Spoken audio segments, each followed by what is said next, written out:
Third Wall Street is a new emerging global capital markets formation and structured trifactor financial hub at the U.S. Third Border in St. Croix, U.S. Virgin Islands, in the Caribbean and Latin America. The new Third Wall Street is the home of the Alexander Hamilton Financial Center and named in honor of Alexander Hamilton, an American founding father, first U.S. Treasury Secretary, and architect of the U.S. financial system and modern America. Third Wall Street is located in a U.S. National Heritage Area, Opportunity Zone, and the boyhood home of Alexander Hamilton in St. Croix, U.S. Virgin Island, connecting three financial hubs in the Americas by way of new innovative financial technology and markets: New York Wall Street South, Brickell Avenue, Miami, and Third Wall Street in St. Croix, U.S. Virgin Islands, and established the new Caribbean America's single economy zone, developed by SETI Case Capital Markets. Third Wall Street will transform financial markets, improving access to capital worldwide. Visit www.thirdwallstreet.com to learn more. The remaining 6,000. So the other 30,000 went on strike last year. They really served the commercial business, the ones that went on strike last year. This 6,000 is very much defense focused. So there's sort of the remaining contract that I think needs to be adjusted for inflation. We've put like a $200 million cost on Boeing per year. Once, if they get a similar contract to the machinists up in the Puget Sound region, we think it's $200 million at the end of 4 years. So Boeing needs to conserve all the money it can, but this isn't a lot of money in the grand scheme of things. These are the workers who make or assemble F-15s, F-18s. How difficult is it to hire talent like this in terms of their specialty dealing with these complex platforms? I mean, all around the aerospace supply chain, I still hear big concerns about the ability to hire talented labor. So I think this isn't an easy replace. The business has been slowing a bit, right? So F-18s are largely not being made. F-15s they're being bought by foreign customers. U.S. Air Force just ordered more. A very capable airplane, twin engine fighter, not stealth, but very, very capable. That's why the U.S. Air Force buying more. It's a little bit of a lull, but Boeing, I think, doesn't want to lose this skill set. They just got the contract for the F-47, the next generation stealth fighter. That'll probably be built in St. Louis. These would be the workers that would do that. Probably some $20 billion in contracts that going to be spent in St. Louis over the next 4 years.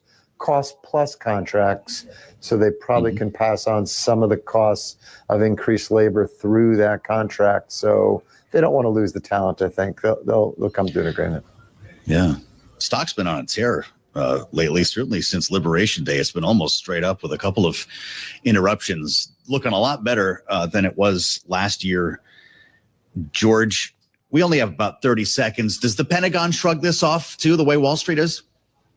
I think so, because I think you're going to see in short order an agreement. I think they're about 20% away over those 4 years, 5% a year. My guess is Boeing management's going to give more, and you'll see an agreement. Always there to pull us in off the ledge. George Ferguson knows what he's talking about. Great to see you, George. Bloomberg Intelligence Senior Aerospace Defense Airline Analyst, and indeed, Boeing, I should say, shares are barely lower, down about 0.25% right now, holding above 221, with a lot of analysts saying this is going to 250. We'll assemble our panel next. Rick Davis and Jeannie Sheehan Zaino on the help wanted signs at the White House. We'll have much more straight ahead on Bloomberg. CBS News Brief. Democratic lawmakers fled Texas over a Republican redistricting plan. Some ended up in New York, where Governor Kathy Hochul says they're welcome. Americans don't want a system that's stacked against them.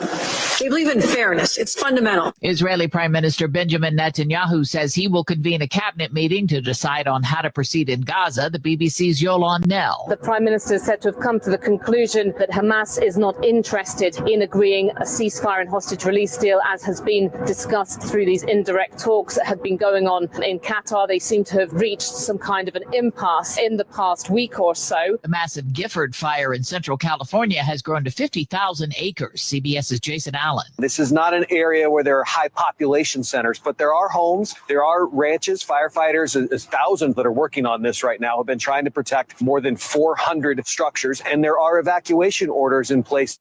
CBS News Brief, I'm Cammie McCormick. The data that matters for your investments. Shares of banks across the board are gaining. And analysis on the companies making news on Wall Street. NVIDIA, once again, the top dog. Tesla's really taking a hit this morning. Listen to the Stock Movers Report from Bloomberg. Wind and solar stocks on the move. It's your short audio report on the day's winners and losers in the stock market. The biggest one-day decline since 2010. Subscribe to the Stock Movers Report on Apple Podcasts, Spotify, or wherever you listen. A warming planet, complex geopolitics, and fierce competition means business operations are under more scrutiny than ever before. Returning to Singapore this July, the Bloomberg Sustainable Business Summit is uniting leaders and investors to explore how sustainability efforts can bolster resilience and mitigate risk. Summit advisor, Bangkok Bank. Presenting sponsor, Schneider Electric. Supporting sponsor, Fraser's Property. Learn more at bloomberglive.com/SBS-Singapore. This is a Bloomberg Money Minute. A statistic within the July employment report that was released on Friday that didn't get a lot of attention was that the number of workers who were unemployed for half a year or more was the highest since 2017, with more than 1.8 million. A Florida woman who was laid off in September telling the Wall Street Journal she has applied for 900 jobs, getting just one interview and no offers. Get ready for BMW to unveil a whole new array of electric vehicles. The German car maker planning to introduce 40 new or revamped EVs by 2027, beginning with an SUV called the iX3. BMW says its new models will have longer ranges and high-performance computers. American Eagle has been dealing with some backlash after releasing an ad campaign featuring actress Sydney Sweeney with the tagline, "Sydney Sweeney has great genes." Some have said it's promoting the racist theory of eugenics. President Trump, though, has come out in support of the ad after finding out Sweeney is a registered Republican, which has led to the company's stock jumping by more than 17% today. I'm Dan Schwartzman, Bloomberg Radio. Bloomberg Radio, on demand and in your podcast feed. On the latest Masters in Business podcast, my conversation with Hamilton Lane's co-CEO, Eric Hirsch. If you take a look at aggregated private market performance and you compare that over 5, 10, 15, 20-year time periods to the public markets, you're going to see meaningful outperformance. I think the second thing, though, is becoming more recognized, which is diversification. Today, our public equity markets have never been more concentrated. A very, very small number of companies, all technology oriented, make up a huge portion of the overall market cap. And I think when you sort of see that occurring in combination with the fact that more and more investors have moved to a passive public equity mindset, it means that you're ending up with these oddly concentrated portfolios in a small number of stocks. The other thing that's happening is that the public markets themselves are growing from a market cap standpoint, but they're not growing from a number of publicly listed companies. In fact, if we go back to the 80s and sort of draw a chart of number of publicly listed companies in the US, that chart is essentially moving down and to the right. It's shrinking. So today, about 4,000 publicly traded businesses. But think about, Barry, how many businesses you interact with every day that are private? The vast majority. And so they employ a huge amount of people in the country and all around the globe. So as an investor, if you want to get access to that part of the economy, a substantially large portion of the economy, the only way to do that is through investing in the private markets. So I think when you combine the performance, the diversification, all of that has resulted in the growth. And yet the private markets remain very, very small. Hear the full conversation on the latest edition of the Masters in Business podcast. Subscribe on Apple, Spotify, and anywhere else you get your podcasts. Plus, listen anytime on the Bloomberg Business app and Bloomberg.com. It's 12:40 on Wall Street. We do check markets all day long here at Bloomberg. I'm Charlie Pellet. We have got stocks jumping after the latest employment data last week showed a sharp slowdown in job growth, lifting expectations that the Fed will cut rates to support the economy. So here's where we stand. We've got the S&P just about the best level of the day, up 80 points now at 63.17, a gain of 1.2%. Dow Industrials up 488 for the Dow, an advance right now of 1.1%. 1%. NASDAQ up 356 for the NASDAQ Composite Index, up 1.7%, and just above 21,000 at 21,006. The 10-year 4.200%, with the 2-year 3.68%. Gold is up $7 the ounce, almost 8 right now, up 0.2%, 33.71 a barrel.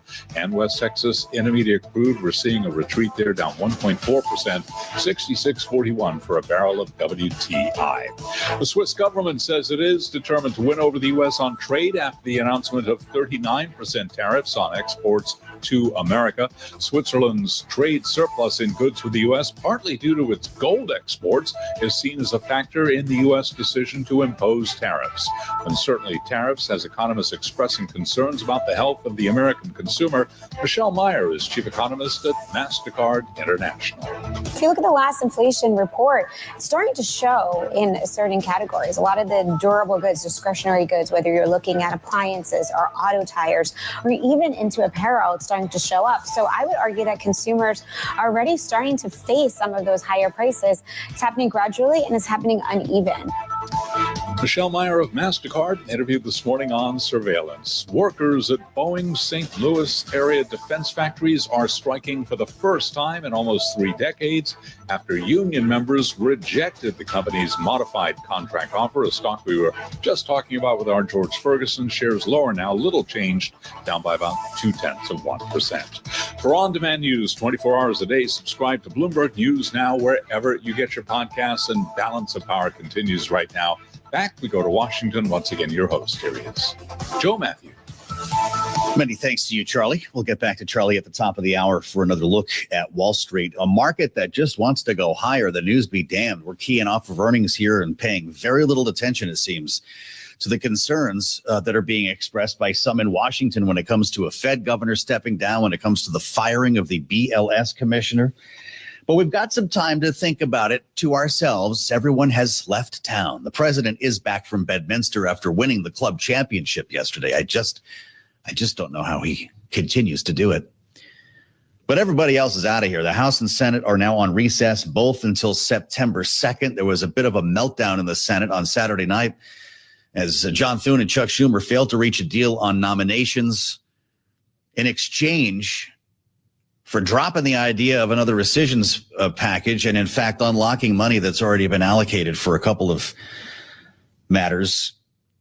Chuck Schumer and Hakeem Jeffries are now asking for a Big Four meeting with Thune and Mike Johnson to talk about funding, because there's a great worry that the failure to reach a deal on nominations over the weekend might ensure a shutdown with nobody getting along when we get back. We will get to all of that with our panel, as well as the big job search that is underway here. I already mentioned the 2 holes that we need to fill. One, we need a statistician who, maybe hasn't been reading the news recently and thinks this would be a fun job to run the BLS, which might be about as fun as being the Fed chair from here on out. And the president, it seems, now has a mechanism to drop the next Fed chair in, because after the Kugler resignation on Friday, we've got an open seat, and that could in fact be the next chair. It's going to be sitting right next to Jay Powell, and the whole idea of a shadow Fed chair becomes reality before the first year of this administration is out. There's something reassuring on a Monday about having Jeannie Sheehan Zaino and Rick Davis back together again. It reminds us that, yes, the sun will come up, and some things we can count on, like our signature panel. Bloomberg Politics contributors Jeannie Sheehan Zaino, our senior democracy fellow with the Center for the Study of the Presidency and Congress. Rick is back, Republican strategist and partner at Stone Court Capital. Missed having you two together for a couple of days here, and I'm just deeply curious to know what you're thinking about all of this. Rick, presidents hating on the Fed chair, wanting lower interest rates, and questioning the veracity of economic data is nothing new. But to suggest the data are rigged is something a lot of people are having trouble with. How is President Trump going to navigate this scenario that he has now created? Well, first, thank you so much for that warm welcome back, Joe. I mean, Jeannie and I have never been compared to sunshine, so that's great. Look, as you said, I mean, it's not unusual for a president to, quote, work the ref, right? And try to push some of these independent authorities to open up the valve a little bit to accommodate their worldview.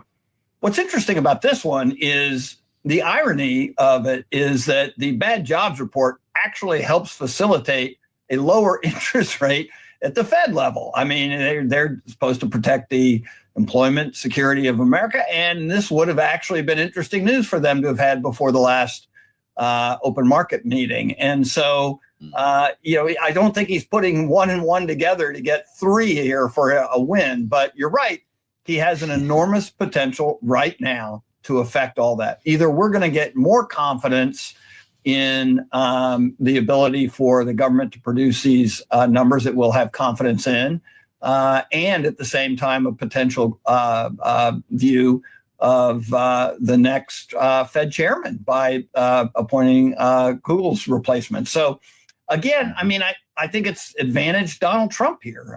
He'll take criticism on both fronts, but he's getting what he's going to get what he wants. Are we being babies about this BLS story? Jeannie, is this a case of pearl clutching? Because the market clearly doesn't care. It's rally time. Just hire a new commissioner. What's the big deal? The president, though, says the report was rigged, which would involve dozens, if not hundreds of people to be in conspiracy at BLS before, by the way, those numbers ever got to the commissioner. Those are put into the computer system days before the release. And at that point, the commissioner sees the data that's already been compiled by an army of economists. You picture the room full of green visors. Jeannie, is it just as simple as hiring a new one? It is not just as simple as that. And I'm going to be sunny today, Joe, for you. Thank you. I'll try my best. The two things that really struck me about this, number one, is it is such a reflection of how nervous Donald Trump is about the economy, which is why I think it's surprising to me that the market is responding the way that they are. Because if anything, this just shows how freaked out, if I could use that word, the president was by what happened on Friday to go to this extent. The other thing that strikes me is that when we've seen this done historically, and I just heard you talking about some of the historical examples, it has seldom, if ever, worked. Rick and I and you, we talked for so long about the Biden administration ignoring the reality of how people felt on the ground about the economy, coming out and saying, I know you're not feeling it, but the numbers are really good. Just look. This is like the reverse of that. Donald Trump can say what he wants. He can put in people he wants, manipulate data.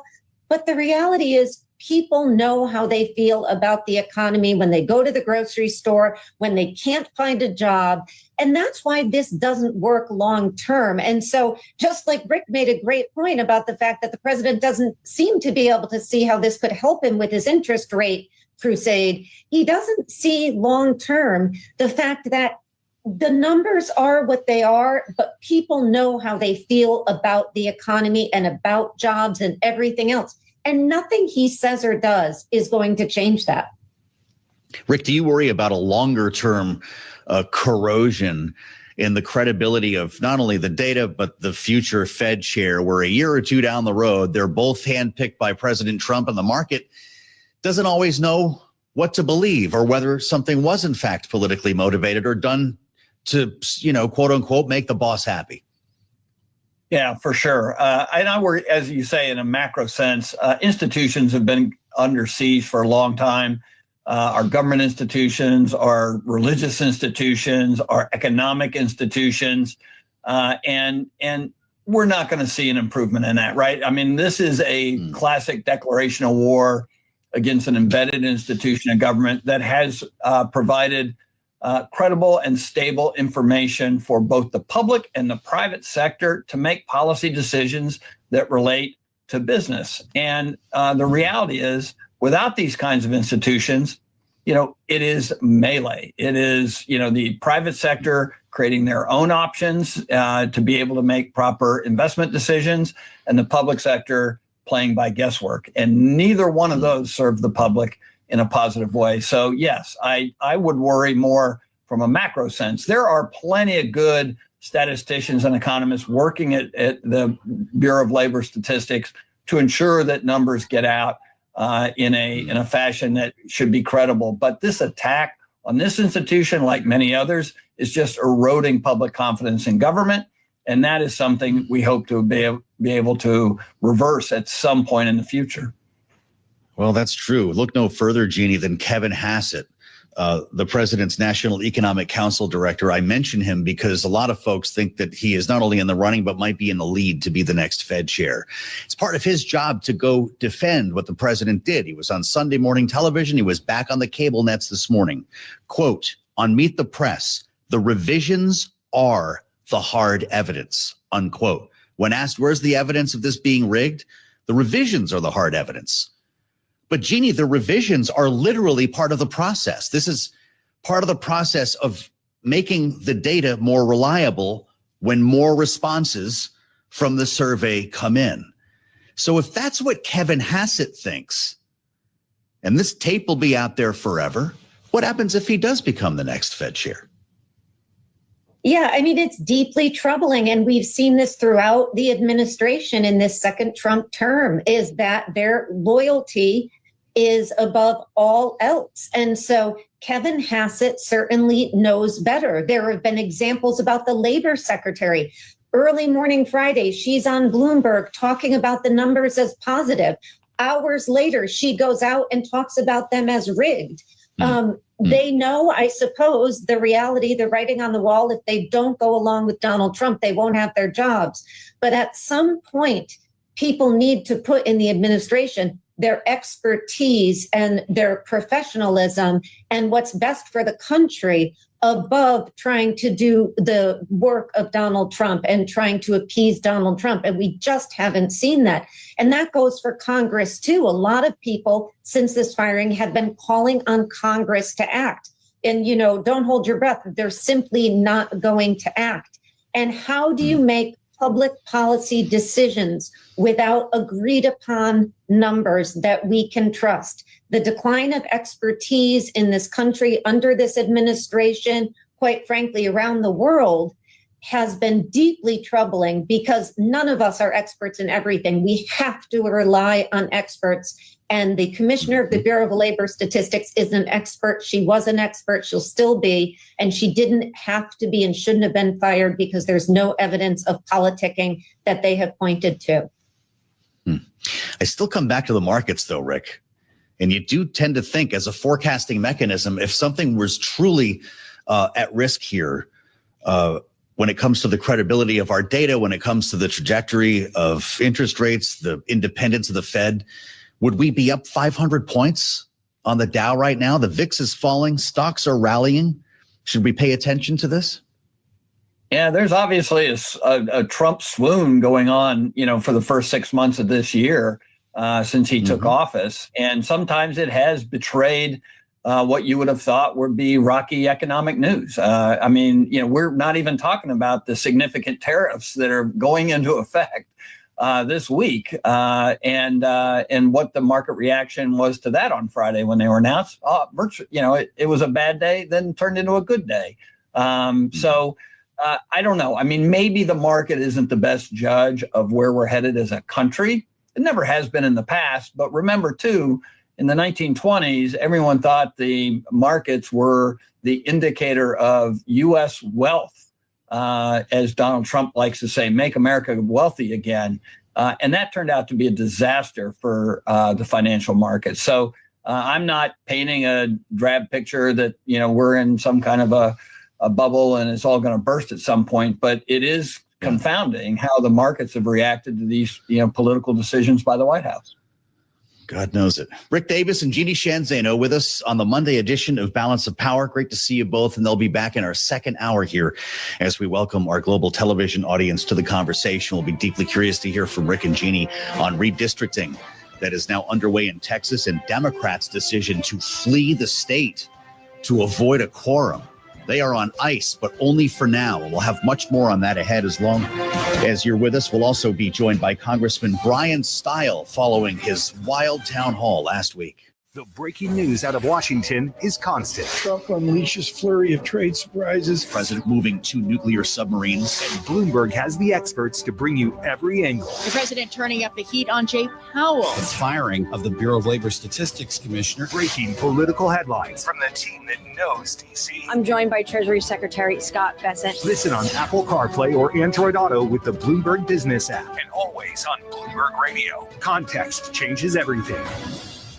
This is a Bloomberg Money Minute. A statistic within the July employment report that was released on Friday that didn't get a lot of attention was that the number of workers who were unemployed for half a year or more was the highest since 2017, with more than 1.8 million. A Florida woman who was laid off in September telling the Wall Street Journal she has applied for 900 jobs, getting just one interview and no offers. Get ready for BMW to unveil a whole new array of electric vehicles. The German car maker planning to introduce 40 new or revamped EVs by 2027, beginning with an SUV called the iX3. BMW says its new models will have longer ranges and high-performance computers. American Eagle has been dealing with some backlash after releasing an ad campaign featuring actress Sydney Sweeney with the tagline, "Sydney Sweeney has great genes." Some have said it's promoting the racist theory of eugenics. President Trump, though, has come out in support of the ad after finding out Sweeney is a registered Republican, which has led to the company's stock jumping by more than 17% today. I'm Dan Schwartzman, Bloomberg Radio. The names that matter to global Wall Street are on Bloomberg Radio. I think technology drives everything. And the question is, whose technology? What's their vision? Economics Nobel Prize winner and MIT professor Simon Johnson on Bloomberg Surveillance. Focus on inclusive prosperity. How are you getting more good jobs created for more people? For the biggest names in economics, listen weekday mornings at 7 Eastern at your number one source for business news. Bloomberg Radio.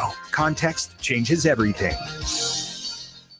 Max Shafkin here from Bloomberg's Everybody's Business. This week on the podcast, we talk about very remote work. Most people will know that North Korea is under sanctions. And as a result of that, they have come up with all these creative ways to evade those sanctions over the years. Recently, they've come up with this plan, which is basically to have their IT workers that they train get jobs in the United States and collect the salaries. Like, that's the scheme. Find Everybody's Business wherever you get your podcasts.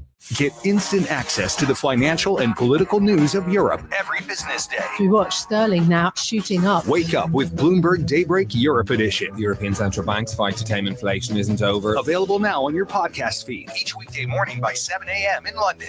Get the news you need to start your day in just 15 minutes. A cautious ECB. Subscribe to Bloomberg Daybreak Europe Edition today on Apple, Spotify, and everywhere you get your podcasts. Bloomberg Podcasts. Context changes everything. You said you'd never buy your kid candy from the checkout aisle or forget extra diapers. You'd never lick your thumb to clean their face. Never, ever become a minivan mom. So when you say you'd never leave your child in a hot car, no, it can happen. Cars get hot fast and kids can be at risk in temperatures as low as 60 degrees Fahrenheit. Never happens. Before you leave the car, always stop, look, lock. Brought to you by NHTSA and the Ad Council. Broadcasting 24 hours a day at Bloomberg.com and the Bloomberg Business app. This is Bloomberg Radio.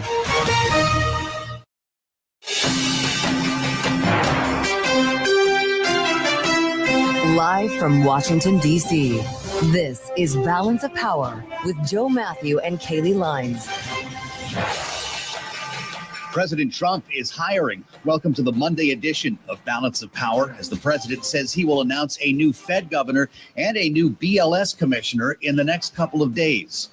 We'll talk over the next hour about the job search and whether it's possible to actually rig economic data. I'm Joe Matthew alongside Kaylee Lines in Washington. Kaylee, the president, as recently as this morning, again contending that the jobs report was rigged by someone with political motivation. And yet no evidence has provided to actually been supportive of that claim at this point. But obviously, McIntyre, the former BLS chief, is now out. He says he will nominate someone exceptional to replace her in the coming days. We don't know exactly who that will be, but he also, of course, has the opportunity to nominate a new Fed governor after the earlier than expected departure of Adriana Kugler, which will happen later on this week. Keeping in mind, though, that both of these roles are going to require Senate confirmation. So it's no guarantee that President Trump can install exactly who he wants in those positions. Absolutely right. And no guarantee that credibility will follow them following these accusations. There could be questions about the motivations of the Fed chair that he picks as well, knowing that the next person to sit on the board could in fact be the next chair. Yeah, this is something we're going to speak about with a member of the House Financial Services Committee coming up in just a few moments. Republican Congressman Brian Stile of Wisconsin will be joining us, not just on that, but of course the perhaps difficult, shall we say, town hall he has back home in his district, where he heard from constituents that they're not too thrilled with everything that Congress or this administration is doing. Pretty rambunctious session, as we learned last week, to the extent that some protesters even walked a cardboard coffin to his home, Kaylee, which brings up a whole boatload of questions about security. And we'll get into all of that with Congressman Stile ahead. Indeed, we will. But we begin, as always, with a check on financial markets. And to do so, we turn to Charlie Pellet up in New York. Hey, Charlie. Hi, thank you very much, Joe and Kaylee. And here's what's going on. The Dow, the S&P, NASDAQ, they're all pushing higher. S&P right now holding very close to session highs, looking at an 83-point gain right now, with the S&P at 63.21, up by almost 1.4%. The Dow's up 542 now, up 1.2%, while NASDAQ is surging 369 points, up 1.8%. The Bloomberg Mag 7 index up by 1.9%. All of this with the 10-year at 4.20%, the 2-year 3.69%. We've got spot gold up $8 the ounce, 33.71. That's a gain of just about 0.2%. And West Texas Intermediate crude seeing a retreat there, down 1.5%, 66.29 a barrel on WTI. Earlier today, President Trump said he would hike India's tariff rate for buying Russian oil. Moments ago, India responded, saying that the targeting of the country is unjustified and unreasonable. India also says it will take necessary measures to safeguard its interests. We're keeping an eye on American Eagle shares. The Outfitter company, the clothing retailer, up 19.6% right now. Shares surged after President Trump touted the retailer's ad campaign featuring actress Sydney Sweeney. The initial post, which misspelled Sweeney's first name, was subsequently removed from President Trump's Truth Social feed. Again, the stock trading higher by 19.6%. For on-demand news 24 hours a day, subscribe to Bloomberg News Now wherever you get your podcasts. And back we go to Washington. Once again, your hosts, Joe Matthew and Haley Lyons. All right, Charlie Pellet, thank you so much. Pretty incredible to see that move on American Eagle on the back of True Social posts from President Trump. Of course, that is not all he's mused about on True Social. Today, we've heard from him on a number of issues, including, as Charlie mentioned, the threat to raise tariffs on India over purchases of Russian oil, but also a doubling down of allegations that began last Friday, shortly after the jobs report, that somehow the data put out by the Bureau of Labor Statistics was rigged. This is something the president said on social media earlier today, that these were numbers, fake political numbers that were concocted, to quote him, in order to make a great Republican success look less stellar. We would reiterate that neither the president nor anyone else of the administration has actually provided hard evidence to support these claims. But of course, President Trump has not just talked about it online. He's spoken with reporters about it as well, and what's going to come next for the BLS. Listen to a few of his comments from over the weekend. We'll be announcing a new statistician sometime over the next 3-4 days. We had no confidence. I mean, the numbers were ridiculous, what she announced, but that was just one negative number. All of the numbers seem to be great. We'll see what happens. But we just found out that I have a open spot on the Federal Reserve Board. I'm very happy about that. And with 2 jobs to fill, we turn to Michael McKee for help. Bloomberg's international economics and policy correspondent, who, of course, covers the Fed, travels to Washington, where Kaylee and I sit now to cover this very complex that the president is talking about. And he's with us now from World Headquarters in New York. Mike, we've got 2 different things here. There's wrong and there's rigged. As far as wrong, the revisions are part of the process, as we've been discussing. In many cases, respondents are slow to get back to the government survey. But when you hear Kevin Hassett on Sunday morning television saying the revisions are the hard evidence, how do we go forward from there?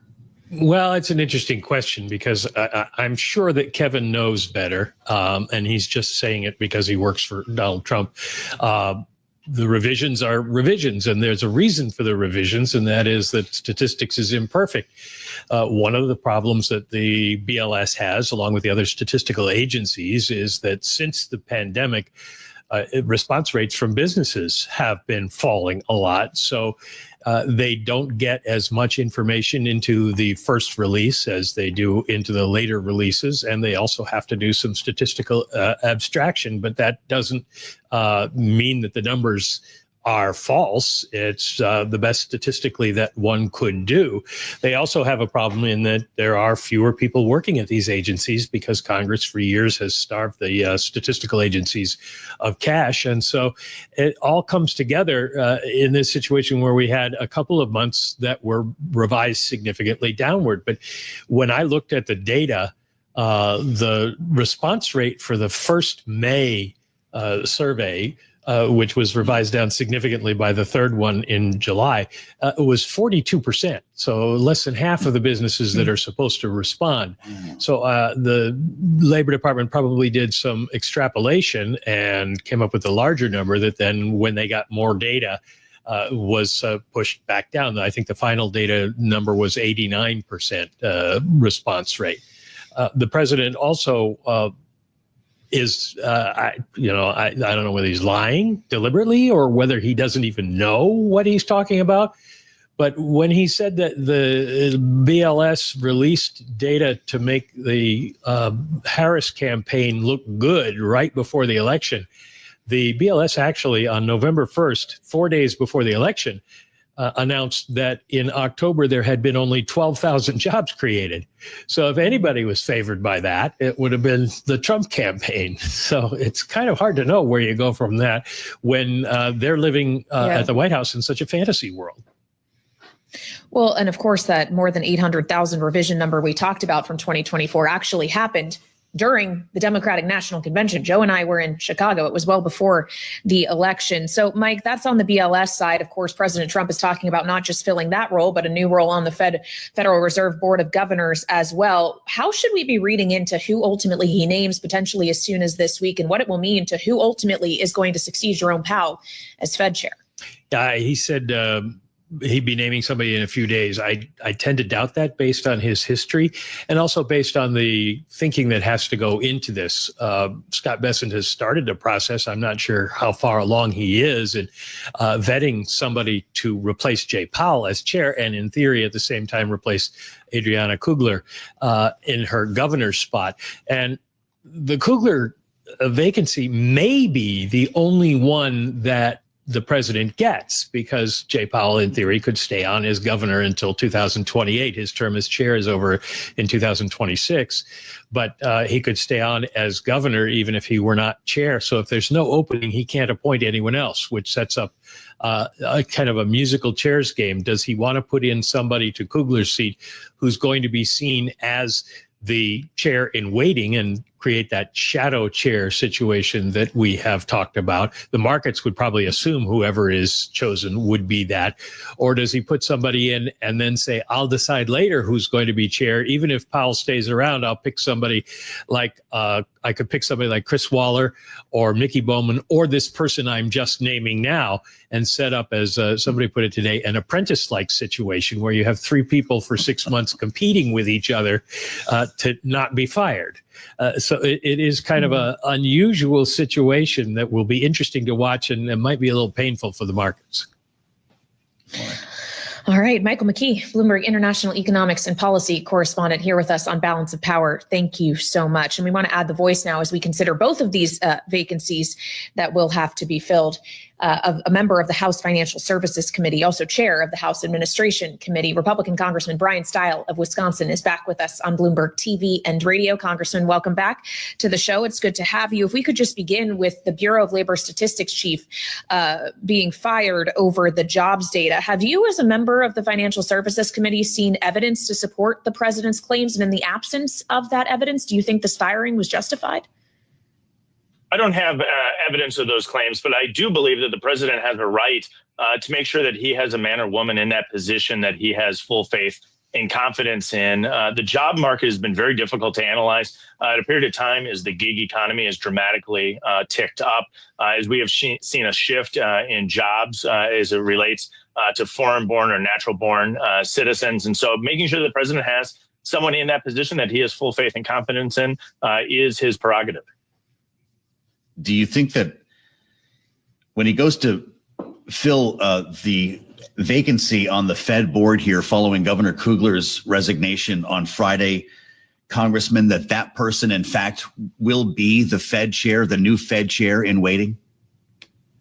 I don't have information one way or the other, but I do think it's important to recognize that the decisions made by the Federal Reserve are not made by any one individual. Often we see the Federal Reserve Board act with unanimity, but that may or may not be the case. And so we may see more divisions and votes, and I don't think that's an inherently bad thing for the Federal Reserve. And so it's a group of people. The key is that they are making these decisions based on the data in front of them, not based on any other ulterior motive. Mm-hmm. Well, so when the president suggests that the person he wants to chair the Fed ultimately, and very well the person he'd like to select is the governor that replaces Kugler, that he wants them to have a low interest rate bias, Congressman, do you see that as a problem if lower interest rates may or may not be justified by the data? Well, again, what we want is these decisions made by the Fed based on the data in front of them. Again, having disagreement or different points of view brought to the Federal Reserve Board, I don't think is an inherently negative thing. And the Federal Reserve has been criticized for decades by different administrations. President Trump just doing it more publicly than maybe President Nixon, where we found out later when the tapes were revealed. And so putting pressure on the Fed is nothing new. I think what we're seeing is just it play out in a little bit more of a public manner. Although the Federal Reserve is independent of the executive, that does not mean it's immune to criticism from the administration. Congressman, we had a look at the town hall meeting that you held last week that got pretty chippy. There were a number of folks who were booing, and we've been talking about the potential for some confrontational town halls this August recess following the passage of the president's big, beautiful bill, and of course the rescissions package that followed. I just want to give our listeners and viewers a taste of what you ran into the other night. Let's watch and listen. Tell me the dire circumstances that triggered his tariff wars. Thank you. Very good.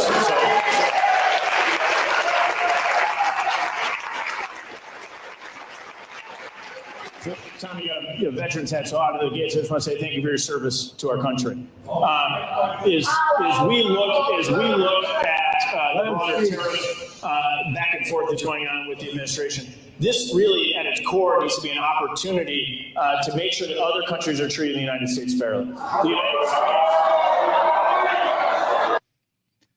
So a big round of booing there. And as we read in the local media, Congressman, protesters actually walked to your home with a cardboard coffin to represent the people they say would die from cuts to Medicaid. I'm just curious what your thoughts are coming out of a session like that and how you respond to these constituents. I've done dozens and dozens of town halls across Wisconsin over the years. Media reports said that probably out of a room of roughly 400 people, there may be 30 to 50 protesters inside. Rest assured, they were loud. I don't think that group of protesters, the small group that was inside the room, were really representative of the views of most people in Southeast Wisconsin. This was a group that tried to obstruct the Pledge of Allegiance, booed when we said, let's have a productive conversation. And so at the end of the day, I think what's really challenging right now across the board in the United States is a willingness to really engage in productive conversation about what needs to be done to move our country forward. And so far too often, individuals resort to disruptive tactics rather than engaging what's really needed of a substantive conversation, a period of time where we're massively driving debt further and further up, where we have global challenges from a national security perspective, and where we've made, I think, great progress on securing the U.S.-Mexico border.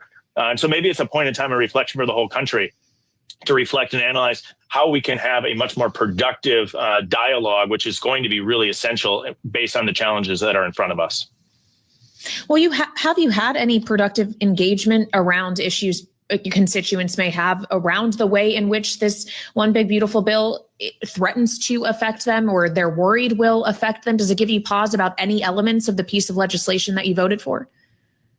Well, there's a lot of misinformation that's circulating on key provisions of the bill, which is why I was hoping to use this forum as an opportunity to provide folks and residents across Wisconsin better information about what's actually in the legislation that's become law. We use a number of different venues to do this, through email, telephone calls, in-person town halls just being one of the ways in which I try to communicate with folks. But there's a lot of misinformation, in particular as it relates to Medicaid. And in regards to Medicaid, what we're seeing in Wisconsin is mostly a shift towards work requirements for able-bodied childless adults. In the state of Wisconsin, that's an 80-20 issue because it's common sense that we know that we can help lift people up out of poverty as long as a job is a core component of that.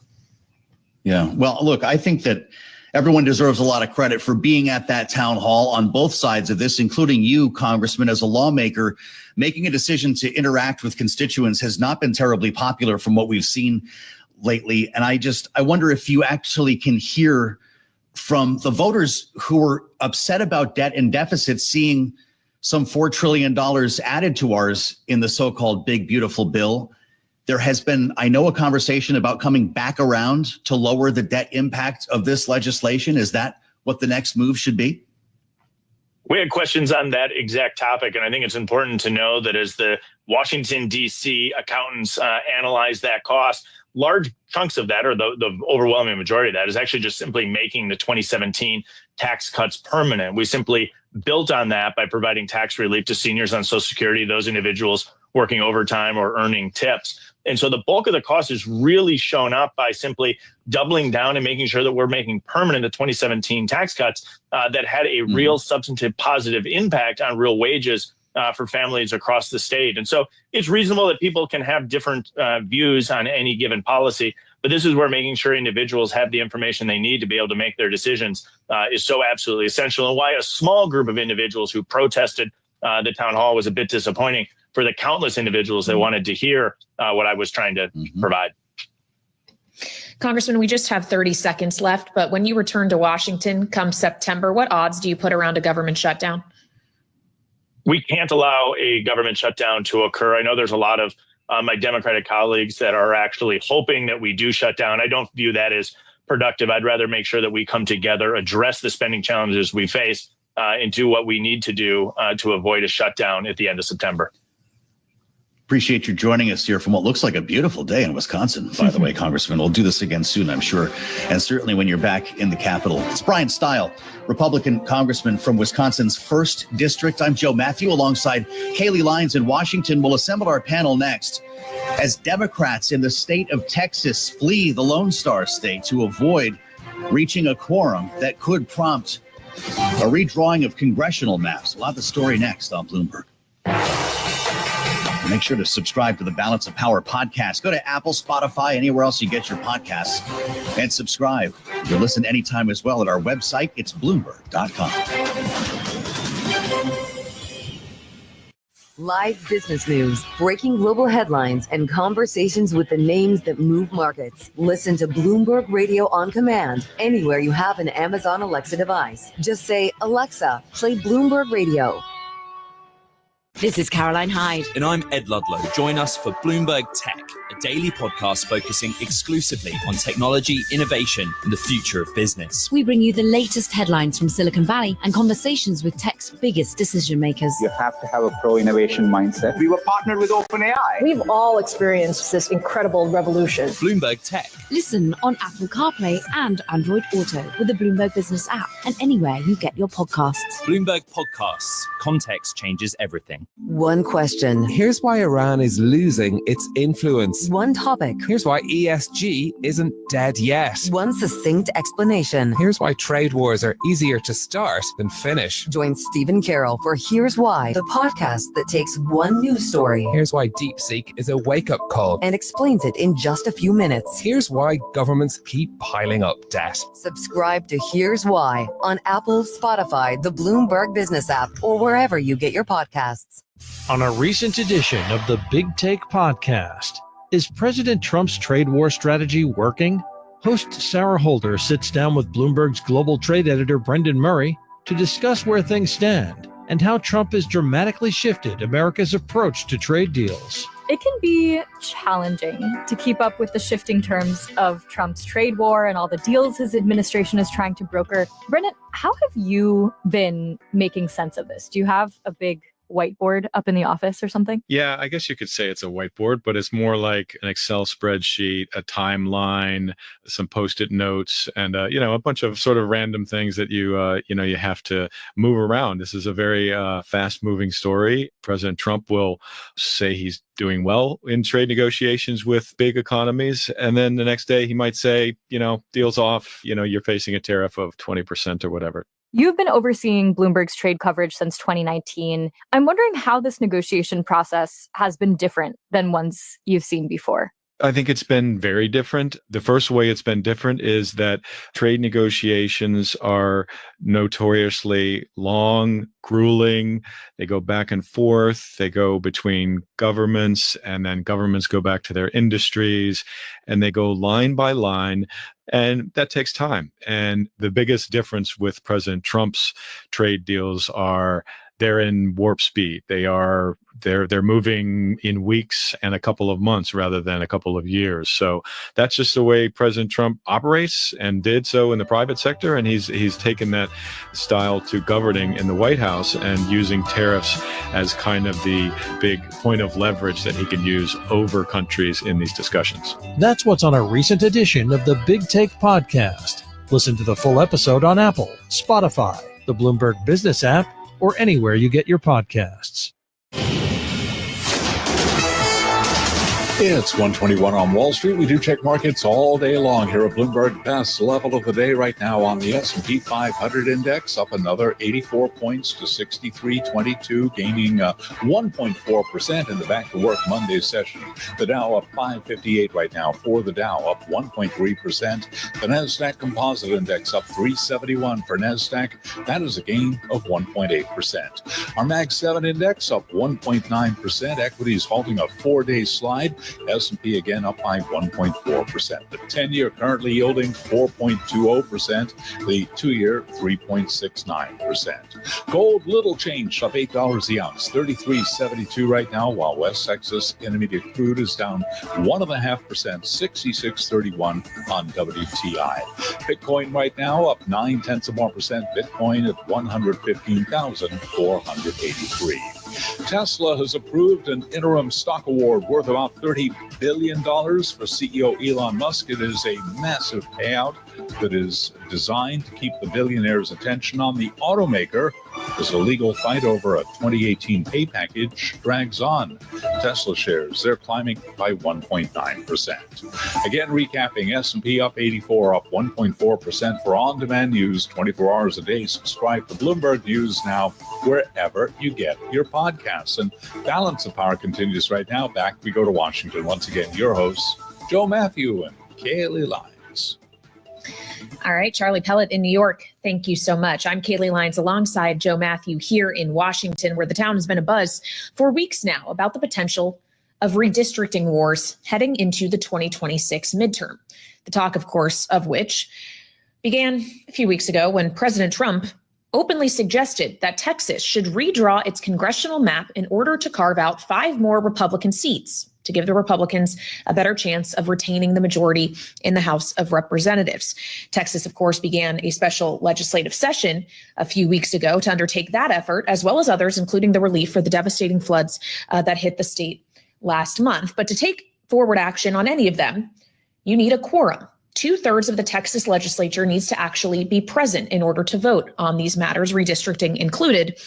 And Democratic lawmakers in the state have decided not to provide that quorum as they attempt to block this Republican effort on gerrymandering, have fled to blue states like New York or even Illinois to outside of Chicago, including a Texas legislature member, James Tallarico, who we spoke with on this program 1 week ago today when we asked him about this possibility. And this is what he told us. We've had to figure out how to use every tool in our toolbox, whether that's the rules, whether it's our platforms, or whether it is denying quorum. That's obviously a dramatic step and it's one that shouldn't be taken lightly. My Democratic colleagues and I are willing to do whatever it takes to stop this power grab and to protect the democratic process here in Texas and around the country, because if President Trump succeeds with this power grab in Texas, I worry that he will do the same thing in every red state across the country. That was 1 week ago here on Balance of Power. Fast forward to today, and James Talarico is now one of 57 Democrats who's chosen to leave the state, preventing Republicans from, I should say, reaching a quorum, and therefore at least temporarily blocking this redrawing from happening. We want to get into this with Julie Fine, Bloomberg's Texas bureau chief, who has been very busy on this story now for a couple of weeks, and with us from Dallas. Julie, it's an interesting move here, but it can only go so far, right? Governor Greg Abbott can call as many special sessions as he wants. So is the effort here to simply publicize what's happening? Well, I think the effort here is to draw attention to it, certainly. However, they are working very hard to make sure that this doesn't happen very soon. I mean, when you look at the redistricting bill, this is the first bill that has come up for the House to vote on. I think that infuriated many, knowing that it would be put on the clock so that they would have to stay there, because you leave and you have flooding on as well. So obviously this is a choice that they decided to make, and they know that Republicans will discuss that. This, Joe, you've discussed this before, is temporary, because at the end of the day, when you talk about the tools in the toolbox, one of them is not the majority. And that's what you really need to get something through here, so they can stay out. They'll draw attention to it, certainly. But I think what they're also trying to do is make sure that other states that can redistrict pay attention to what's happening. Mm-hmm. Well, Julie, when we talk about tools in the toolbox, what about the tools available to opponents of what Democrats are doing here, like for Governor Abbott or the Attorney General Ken Paxton, who has floated the idea of arresting these lawmakers who have left the state? What real consequence could these individuals face? Well, that certainly depends, and that would explain why they are in Illinois. That is a Democratic state. And you heard Governor Pritzker at the news conference say last night he will do everything he can to protect them. The question is when they go back to Texas. So clearly they understand that this is a risk that they are taking. But certainly the Attorney General has made it very clear that he thinks that they can be arrested. Governor Abbott now threatening their seats, talking about vacating them. So in the next few days, I think you're going to really see what direction this is headed in. This session lasts 2 more weeks. All right. Bloomberg's Texas bureau chief, Julie Fine, appreciate your reporting on this. Thank you so much. And as Julie mentioned, we did see the governor of Illinois, J.B. Pritzker, greeting members yesterday outside of Chicago. Let's get a taste of what he said. Trump came up with a new scheme, rig the system by ramming through a corrupt mid-decade redistricting plan that would steal 5 congressional seats, silencing millions of voices, especially Black and Latino voters. Let's be clear, this is not just rigging the system in Texas. It's about rigging the system against the rights of all Americans. And for those with us on radio and not YouTube or TV, it's worth noting that jbpritzker.com was pasted multiple times as the backdrop for these remarks. So let's get into this now with our political panel. Bloomberg Politics contributors Rick Davis and Jeannie Sheehan Zaino are with us. Rick Davis, of course, Stone Court Capital Partner and Republican strategist. Jeannie, our Democratic analyst and senior democracy fellow at the Center for the Study of the Presidency and Congress.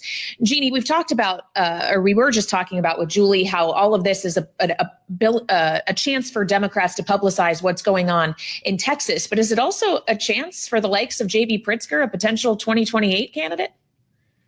It absolutely is. And I'm so glad you mentioned what was behind him, because Kayleigh, you can save democracy and raise money apparently at the same time for your run for 28.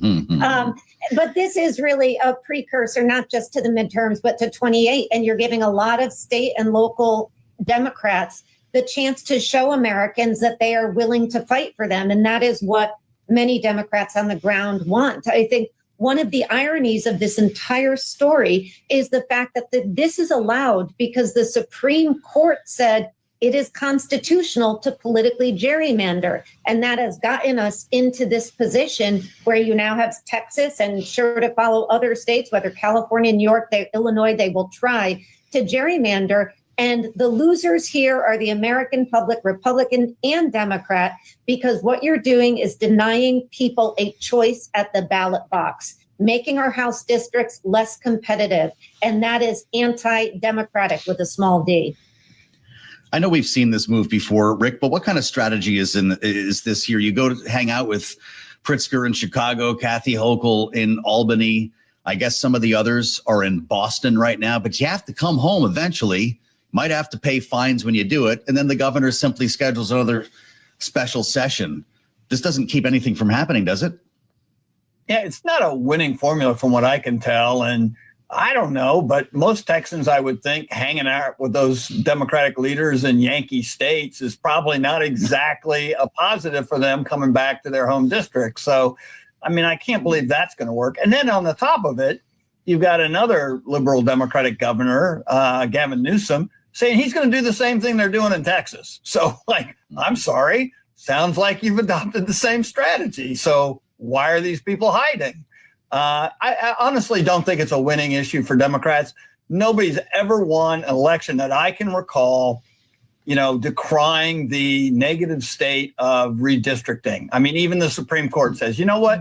Districts are set by political means, and that's exactly what they're talking about doing. So the likelihood that any of this is going to result in a successful lawsuit, devil's in the details, but that's been tried before, and very rarely does it succeed. So I don't know. I mean, I think this takes Democrats off their game, puts them in an awkward spot where some of the leaders are claiming to want to do the same thing and others are harboring people who are trying to avoid it. So where are you, Democrats? Are you for this or are you against it? Well, so let's add the voice of another Democratic governor. Rick, of course, mentioned that California Governor Gavin Newsom has floated the idea of pursuing something similar, but so too earlier today did the governor of New York, Kathy Hochul.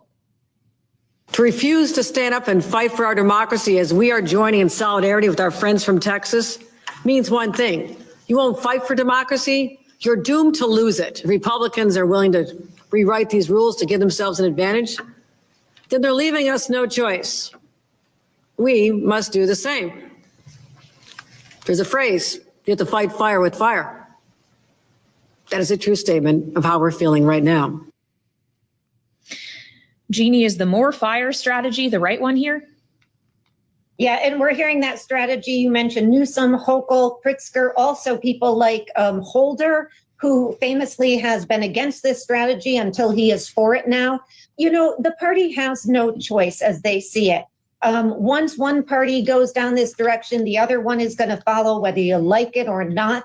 But I'm not sure this makes the Republicans seem strong. We've seen two examples in the last few days, to me, of Donald Trump feeling very nervous. Number one, he gets bad job numbers. He's so concerned, he fires the messenger. Number two, it doesn't seem like they feel they can win the midterm unless they rig the districts in Texas and potentially other states. So to me, I think it screams that the GOP has a bigger issue here than redistricting, which is why can't they run fairly on their message? And you were just talking to Representative Stile about the difficult town halls he and I'm sure other Republicans are having as they go out to sell this wildly unpopular bill. So I think this screams concern about holding the House because the public isn't seeing what they've done so far in a positive light. Well, it's, of course, I mean, it would potentially be an issue either way with a majority of 3 or whatever the speaker is dealing with right now. Rick, you mentioned nobody's ever won elected office beating the drum on gerrymandering. But what do you make of the potential math at hand here? Donald Trump is convinced if they redraw these maps, add 5 seats, they go red, Republicans keep the House. Is that a dangerous bet? Yeah, it's a dangerous bet. I mean, look, historically, the party in power loses, 25, 35 seats. I mean, like 5 seats in Texas in that average is not going to make a dent. And so you're spending all this political capital to maybe win 4 or 5 of those, right? I mean, like I've seen so many redistricting battles where you think you're going to pick up seats and you don't. And so at the end of the day, it's a high leverage situation. But look, he's sitting on government. He's got $200 million in his super PAC.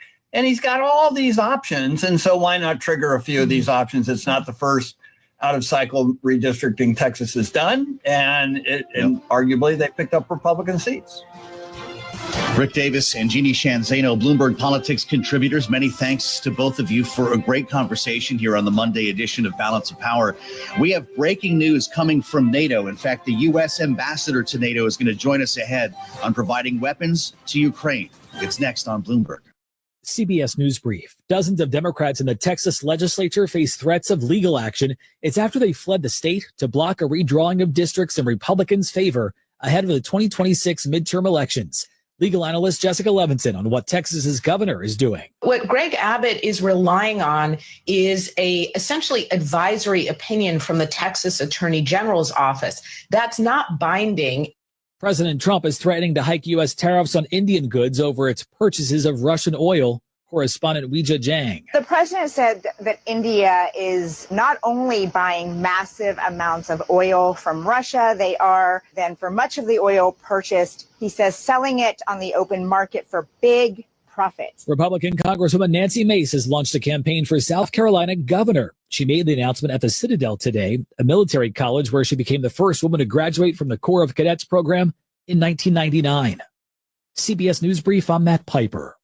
Bloomberg Surveillance, your home for insight on international relations. With guests like Yale Law School senior fellow Stephen Roach. China is still heavily dependent on exports. Brown University professor Wendy Schiller. The president cannot just create immigration law. And Nicholas Burns, former U.S. ambassador to China. We have to count on our allies, and we have to be respectful of our allies. Bloomberg Surveillance, weekday mornings at 7 Eastern. On YouTube, the Bloomberg Business app, and always on Bloomberg Radio. The global leader in business and financial news is now live on YouTube. The live chat yesterday was very kind. Watch Bloomberg Radio all day. There are no such things as slow news days. For market news, conversation, and insight from Bloomberg's signature radio shows, Surveillance, Bloomberg Intelligence, Balance of Power, and Business Week. This story is among our most read. Bloomberg Radio. Watch us every business day live on YouTube. Go to the Bloomberg podcast page and click on the live feed. Bloomberg Radio. Context changes everything. This is a Bloomberg Money Minute. Beef prices have been steadily rising at the grocery stores due to a shortage of cattle. But meatpacker Tyson Foods says it's been able to make up for its beef losses with strong chicken demand and cheap feed costs. The company is raising its full-year earnings forecast by an increase of $100 million at the midpoint from the prior guidance range. Ride-hailing giant Lyft is expanding in Europe. The company is partnering with China's Baidu to launch robotaxis starting next year. Under the agreement, Lyft will be deploying the sixth generation of Baidu's robotaxis, with the fleet scaling to quote thousands of vehicles across Europe in the following years. Initial launches are planned for Germany and the UK next year, pending regulatory approval. Shares of Lyft are up around 4% so far today. Amazon is closing its Wondery podcast studio and will break up the audio services operations. Around 110 employees will be losing their jobs as part of a broad reorganization of the audio business. I'm Dan Schwartzman, Bloomberg Radio. Bloomberg Radio, on demand and in your podcast feed. On the latest edition of the Bloomberg Intelligence Podcast, a conversation with Margie Patel, Senior Portfolio Manager at Allspring Global Investments, on the markets. I think the market will continue to chug along. And really, as you pointed out, corporate earnings have been very good, say 9-ish% so far. And that's with economic growth. If you average the first 2 quarters, say modestly positive. So that says in a 1 to 2% economic growth, corporations can produce earnings of say 9 to 10% even. So I think that says the equity market continues to move higher over the balance of the year. What are you thinking just more broadly right now in terms of the strength of the equities market? Well, I think it's going to continue to be the trend we've seen certainly over the last year or so, which is not all sectors will participate. So that's why you'll continue to see the tech sector very, very strong, communications, industrials, which has really come up a long way, and also some parts of even the energy sector related to gas, and those centers, of course, related to the data centers, expanding the electrical grid. So I think those companies will all do really well. Companies that benefit from the much lower CapEx treatment in the new tax bill. So that says there's plenty of room for the equities to move higher, especially with treasuries at this really pretty low rate. You mentioned treasuries here. How are you thinking about the fixed income market here as the treasury market versus maybe taking some credit risk? I don't think there's much risk in the fixed income market pretty much across the board. If you look at high yield bonds, default rates are only about 2%. So that's really about as low as you've had historically, period. And if you look at, say, investment grade bonds, actually, you could say the market's starved for supply. Hear the full conversation on the latest edition of the Bloomberg Intelligence Podcast. Subscribe on Apple, Spotify, and anywhere else you get your podcasts. Plus, listen anytime on the Bloomberg Business app and Bloomberg.com.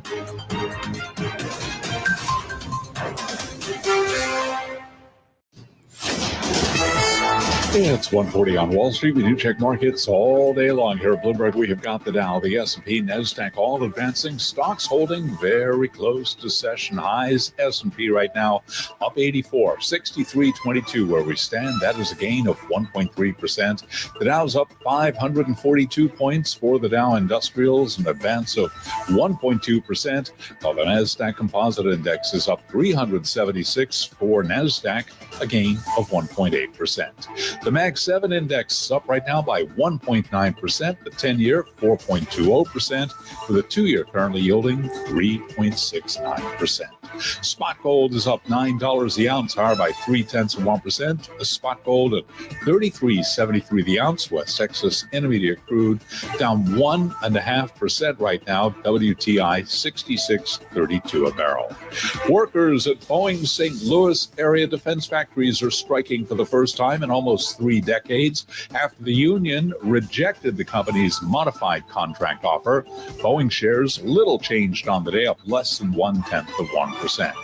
Joby Aviation is planning to buy helicopter rideshare operator Blade Mobility for as much as $125 million in stock or cash as the electric aviation pioneer seeks to expand its battery-powered air taxis into a ready-made market for its aircraft. Joby Aviation shares up 20.8%. For on-demand news 24 hours a day, subscribe to Bloomberg News Now, wherever you get your podcasts. Back we go to Washington. Balance of Power continues. Once again, your hosts, Joe Matthew and Kaylee Lyons. All right, Charlie Pellet in New York, thank you so much. I'm Kaylee Lyons alongside Joe Matthew here in Washington. Thanks for being with us on the Monday edition of Balance of Power, where we've covered some of the domestic issues that are abuzz in Washington and the greater political universe today. One being, of course, the president's ability now to appoint not just a new head of the Bureau of Labor Statistics, but also a new Federal Reserve governor, potentially impacting our economic path forward, but also, of course, the redistricting effort that the president himself is pushing in Texas.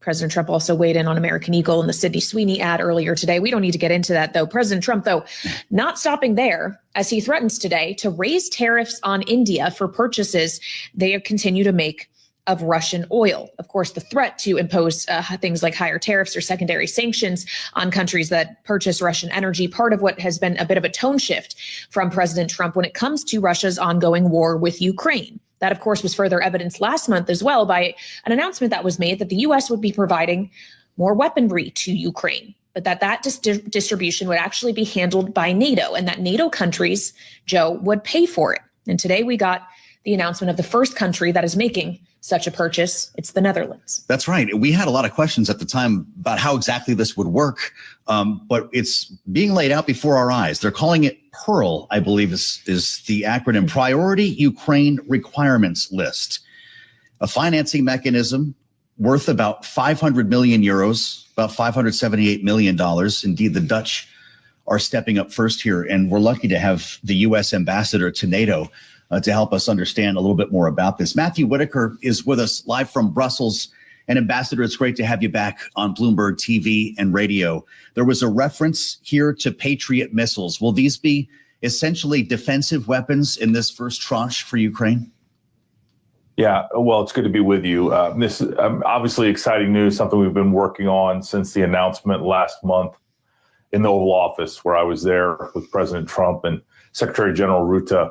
And the announcement of $578 million worth of American weapons and munitions sold to the Netherlands and then provided to Ukraine is a big step forward. And this is probably the first announcement of many that are going to be following on. But, I think should expect that, weapons and munitions obviously are defensive, especially when you're talking about Patriot missile and radar and those types of things. But you can also, see that most expectedly there will be things like artillery shells and bullets and ammunition.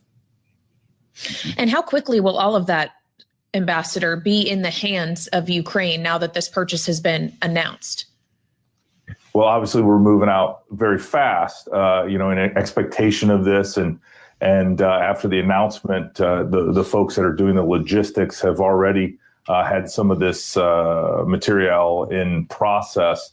And so it's moving in the typical channels that you would expect. I just want to say that, while this announcement of the Netherlands purchasing American equipment is important, remember why they're doing this. It's because Ukraine wants American equipment. Ukraine wants our weapons and our ammunition because it's the best in the world. And, a lot of it is manufactured in the United States. And that's why, one of the things that I'm working on here in NATO is to make sure that American manufacturing continues to thrive and grow and expand. And, those are really hand in glove as to what we're doing and the work we're doing here to make sure that Europe can ultimately defend itself long term.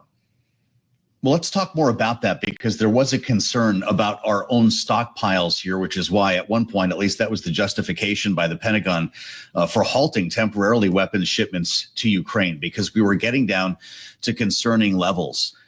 At this point here, if we're in fact providing more weaponry to Ukraine, realizing that others are paying for it, is there a limit to what we can send?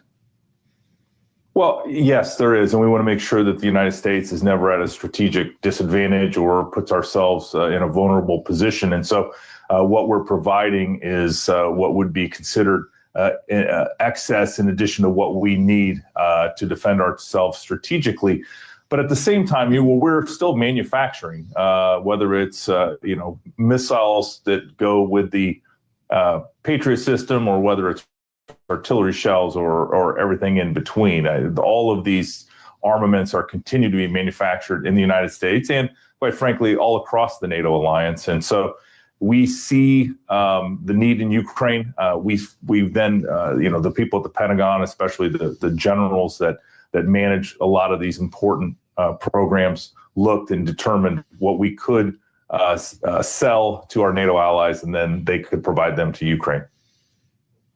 As you see it, Ambassador, when we consider the situation in Ukraine and a war that Russia has signaled no desire to stop at this time, despite the president's consistent push for a ceasefire, are sanctions needed to supplement this further weaponry, even secondary sanctions perhaps, which the president has suggested could go into place as soon as the end of this week with the 10-day deadline he announced last week? Yeah, well, President Trump's been clear that this war needs to end, that the death and carnage and slaughter we're seeing on the battlefield every single day, where thousands of soldiers are dying, and, of course, the attacks into some cities inside Ukraine as well, where civilians are ending up being casualties. It needs to end. There's no resolution on the battlefield. A diplomatic solution is the only way. And President Trump is creating the environment that Russia will come to the table and negotiate a ceasefire, because that's what's necessary to end the killing. And I think secondary sanctions and tariffs against those that are paying for this war, like China, India, and Brazil, by buying the oil that Russia is producing, is an obvious next step to try to bring this war to an end. And we'll see, President Trump said just the other day that Russia is very good at avoiding sanctions and evading these things. But I think this is going to really hit them where it counts, and that is in their main revenue source, which is the sale of oil to these countries. And so President Trump, is playing this card, if Russia can't negotiate a ceasefire.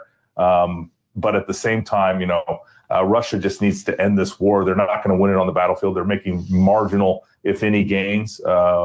And they've really been struggling because of the situation on the front line. And so we just need to end this war. And I think these sanctions are the next step. But again, President Trump's going to continue to work on creating the environment that's necessary to bring Russia to the table and to get a ceasefire. Is there anything, when we consider the weapon shipments that we will not send to Ukraine, Ambassador. I remember the big debates that were had over the shipping of F-16s, providing M1 Abrams tanks, ATACMS missiles, and so forth. If somebody else is placing the order and doing the buying, do we care what they get? Well, obviously, I'd say the rule number one is the United States will not make ourselves strategically vulnerable in any way. So we're not going to, cut too deep or give amounts or sell amounts that are going to put us at a strategic disadvantage. But we're going to make sure that Ukraine has everything they need to defend themselves. They have, like the way the U.S. Air defense systems, especially, have performed as they're every night attacked by drones and missiles and all the things that Russia is sending their way. And so, they obviously want more of those systems because they know they work and they know that they're very successful in eliminating those threats. But at the same time, they need to be able to defend themselves on the front line where they're encountering the Russians and the waves of poorly trained Russian soldiers that are, being paid a significant amount of money in expectation that most likely they're going to die. It's really a sad situation on the front line, and we just need to end it. President Trump sees that for what it is. And, let's just hope that as we take steps into August here, we can get this war to a ceasefire. Ambassador, just quickly before we let you go, President Trump announced on Friday that he would be deploying 2 nuclear subs into an appropriate region in order to counteract what he saw as escalatory rhetoric coming from Russia. Can you confirm whether or not those subs actually have been deployed? And do NATO allies worry about that kind of escalatory move? No, I'm not going to confirm our strategic movement of any submarines. Obviously, that's one of the many systems we have available that make us very strong as a country and provide the necessary strategic ambiguity that we can move things around. And submarines obviously are very important to what's in our arsenal. But, there's no reason for me to talk about any of those things right now. Had to ask it. Matthew Whitaker, thank you so much. U.S. Ambassador to NATO. It's great to have you with us, sir, and appreciate the update here on weapons for Ukraine as we add the voice of Michelle Jamrisko, Bloomberg's White House national security editor, with us back at the table in Washington. Michelle, it's great to see you. We just kind of covered the bases with the ambassador here, but this is a pretty significant update. Having had so many questions about the way this program would work or whether it would work at all, what does it tell us that the Netherlands are first, and are there any limits to this program? Well, that remains to be seen as so many developments in this space. I think you heard from the ambassador that it's such a sense of urgency right now. They're underscoring in terms of trying to end the war, and you see all these kind of crosshairs getting involved in this, from the trade tariffs as well, and we were talking about India earlier, and also the urgency of resources, and of course, notwithstanding the ambassador and others' hesitance to give away too much in terms of the strategy and military details. We do know that they're trying to figure out how to move these assets and to maintain support for Ukraine while also not escalating, as Kaylee mentioned. Well, on India, the threat of higher tariffs of an amount that he did not specify, is that likely to change India's behavior, Michelle? Are they signaling they're going to stop purchasing Russian oil? I think we're seeing the very high bar that successive U.S. presidents have dealt with in trying to persuade India on a moralistic line in terms of purchases. I can remember even 2 years ago now when we were having this conversation with Indian energy minister at the time about the Russian oil purchases and the U.S.'s disdain for it, and he had something to say about how it wasn't altruism, it's not philanthropy. They're making these purchases for their domestic population, the most populous nation in the world, on the basis of pragmatism, and they're just not going to budge right now on that. Well, that's important because the president says they don't care how many people in Ukraine are being killed by the Russian war machine. First of all, remarkable to hear him use the phrase Russian war machine. I'm not sure we would have heard that even weeks ago. But to the point that India is is being framed this way by the president would suggest that they've talked about this. Did this come up with Modi? Well, we can't get inside, his head on the conversations he's personally had with Modi, but we do know, of course, he's had warm relations with the Indian leader for some time. I mean, dating back to campaign trail, meetings and events and that sort of thing. So it really just does again underscore, the toughness which India is using, their leverage and saying, no, we're not going to sway on this. And by the way, we don't appreciate, they said in a statement last hour that, the EU and the US are being somewhat hypocritical in this. And they're pointing to, purchases of different goods by those two entities too. So from Russia. So there's a lot of, war of words going on right now. And it's, the India tariff deal is just one thing that's being caught in this sense of urgency that Trump has renewed over ending the war in Ukraine that he, by the way, campaigned on finishing on day one. So we'll see. Yep. 24 hours was the promise at one point. Michelle Jamrisco, Bloomberg White House and National Security Editor. Thank you so much for joining us. We'll, of course, have more on this story coming up at 5 p.m., but get back to our other top stories as well when it comes to vacancies at the Fed, at the BLS, and, of course, redistricting efforts across the country. That's right. Democrats fleeing Texas. We'll have a lot to cover, along with a stock market that just keeps reaching higher through this earnings season. So meet us back here at 5 p.m. Eastern on the late edition of Balance of Power, only on Bloomberg. The latest global headlines are now at your fingertips. Subscribe to Bloomberg News now and get news when you want it on your schedule. These are short audio reports that bring you the latest headlines with context. Check in throughout the day for just a few minutes to stay on top of the latest news from around the world. Bloomberg News Now is available 24 hours a day right on your smartphone. Subscribe today on Apple Podcasts, Spotify, or anywhere you listen. Bloomberg News Now. Context changes everything. This is a Bloomberg Money Minute. Markets are rolling to start the week with all three indices seeing gains from 1.25% to over 1.75%. Boeing machinists said its defense business are officially now on strike after rejecting the company's latest contract offer. Around 3,200 employees at Boeing factories in Missouri and Illinois walked off the job, shutting down fighter jet production. Union leaders had recommended that the Boeing offer be approved, calling it a, quote, landmark agreement. The last defense worker strike at Boeing was back in 1996 and lasted 99 days. Elon Musk is in line for a massive payday as Tesla has approved a stock award worth around $30 billion from Musk. The massive payout is meant to keep the billionaire's attention on the automaker as Musk has delved into politics. The company says that the new agreement includes 96 million shares that will vest if Musk continues to serve in the top post for another 2 years. Tesla shares are up close to 2% in trading so far today. I'm Dan Schwartzman, Bloomberg Radio. Bloomberg Radio, where the experts come to listen. Ariel Cohen, Atlantic Council. I'm listening every morning when I'm driving into Washington, D.C. You're terrific. Representative David Schweikert. One of the reasons I love Bloomberg is I'm allowed to geek out. Jared Bernstein, former White House Council of Economic Advisors Chair. I was driving around, I put on your show. I learned 5 things in about 3 minutes. Listen on Apple CarPlay or Android Auto with the Bloomberg Business app. And always on Bloomberg Radio. Context changes everything. The biggest business story of our time revolves around one name, Elon Musk. On the latest episode of Elon Inc., the Tesla Diner. I actually think it's a brilliant idea. They built this diner. It has like 2 stories. You can sit, you can order food, but you can also sit in your car and watch a movie. It's got like 80 supercharger stations that are like version 4 of the superchargers. People are super into it. It's going to be a tourist attraction. From Bloomberg Business Suite, this is Elon Inc. Listen wherever you get your podcasts. The data that matters for your investments. Almost every stock in the S&P 500 is in the red. And analysis on the companies making news on Wall Street. Oil stocks in particular on the move. Robinhood, this was an all-time high. Listen to the Stock Movers Report from Bloomberg. Jefferies upgraded the stock to buy. It's your short audio report on the day's winners and losers in the stock market. Micron in the after hours. What's going on? Subscribe to the Stock Movers Report on Apple Podcasts, Spotify, or wherever you listen. As veterans, we're no strangers to helping others. That's what we were taught, service before self. But we do have one question for the veterans listening.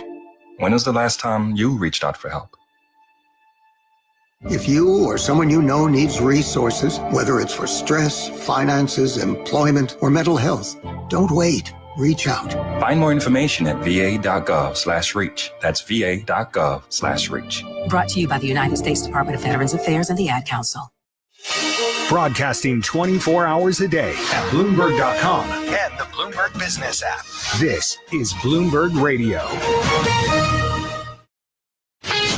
This is Bloomberg Business Week Daily, reporting from the magazine that helps global leaders stay ahead, with insight on the people, companies, and trends shaping today's complex economy, plus global business, finance, and tech news as it happens. Bloomberg Business Week Daily with Carol Masser and Tim Stenivek, live on Bloomberg Radio, television, YouTube, and Bloomberg Originals. And a very good afternoon, everybody, live on TV, radio, YouTube, Bloomberg Originals. Carol Masser, Tim Stenivek is off this weekend. In the house is none other than so Matt happy Miller. to be here. Are you? Yes, You I have a really long day- am. It's a long day for you. Well, I mean, I spend this part of my day typically listening to you and Tim. You do. And so You I'm always message- happy to be here. You message in a lot, so it's really fun to have you here. We're going to talk a little bit about the trade today because we've got equity investors back, Matt. It looks like some fairly broad-based buying, although we're just turning off our best levels of the session. I don't know whether it's just people expect that Fed rate cut sooner rather than later. What are you looking at? Well, I was looking at the gains. So we're up 1.3%, and we okay. were off 2% on Friday. So we still Yeah. haven't made back what we lost on that day. No, it's a really good point. All right, so we're going to talk a little bit about technology. We've got Apple's pep talk on AI. We're going to check in with Mark Gurman in just a moment. Palantir coming in with their earnings results after the closing bell. The stock has been on a tear. It's minting billionaires, so we're going to get into that a little bit later on. And then I mentioned we have a couple of C-suite execs. Yeah, we're going to talk about how much they're using AI, their clients using AI. And we also have an interview with we'll replay an interview that Ed Ludlow did with the Yeah. CEO of Joby after their acquisition of Blade. Copter ride sharing. Generac CEO is going to be with us too as well. First up, though, let's get a check on that trading day. Let's turn things over to Charlie Bell. Hi, thank you very much indeed. We are seeing stocks surge. We are holding, as you mentioned, very close to session highs right now with the Dow, the S&P, NASDAQ. They are all advancing back to work Monday. Right to the numbers here. We have got the Dow Jones Industrial Average up 485 points. That is the gain there of just about 1.1%. S&P 500 index climbing now by 1.3%, while the NASDAQ Composite Index also pushing higher. Your 10-year right now, 4.20%, with the 2-year, 3.68%. So bottom line here, the Dow, the S&P, NASDAQ all advancing. Spot gold up 0.3%. We've got West Texas Intermediate crude down 1.6%. And Bitcoin right now is advancing by about 0.7%. American Eagle Outfitters shares are surging after President Trump touted the retailer's advertising campaign featuring actress Sydney Sweeney. It was the topic everybody talking about over the weekend. Shares of American Eagle right now up by 22.4%. The Post, which initially misspelled Sweeney's first name, was subsequently removed from Trump's Truth Social feed. Again, though, American Eagle right now up by 22.4%. So the Dow, the S&P, and NASDAQ all surging. For on-demand news 24 hours a day, subscribe to Bloomberg News Now wherever you get your podcasts. I'm Charlie Pellet. That is a Bloomberg Business Flash. All right. And there will definitely be some Sweeney talk later. She has really good genes. And what's wrong with saying that? Nope. I don't know. Nothing wrong with that. I don't know. We're going to talk about it with our TV colleagues. Here right now, we want to talk about Apple. Shares bouncing around today, up as much as 2.7%. Right now, near their lows of the session, down about, still up about 0.7%. This is as analysts have been raising their price targets on the company, some 17 changing price targets, 15 raising them by an average of 4.5% following their recent earnings. We also heard about Tim Cook's AI pep talk, and there are also some concerns, which may be what's weighing on the stock a little bit today, about U.S. tariffs on India and what that may mean for Apple products. So let's get to it. Let's lay it all out. Our in-house expert is none other than Mark Gurman. He's Bloomberg News managing editor for Global Consumer Tech, and he's out there in our LA bureau. Hey, Mark, good to have you here with Matt and me. Lots to talk about. First of all, what do we need to know? Is there real concerns about these U.S. tariffs in India and the impact it could have on Apple? What do we need to know here? I think long-term, yes, to a certain extent. For the time being, Apple's still in a phase right now where smartphones and other types of consumer gadgets are getting an exemption, no matter where those products are being imported into the US from. So Apple at this point is not going to have to pay those additional tariffs. No matter how high they go, we're still in exemption territory. But at some point, that smartphone exemption is going to run out. I believe it's in a couple months from now. And at that point, Apple will need to begin paying tariffs. That's not going to have an impact in all likelihood on the September quarter, but more likely on the December holiday quarter. And they have some padding in there anyways, given that's typically their most revenue-rich quarter of the year because all the new products really come out during that period. What I will note is we're in for basically a yo-yo game here. Apple's going to have to be moving things around dependent on where the tariffs are going to hit. They were very quickly able to move the majority of US iPhone production out of China into India. They'll again probably have to shift it around depending on where they're going to get the biggest savings. But at the same time, I do believe that behind the scenes discussions between Tim Cook, the CEO of Apple, and President Trump will continue to try to get as many exemptions for as long as possible on the company's products. Well, and President Trump has been pretty open in stating that he wants smartphones to be made in America. How much production of the iPhone do you expect to be moved to the States? None. I mean, they'll certainly make more components. They'll certainly claim they're doing some sort of manufacturing here.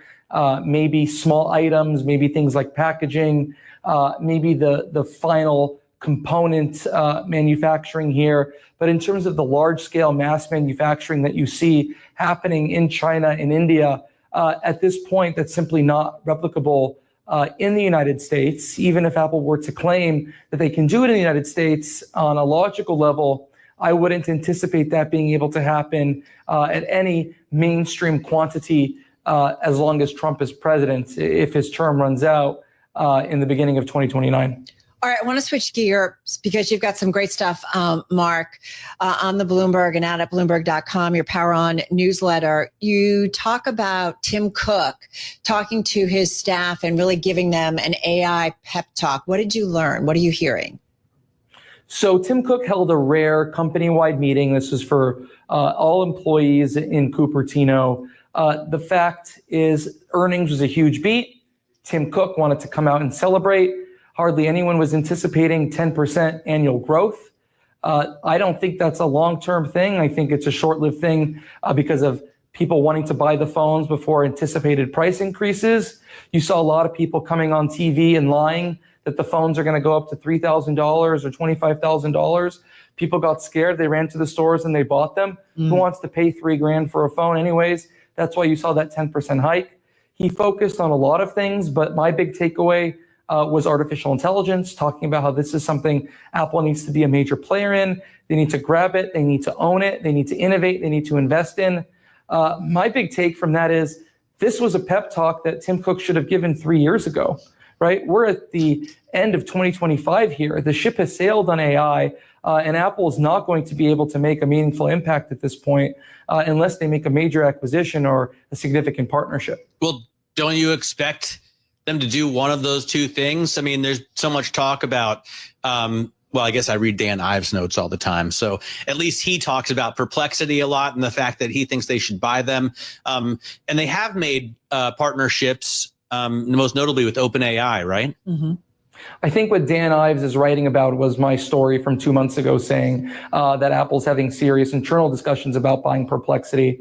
And then he put his note out multiple months after that, agreeing with my take on there. So that's what you're seeing there. But Apple is contemplating Perplexity, depending on what you see with the Google search deal. Also serious contemplation around Mistral, which is a pretty popular and famous maker of large language models and other underlying AI tech out of France. There's all sorts of complication there with the European Union and the difficulties of an American company buying a French company, especially with the Digital Markets Act and all the policies happening in that region of the world right now. But I do anticipate Apple to make a series of AI-related acquisitions. I wouldn't believe there would be anything north of 10, 15 billion. There's no Anthropic here for 60, 80 billion or anything like that. Certainly OpenAI is a pipe dream of the Apple faithful, but I anticipate them to make some maneuvers there. In that meeting, Tim Cook indicated that 40% of the new 12,000 hires that Apple has done over the past year were R&D. They're shifting around some teams within the software engineering organization to focus more predominantly on AI. So they are making the maneuvers. It's just too little too late, if you ask me. Well, and let me just ask you, the AKI team, what do we need to know about that? And are they now in on a chatbot or a ChatGPT like, vehicle for Apple? Because it sounds like they've gone back and forth here. Yeah, so AKI is this new Answers, Knowledge, and Information group. The person, Robbie Walker, who was in charge of Siri was removed from him because of all the delays and multiple issues. I don't have to go through unless you have an hour, I don't have to go through the laundry list of problems with Siri, but that was taken away from him. Now he's building a new answer engine, and this is designed to be an AI-ification of search. Again, this is all prep work for the anticipated breakup of the Apple and Google search deal. Apple's going to lose billions a year on this. They need a replacement. This is a good time for a reset. All right, good stuff. Are you okay? Are you hoarse? Were you at a concert or something? Did I miss? I lost my voice. Okay. I'm all good. At Lollapalooza. Were you at the Dead show? No, he's in LA, not in San Francisco. As long as you're okay. All right, Mark Gurman, thank you so much. Bloomberg News Managing Editor for Global Consumer Tech out there on the West Coast. Hey, we're going to stay with big tech, and we're going to talk a little bit about Palantir. Stock's up about 4%, Matt, here ahead of earnings. I don't know if you've looked and it's lately. Been on a tear. Unbelievable. Over 100%. It's more than doubled this year. Yeah, I'd say. It's pretty amazing. All right. And we're going to get an update on the business after the close. Let's see what two members of our team have to say about it. Bloomberg Intelligence Global Head of Technology, Mandeep Singh, is here in our Bloomberg New York studio. And then we should remind that run up in the share price has created a lot of wealth creation for folks. So we're going to get to that aspect of the story with our Dylan Sloan. He's Bloomberg News wealth reporter. Mandeep, I want to start with you. I mean, it does just seem like this one, every time we talk about it, it's often in a positive way. What are you watching out for when this company reports? I mean, the U.S. commercial segment revenue, that is the one which has seen the most traction, given they've launched this product called AIP, which is tied to AI and use of large language models. And that segment has grown almost 70% so far this year. Everyone is expecting growth to accelerate sequentially. So anything below 75% growth would certainly be considered a miss. The whisper number is probably higher. Below 70%. Yes. But that's, again, a pocket of their revenues. They have a high exposure to government revenue. And look, when a company trades at 90 to 100 times sales, 9 out of 10 times, no matter what the company does, a year from now or 2 years from now, the stock will be flat. And we have numerous examples of that, Snowflake being the most notable one, which is a comparable company to Palantir. It IPO'd exactly at 100 to 120 times sales. The stock has been flat since the IPO. The company has done very well. It's grown 30, 40%. But again, the expectations get so high. And look, to my mind, OpenAI is the fastest growing company, OpenAI, Anthropic. Even those companies don't trade at 90 to 100 times sales. So what makes you think of Palantir at 40% growth, even if it's 45% going forward, should command a 90 to 100 times sales multiple? And that's why it's created so many billionaires, right? Dylan, there are now 5, I think, billionaires who are mostly co-founders of Palantir, but one, Shyam Shankar, is the chief technology officer. So it's making a lot of people a lot of money. Exactly. Yes. So we've been tracking this at the Bloomberg Billionaires Index for about a year now. And you mentioned up 100%, I think, in the past few months. But yeah, the stock's up, almost 6-fold or so over the past 12 months. And in particular, Shyam Shankar, chief technology officer, valued his net worth for the first time. He's at $1.3 billion. And he's another example of a non-founding team member at one of these companies who has achieved $1 billion net worth, which is something that we are seeing more and more recently. In the past few months, we've looked at Sundar Pichai over at Alphabet.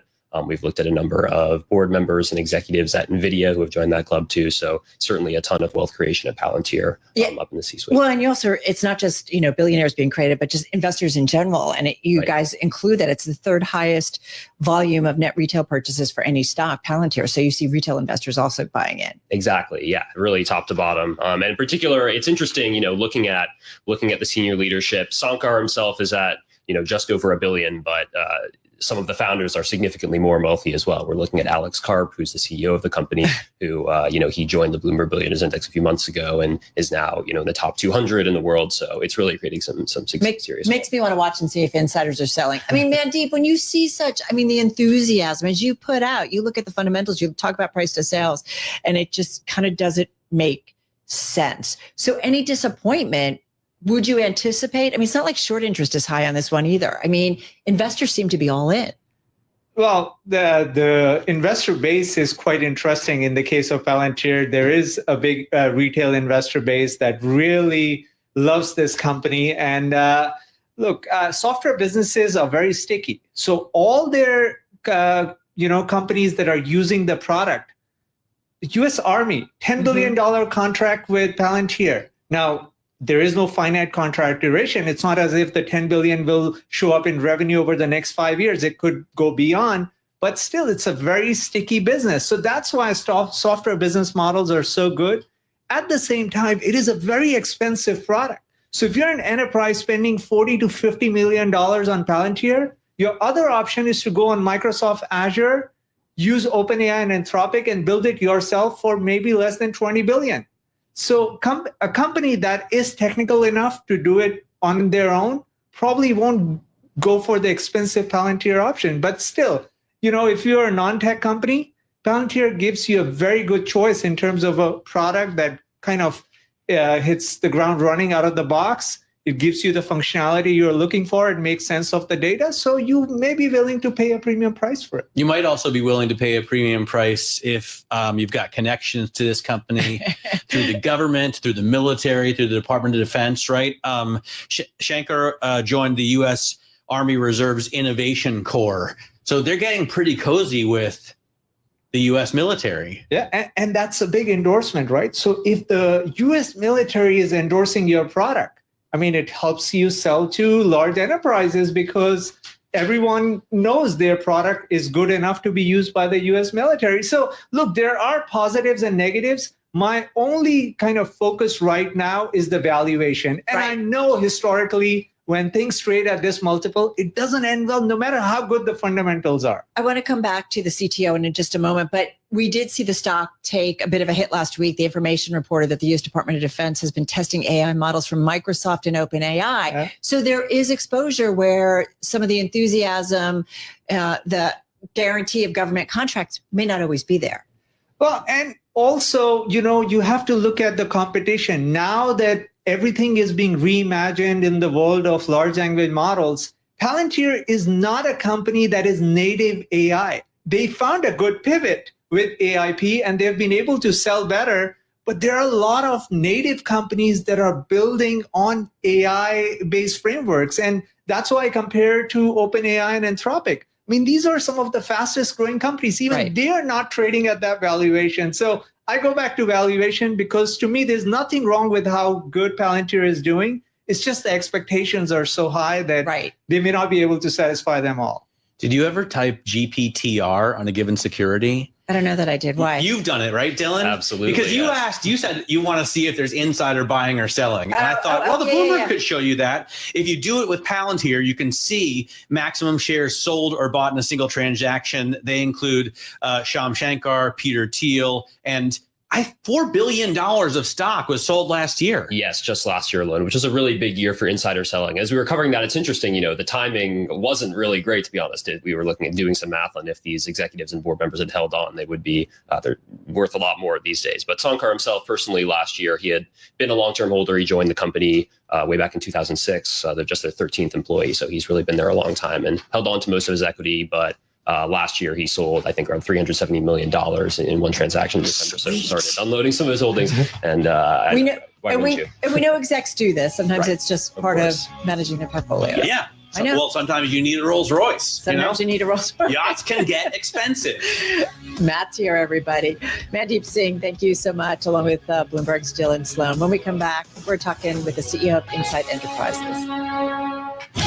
In case you missed it, our latest Business Week Daily podcast features Craftco CEO Ali Anderson on how U.S. trade policy is impacting consumer demand for fine spirits. Download it now at Bloomberg.com. Get the news you need at the click of a button inside your car. The new Bloomberg Business app, now featuring Apple CarPlay and Android Auto. All your favorite Bloomberg radio shows, plus news at your fingertips. Download it free in the Apple App Store or on Google Play. Join us in Atlanta or via live stream on August 12th for Bloomberg's Business Value of AI event and networking reception. This event will gather business and technology executives to share their experiences and provide insight into how to best use data to optimize the customer experience. You'll also learn how companies have successfully implemented AI agents that have led to improved productivity and profitability. This program is proudly sponsored by IBM. Register at bloomberglive.com/AI/Atlanta. The more you listen to your kids, the closer you'll be. So we asked kids, what do you want your parents to hear? I feel sometimes that I'm not listened to. I would just want you to listen to me more often and evaluate situations with me and lead me towards success. Listening is a form of love. Find resources to help you support your kids and their emotional well-being at sounditouttogether.org. That's sounditouttogether.org. Brought to you by the Ad Council and Pivotal. On a recent edition of the Odd Lots podcast, Joe Weisenthal and Tracy Alloway speak with Jeremy Allaire, the co-founder and CEO of Circle, on the booming business of stablecoins. Coinbase took, I think, more than 50% of your revenue from reserve assets last year, which seems like a lot to pay for distribution when you're already the second biggest stablecoin in the world. Is that partnership, will the math always make sense to you? And I guess how often do you actually renew that agreement? Yeah, so a couple things. So first of all, we have a great relationship with Coinbase. They've been such a huge partner and really bet big on this way before anyone else. They're really betting, not the entire company, but they're betting a lot on it. And that's amazing. And when you think about networks that were built in the past from the 70s or the 80s or in other times, you definitely need these big anchor tenants that really bet on it and help drive the utility. But to the degree that Coinbase has leaned in, that's really helped create demand for usage in other places. So Coinbase's largest rival, Binance, for example, is also a significant partner on this. And I think with the Genius Act passing, which I know we'll come back to, and regulatory clarity kind of happening around the world, we're entering a new chapter in all of this. We were sort of in the early adopter phase, which was really primarily anchored in like crypto trading markets and things like that. And now we're entering this kind of more mainstream phase where payment companies, banks, financial institutions, capital markets companies, lots of consumer companies, consumer internet companies are all getting involved. And so our view is that the sort of share of the pie, as it were, is going to be more and more diversified and grow. The pie will grow and the diversity of the participants in that will grow over time as well. That's what's on a recent edition of the Odd Lots podcast. Listen to the full episode on Apple, Spotify, the Bloomberg Business app with Apple CarPlay or Android Auto, or anywhere you get your podcasts.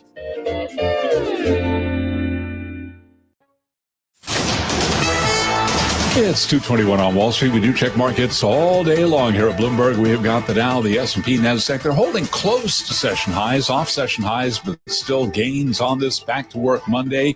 A renewed wave of dip buying lifting stocks. Right now, the S&P 500 index up 81. That is a gain for the S&P of 1.3%. The S&P at 63.19. We've got the Dow up 493 points, now up by 1.1%. NASDAQ up 1.8%. The 10-year, 4.20%. The 2-year, 3.68%. Spot gold up 0.4% right now, up $13 the ounce, $33.76. And West Texas Intermediate crude oil slumping 1.2%, $68.80 for a barrel of WTI. Bitcoin up 0.8%. Bitcoin just above $115,000.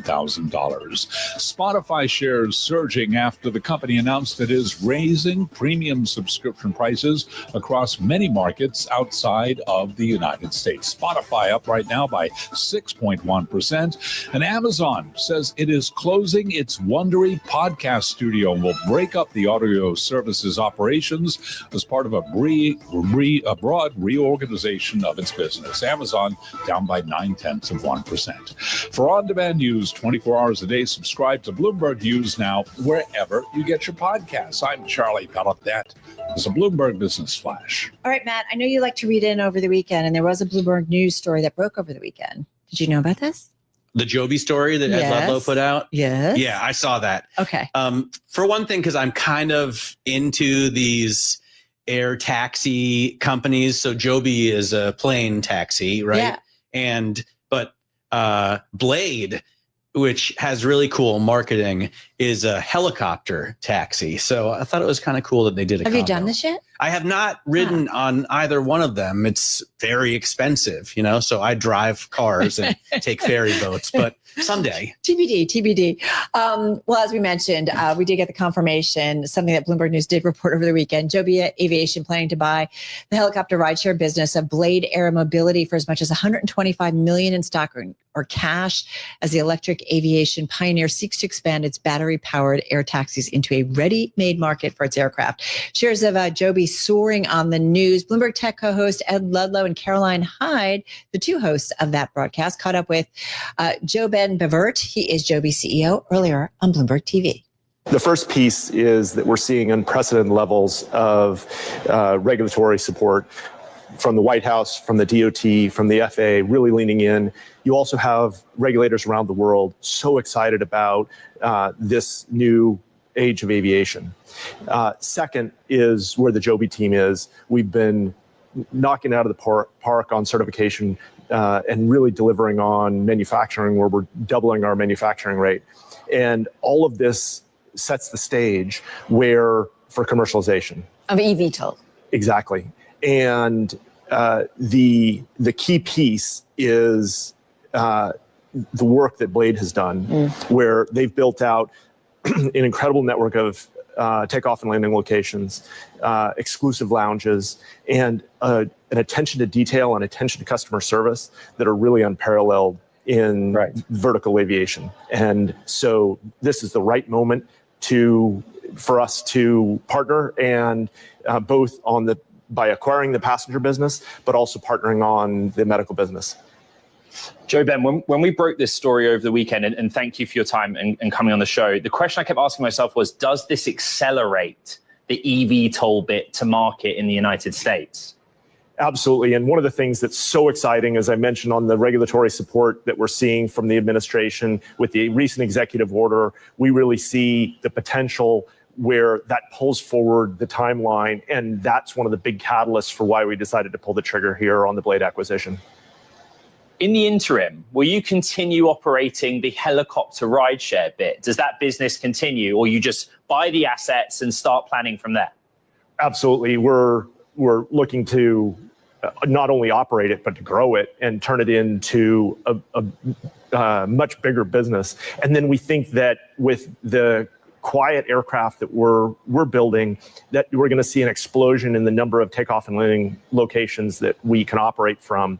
We're seeing real estate developers, both here in the US and around the world, who are so excited about our technology and are clamoring for takeoff and landing locations at their developments. And so we just see unprecedented momentum in the market today.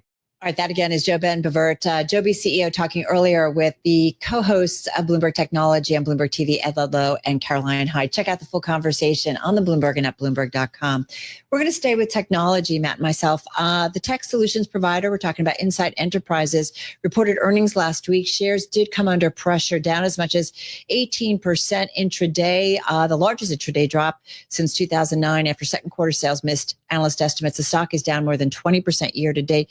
We wanted to hear more about the business, the outlook, and what is going on with IT spending more broadly.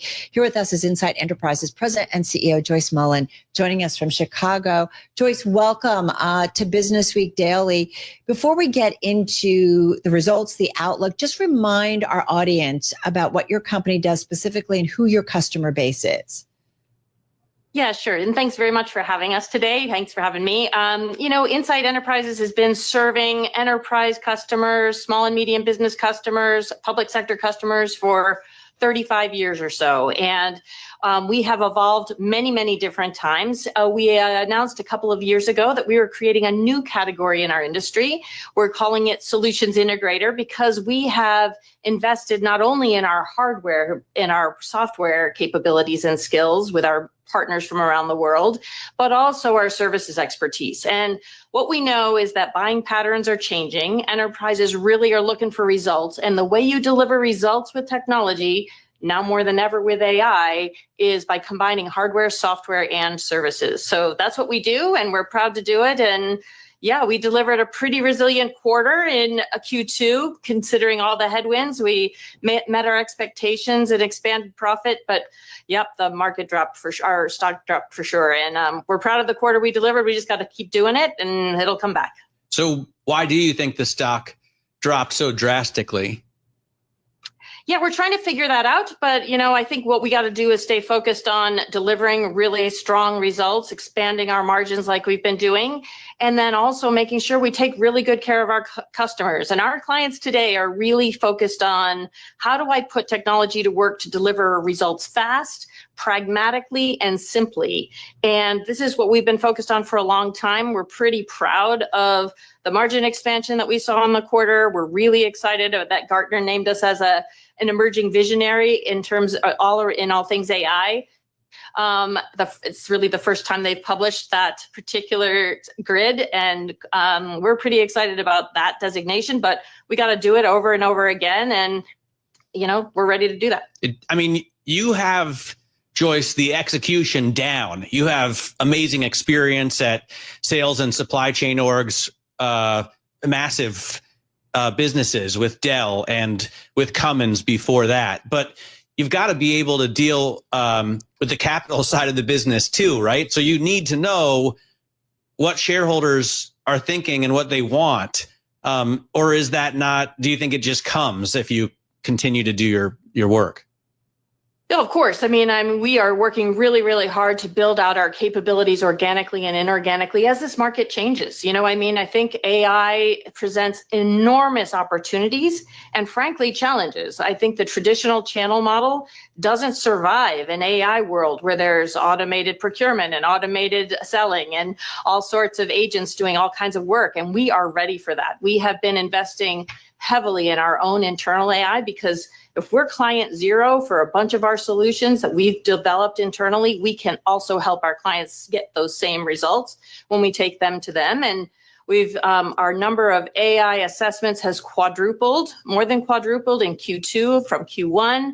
So we think this is really the catalyst that we've been excited about and preparing for many years. And now I think we're in a great position to deliver against those opportunities. But you gotta demonstrate results every single quarter, and I think that's what we're prepared to do. How much of it, though, is that customers, and I think this came out in the reporting following your results, that customers are just putting off new projects and they're saving for what they think they might need in AI? How much of that is going on, I guess, and impacting your business? Yeah, we have definitely seen that, specifically, Carol, in our enterprise infrastructure business. So our infrastructure business around enterprise, our largest customers. And there's a lot of excitement around AI.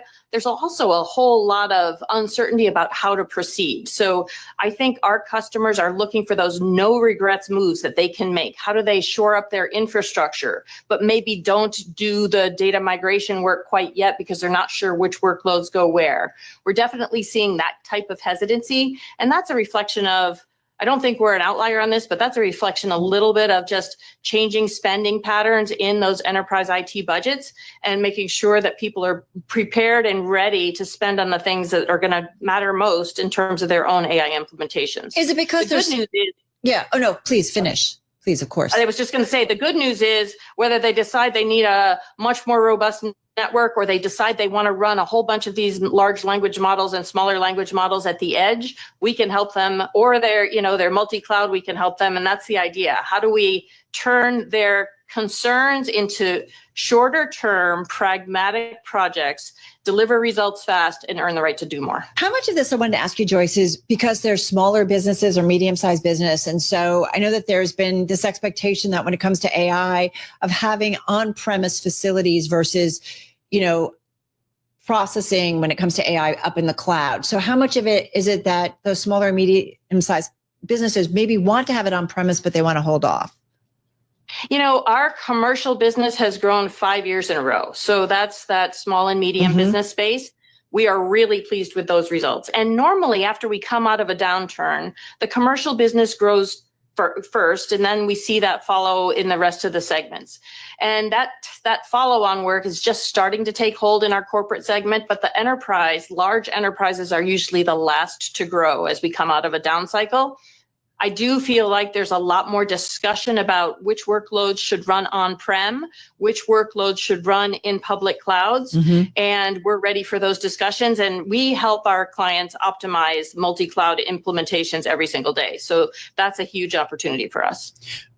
I just noticed the statement that the enterprise tech buying model is broken. And I wonder how you think the new model looks.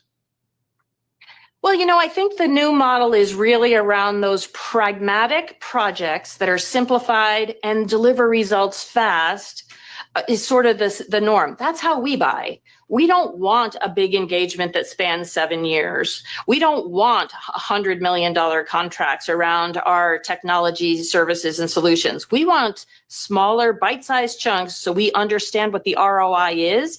And then we use the returns on that investment to pay for the next one and the next one and the next one.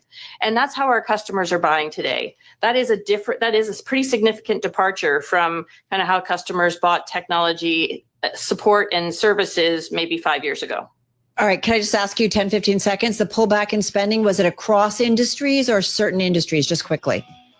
Yeah, really, I would say it was more pronounced for large enterprise customers, more pronounced in those customers who serve consumers. All right. Going to leave it there. Good to check in with you. Joyce Mullen, she's Inside Enterprises President and CEO. When we come back, our view from the C-suite continues this with companies whose share price was the best performing stock in the S&P last week. That's next.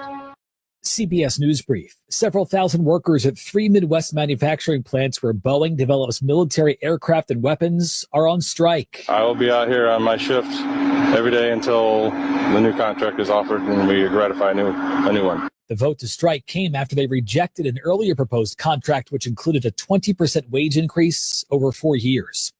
Dozens of Democratic state lawmakers in Texas have scattered around the country.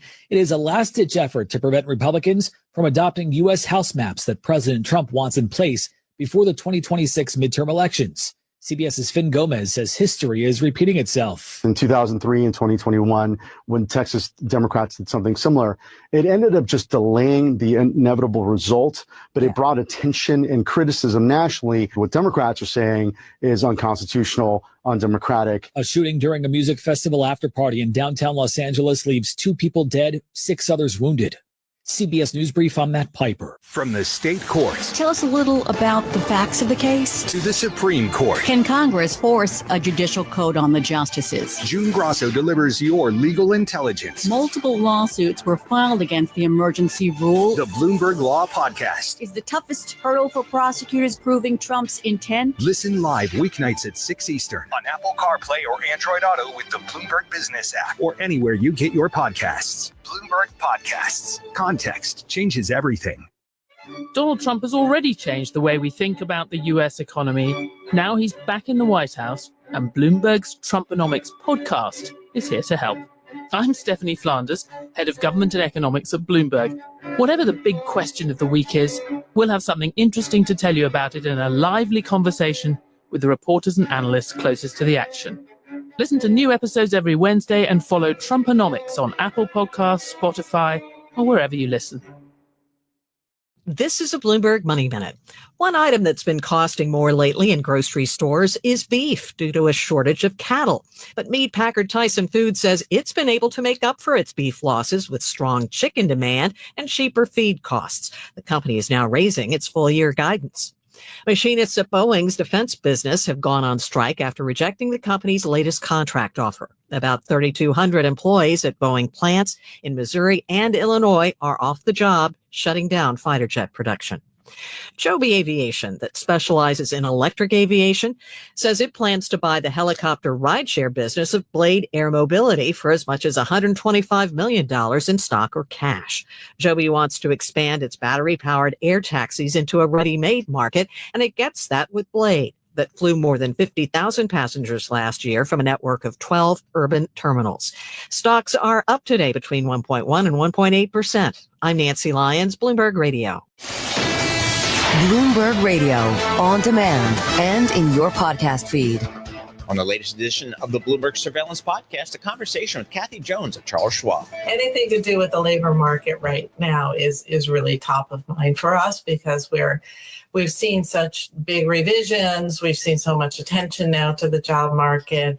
It is a bellwether for the Fed, obviously, because it's part of their mandate. So those weekly jobless claims take on a lot more importance now.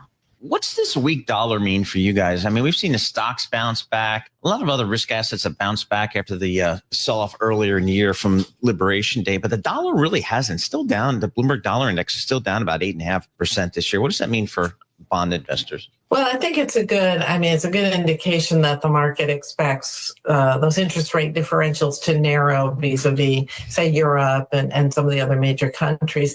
It makes international investing in bonds a bit more attractive. It's been a good 10, 15 years since that's really been an attractive option for a lot of investors, particularly in developed markets.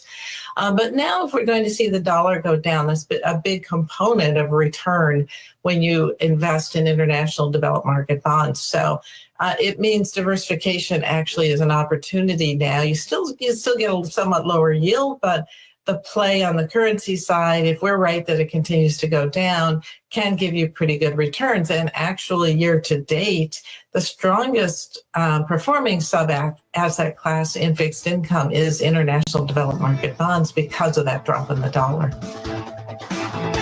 Hear the full conversation on the latest edition of the Bloomberg Surveillance Podcast. Subscribe on Apple, Spotify, and anywhere else you get your podcasts. Plus, listen anytime on the Bloomberg Business app and Bloomberg.com.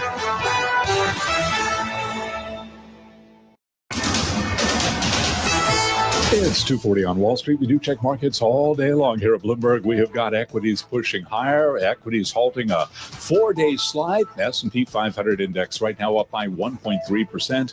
Tech mega caps, which have borne the brunt of recent selling, leading today's bounce. Case in point, we do have NASDAQ up 1.8%. The Bloomberg Mag 7 index up 2%. The Dow up 520 right now. That is a gain of just about 1.2%. 10-year 4.20% with the 2-year 3.68%. Spot gold is up $12 the ounce, up 0.4%, $33.75. And West Texas Intermediate crude down 1.9%, $66.08 a barrel on WTI. Tesla has approved an interim stock award worth about $30 billion for CEO Elon Musk, a massive payout meant to keep the billionaire's attention on the automaker as a legal fight over a 2018 pay package drags on. Tesla shares right now, they're gaining by 2.3%. For on-demand news 24 hours a day, subscribe to Bloomberg News Now wherever you get your podcasts. I'm Charlie Pelleton. That is a Bloomberg Business Flash. All right, Charlie, thank you so much. Really looking forward to this next guest. Generac, I don't know if you noticed, Matt, was the top performing stock in the S&P last week. It was up 25%. And it makes a product that I think a lot of homeowners, if you don't have one already, you want your own generator.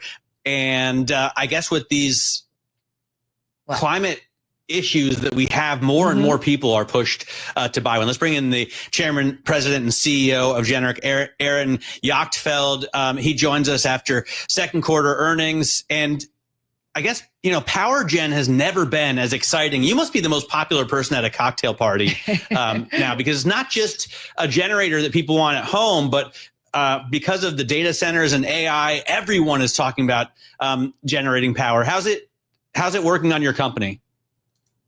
Yeah, thanks for having me on today, guys. It's like you said, it's never a dull moment when you talk about backup power. Every time I travel, I get on a plane, you sit down next to somebody, you do okay, what do you do? What's your job? Where do you work? I talk about Generac and all of a sudden, people are like, well, that's a product we have to have. I think what we've come to find just as Americans, we struggle with power quality in this country, and we have for many decades. This is not a new issue. I think, what's worrisome is just the number of outages that are happening and how long they're lasting. And this is a growing problem, both for homeowners as well as businesses. Yeah. So how much, Aaron, of your business is, me and Carol out in the suburbs, and how much of it is a company, mid-size or even larger, looking to back up its data?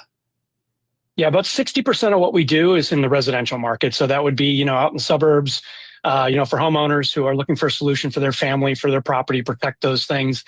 Businesses, this is a business decision, right? With homeowners, it's a little bit different. It's a little bit more emotional, right? Just the loss of power and what can happen in your home. Certainly there's things that can go wrong. There's damage that can happen to your house. But largely, that's an emotional decision. Whereas a business, the loss of revenue, spoilage of inventory, some kind of interruption of a critical process, especially as things get more critical with in business with power, the need for that. We see about 40% of our business leaning that way, but that is a very large opportunity for us. And in particular, in some of the bigger applications where we play up in the data center market, it's an incredibly hot space. Well, dig into that for us, Aaron. Like, how much growth are you seeing in that space? How many calls are you getting about that? Give us an idea of some of the demand and what that kind of gives you an indication of how much more that market could be for you guys. Yeah, the market for data centers, obviously you guys cover this, very broadly. Yeah, it's massive, right? The capital spending that is going into these facilities and all the equipment that goes alongside of them is enormous. And of course, the power needs themselves are enormous. But you can imagine the backup power, right? These are critical installations. If the facilities go down, we don't have access to the cloud. We don't have access to some of these critical things that are happening in data centers. So every single data center that goes in has emergency backup power. And so we're a relatively new entrant to this market. Our product lines have been smaller. We've served small business and smaller data centers for many, many years. The telecommunications space, and an example, is we provide backup power to a lot of the major wireless carriers out there. So this is a bit of a new space for us. We just entered it in April. We opened up our order book, and we've already booked $150 million worth of new business. We talked about that last week on our call. Mm-hmm. I think that was part of the reaction that you saw in the stock, but we're seeing just an incredible amount of demand for these types of products. I'm always interested in where you're building these things. And I guess you have a new facility in Beaver Dam, Wisconsin, that's supposed to open up space to build those big diesel generators, more of the big diesel generators in Oshkosh. Tell us about your manufacturing footprint, because tariffs are obviously a huge issue these days. Absolutely. And, we've been longstanding U.S. manufacturer. We just opened our 6th facility in the state of Wisconsin. We have 7 here stateside. Those 6 facilities in Wisconsin, a good chunk of those facilities are focused on these larger units and on the commercial and industrial products. So those products for backing up businesses. But we're also a global company. We have facilities worldwide. We have a facility in China, a facility in India, Brazil. We have 3 facilities in Europe, and 2 in Italy, 1 in Spain. Have another facility down in Mexico. So, we're a global company, but we see, the demand for backup power growing, really across the globe. But we see what's going on here in the U.S. The addition of the Beaver Dam facility was a critical part of expanding additional capacity for these systems because the growth is it's enormous right now. How much? So I look at cars all the time. Ford builds more cars in America for sale in America than any other producer. You'd think that would help them avoid tariffs, but in the end, they get absolutely crushed with tariffs on steel, tariffs on aluminum, tariffs on foreign-made parts, tariffs on magnets out of China. And it really makes up then more of a tariff hit than somebody building a car in Japan or somebody building a car in South Korea for export. Do you get hit with those kind of nickel and dime tariffs too? We do. We use a lot of steel. We use a lot of aluminum. We use a lot of copper in every single gen set. So in fact, it's interesting you brought up the automotive industry, Matt, because it's a real good proxy for, a lot of our input costs, in terms of the components, in terms of the commodities, the things that we're exposed to. So, we have a lot of those similar exposures. And I think just like Ford and others, we're trying to do what we can to minimize the impact of tariffs, but it's difficult. I mean, we've all developed over the last, 40, 50, 60 years, global supply chains, right? I mean, there are areas of the world where, certain components, certain commodities are only available, right? They're just not widely available in other parts of the world. So it's going to take time to recalibrate those supply chains and to try and create a more domestic manufacturing base. And I get it. I understand the need to do that, in particular around things that are, associated with defense, maybe pharmaceuticals, things that are truly critical. I'm not sure, when you look at the broader base of things that we're putting tariffs on, that, like tennis shoes and Barbie dolls, if that's, maybe the right place to do it. I think we've got to be selective and we've got to be strategic in how we use tariffs. But I know the administration's, working through all of that with all these different trade partners. Well, some things, like magnets or rare earths out of China, we're never producing those here. It's like not an option, not in decades. So it's challenging. And you must use those. Are you getting enough? We are, we're fortunate that we have we have the ability to kind of substitute for some of those super rare earth elements that I think are really critical in aerospace and defense. Not as critical maybe in the automotive, and, in smaller quantities they are, but we have access to them today. But of course, that's a concern because, as you noted, there are only a few areas of the world where you can get those types of materials and those types of components. So it presents a really, this is a very complicated situation, very complicated conversation. I understand what we're trying to do, but again, I think we've got to be super strategic about how we implement these trade agreements and these tariffs. We are talking with Aaron Yachtfield. He is Chairman, President, and CEO of Generac. Hey, a couple of things that you said, and I want to follow up on. You are mostly selling here in the United States, but you did talk about what you guys are doing around the world, Aaron. Does it make sense to pivot even more so international with the energy storage solutions to places like Europe and China, given that the U.S. policies are now less friendly to something like solar? Well, those are big markets to begin with, right? So, obviously we want to be successful with our energy products, the storage products in particular, battery products. Europe is a very well-established market. The U.S., is a good market as well. But obviously the policy changes that we've now codified here recently are going to have an impact on the U.S. market for solar and for storage. Now, a lot of the things we're looking at, though, even with the loss of those incentives and the loss of support here in the U.S., the economics of putting a solar system on your rooftop, depending on where you live, as the cost of energy continues to rise, this is one of the things we've talked about. We started out talking today about the quality of power. The cost of power is another element here that needs to be talked about, because as power costs go up, and the cost of these technologies around solar and storage continue to come down, the economics, the payback, the raw economics of investing in your own power production on your rooftop or a geothermal loop or however you want to produce your own power and store some of that power continue to improve. And the loss of support, it may impact the industry for a year or two, but it will get back on track because, again, power prices are going up. Yeah, it does feel like we're headed towards a power war, certainly here in the United States, considering the amount of power needed to really support all the AI that's going on. Having said that, you talk about these loss of these residential tax credits. You've got some new home standby generators, my understanding, is coming to market. Is that going to help offset, though, some of the loss that you are seeing from those residential tax credits, especially when it comes to your energy storage business? Yeah, absolutely. So on the energy storage side, the loss of the credits, that's going to impact that business here short term. Mm-hmm. Our home standby business, that business it's never benefited from tax credits to begin with. So, it's the kind of thing that again, if you and Matt out in the suburbs, you want one of these products to back up your home so that, you protect your property, protect your family. There unfortunately were no tax credits available, even though the administration, when President Trump was on the campaign trail, he had mentioned maybe perhaps offering a generator tax credit. We're still waiting on that. We think that'd be smart policy, but we haven't seen it yet. It certainly wasn't in the one big beautiful bill. But those products don't have tax credits. We do have a new product line coming out, which has got some great features and benefits packed in it. But those are the kinds of products that, again, you're really buying and investing in those products to protect your home, to protect your family, to protect your business from a power outage. No, and what I really meant is those new products kind of offsetting anything you're losing from the energy storage business because of the loss of the tax credits. One other thing I want to ask you about data centers.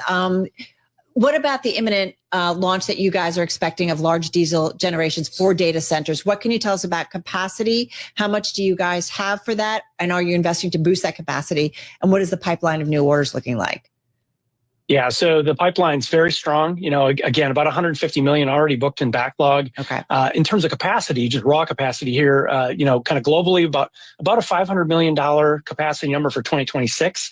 So if we get the orders, we think we can have a really great year next year as a way to increase our commercial and industrial business. But we're already thinking about 2027 beyond. This is a market that, again, you kind of have to go back to what do you see in terms of CapEx spending for data centers? Is this going to be is this truly a bubble? Something that in the next year or two, you're going to see a retrenchment or a retracement of all of that spending, or is this secular, right? Is this going to go on for the next decade? And we definitely, like others, believe that this is certainly a longer term trend and one worth leaning into. So we're already starting to think about adding capacity so that we can take that $500 million number to something much higher in the years ahead.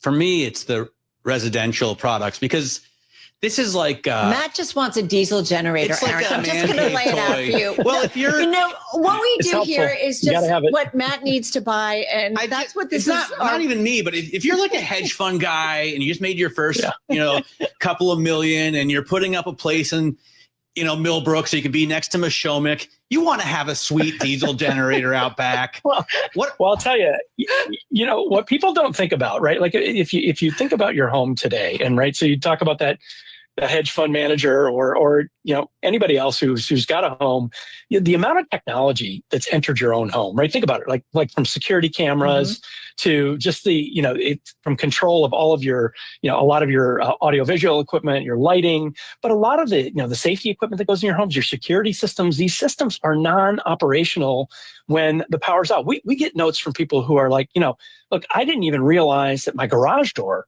wouldn't open. I've got a garage door opener, the power's out. I can't even back my car out of the garage. Everybody, if your power's out and you want to open the garage door, you got to reach up and grab that red handle, right? Nobody wants to do that ever in your garage because you don't know what's going to happen next, right? So people are like, I didn't think about it. I didn't think my sump pump. Aaron, what happens when your sump pump? My husband keeps doing all these systems, like our lights I have to turn on with like these technical systems and everything. Nothing switches or anything anymore. And it's like, I fear for when the lights go out. I don't live in suburbia. I live just outside New York City, but we talk about a generator there's so too. much. We talk it's about not a generator just even the food in your refrigerator, but the deer in the freezer downstairs. And it's not what happens if you can't heat the pool in the fall?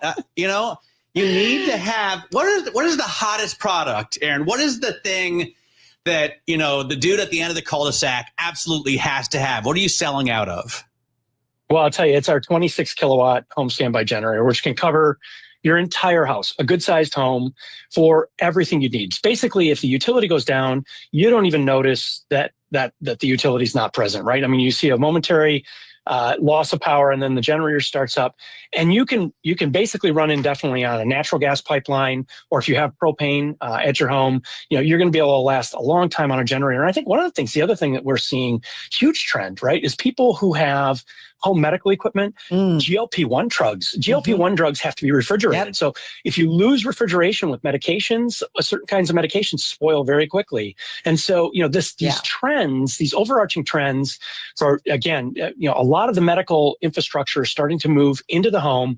We see Americans who are trying to stay independent and stay in their homes much, much longer. But a power outage, when you get older in your 60s or 70s and you lose power, it's a very different situation than if you're a younger American, 30s and 40s. It's the indoor camping. You get out the Monopoly, and everybody has fun and it's great until everybody gets sick of that after about an hour. But if you're older, I mean, the danger that comes from not being able to regulate temperature, the loss of some of the function of some of these medical devices, just not having the lights operate, as you mentioned, Carol. I mean, those are very serious situations for older Americans, and that is a huge part of our demographic for home standby generators. Yeah, it moves from being a discretionary to a staple. Not to mention the wine cellar. Matt, stop. Okay. Aaron, he's now Googling what you just suggested. And so, there might be a purchase coming or something in Matt's future. Aaron, thank you so much. Aaron Yechveld, he is Chairman, President, and CEO of Generac. Delighted to have him here on Bloomberg Business Week Daily.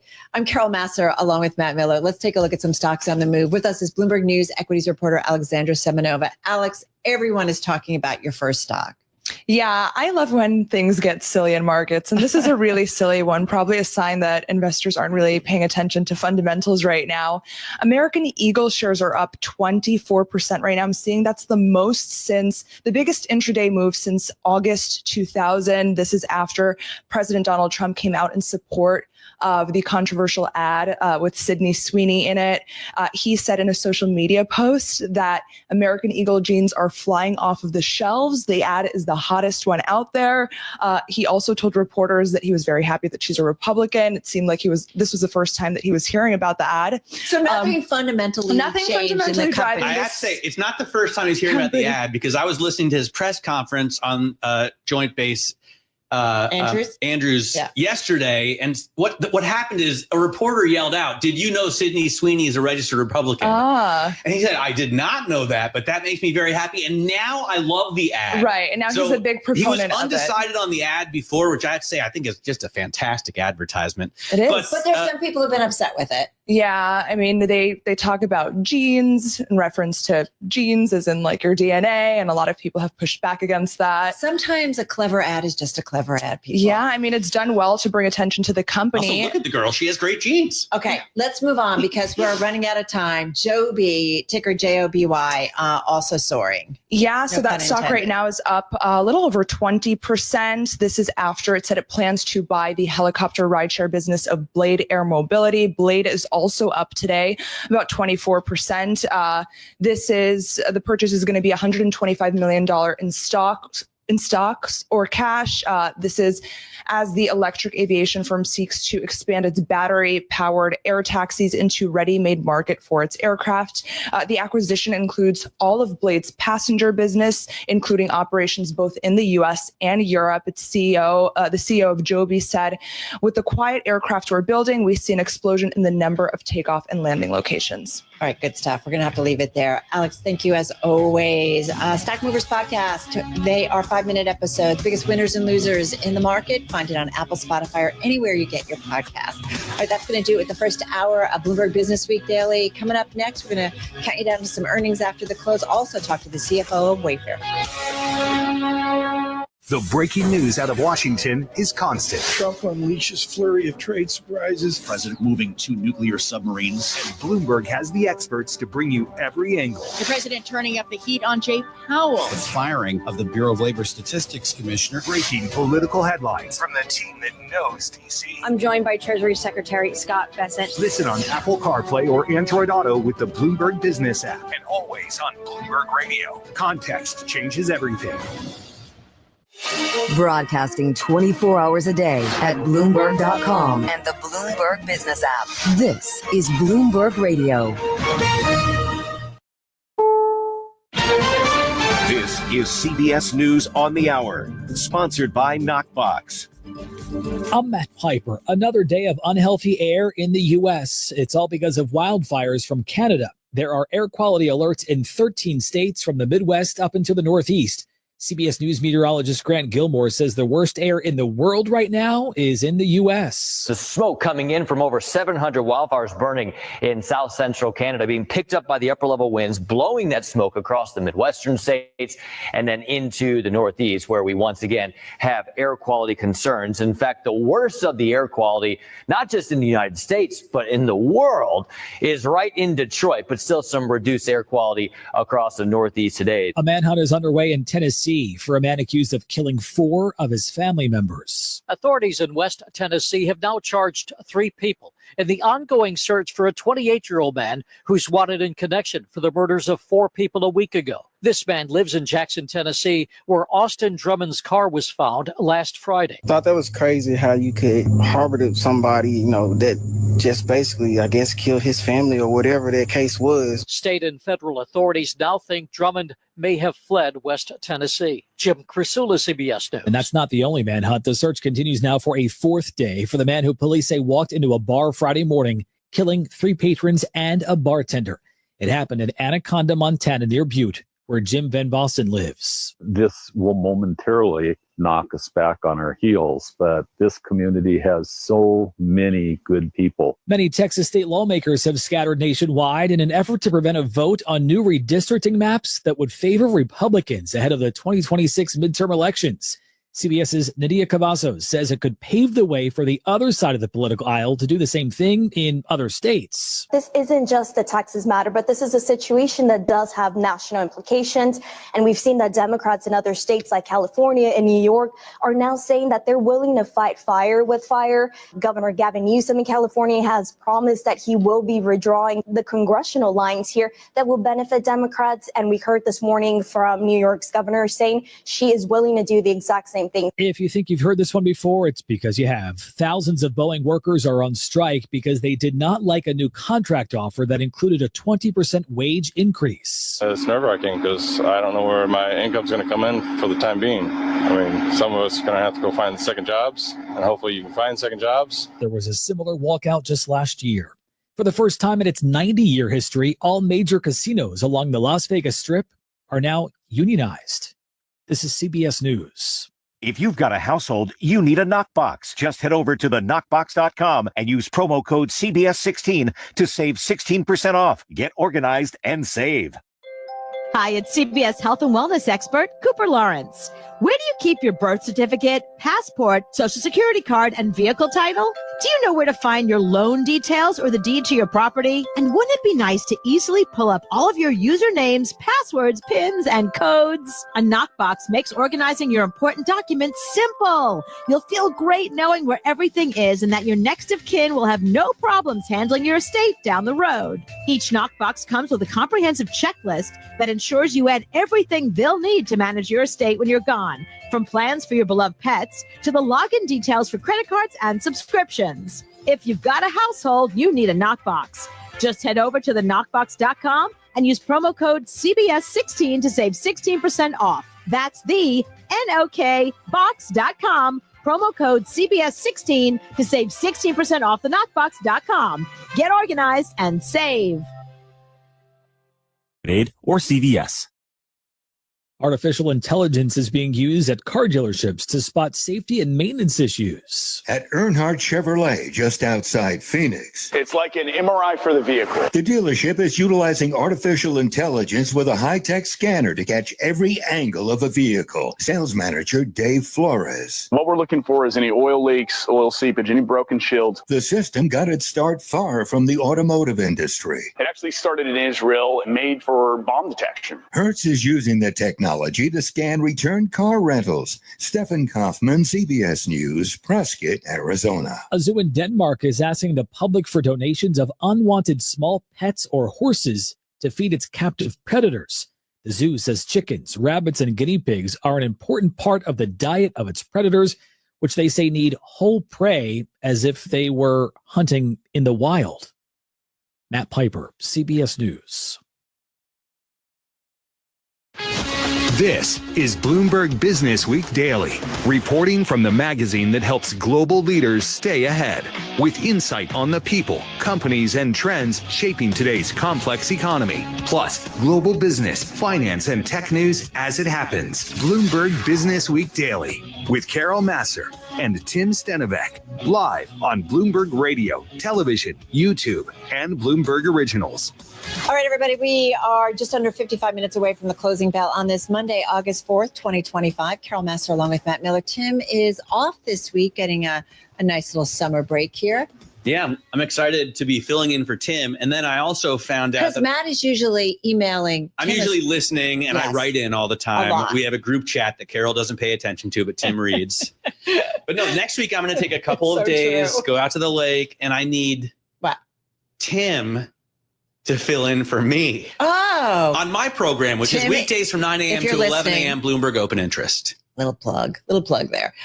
He's also co-host with Hannah Elliott of the Hot Pursuit podcast, which is really cool too. True. If you like cars, Listen. if you care about cars, Yes. and I'm not talking about really the business of cars so much as the love of cars. Yeah. Listen to our podcast, Hot Pursuit, with me and Hannah Elliott. All right, we're going to talk with the CFO of Wayfair, get a read on small business, and so much more. It's all coming your way over the next 2 hours. Right now, Here's a look at the trade with Charlie Pellet. All right, thank you very much. 54 minutes to go until that closing bell clangs on Wall Street with the Dow, the S&P, NASDAQ holding close to session highs.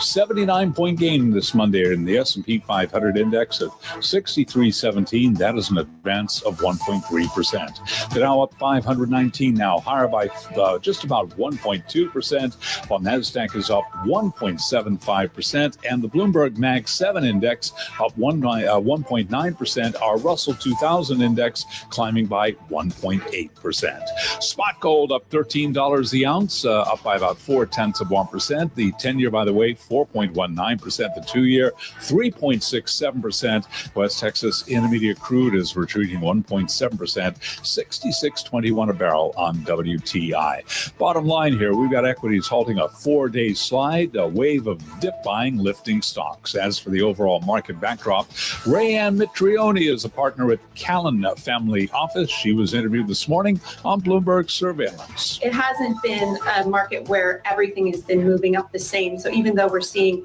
good returns and new market highs as recently as a week ago, it's different in different places. So there's still opportunity for some stocks that have lagged to catch up. And there's still opportunities. Rayanne Mitrione interviewed on Surveillance. On an update for the U.S. stock market, we've got Boeing, a little change. They do have a strike underway. Boeing up now by just about 0.2%. Workers at Boeing St. Louis area defense factories are striking for the first time in almost 3 decades.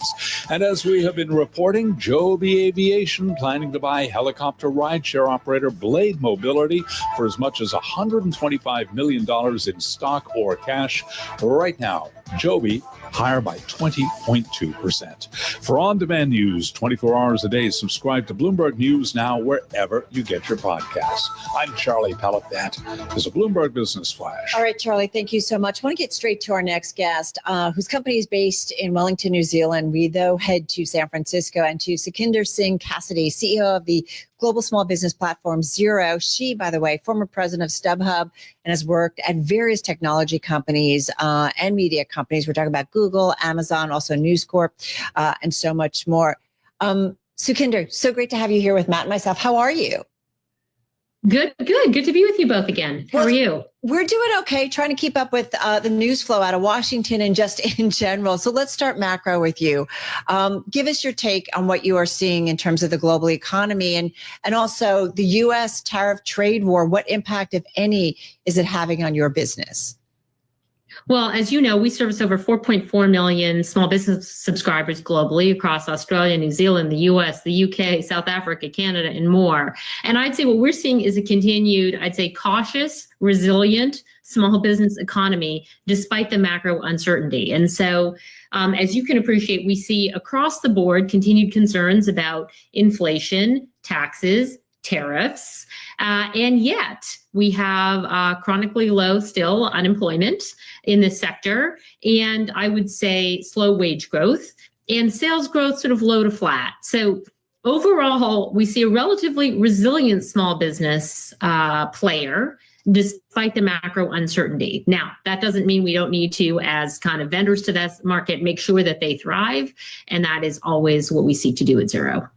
So you're doing any kind of accounting that a small or medium-sized business will need, like payroll processing, bill payment, financial reporting, et cetera. And now you're buying, is it Melio? It's a big deal, $2.5 billion. They're in a similar area, invoice management, payment scheduling, cash flow control. What's that deal all about? Well, sure. So first of all, thank you for asking. Xero is a cloud-native accounting platform that small businesses can use alone or with their advisors, be that a CFO externally, a fractional CFO, an accounting and bookkeeping firm. And so what we have added with the acquisition of Melio, which is, as you pointed out, a leading bill pay player in the US who services small businesses, is the ability to drive that bill pay and invoicing business on Xero, which is one of our biggest jobs to be done, one of the fastest growing areas of our platform. The platform also allows people to get paid. In many countries, excluding the US, we do income tax as well. In the US, we support sales tax payments. And then in the UK, things like full income tax, VAT, sales value added tax. So really think of us as system of record for small businesses that enable multiple insights and actions across that suite of financial operations. And Melio really bolsters that in a big way in the U.S. What's the end game for you guys in terms of U.S. exposure? How much do you want your top line growth, your margin expansion to be coming from the United States? Well, I think you hit the nail on the head. The U.S. is one of our fastest growing businesses, but one of our smaller businesses historically. With the addition of Melio, we take our business up to almost 500,000 subscribers in the U.S. The combined business will have that, and it's 4 times our revenue size, so almost $250 million in revenues in the U.S. And we see a significant acceleration of our top line U.S. growth with this acquisition. So I think it's fair to say we have a product that's actually loved by SMBs and by accountants and bookkeepers in the U.S., but we really want to multiply the size of that platform with the acquisition of Melio. How big would you like it to be in terms of your exposure? We don't have a revenue guidance, but the company, just to be clear, globally does over $2 billion New Zealand in sales. We've said that by 2028 we can see the company double in size again from our current levels with a significant expansion in U.S. growth.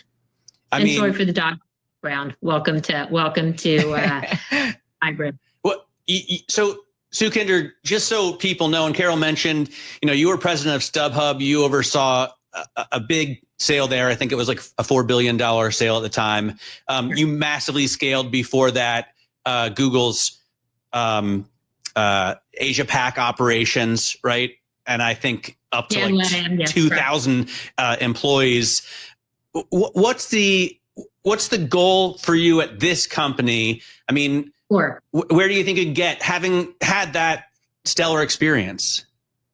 Well, first of all, I think our ambitions at Xero are large. We are one of the largest accounting players globally, despite the fact that we come from Wellington, New Zealand. Obviously, I'm based here in Silicon Valley and have spent most of my career here. So we are global already. I think our ambitions are to capture the full opportunity of SMB digitization, of helping those SMBs thrive by being their global system of record partner. And increasingly with AI, not just their system of record, but their system of action. So right now, the business is, as I said, north of $2.5 billion in revenue. It grows north of 20% year on year. We're profitable. We see an opportunity to accelerate that vision with generative AI and really help small businesses not just get better insights, but take action. And as you know, that is a big market globally. So I think there's no shortage of ambition for Xero. We consider ourselves very much in still the early innings of SMB, small businesses, digitizing that back office and increasingly taking action on those insights using AI, and hopefully Xero alongside that. By the way, you mentioned, I think, 4.4 million clients. And Carol, asked for your macro view because you're in such a great position to give us a read on SMBs. What about if you focus just in on the US? After the disappointing jobs numbers, I mean, we think they were disappointing if you believe the data. How does the US economy look to you for SMBs?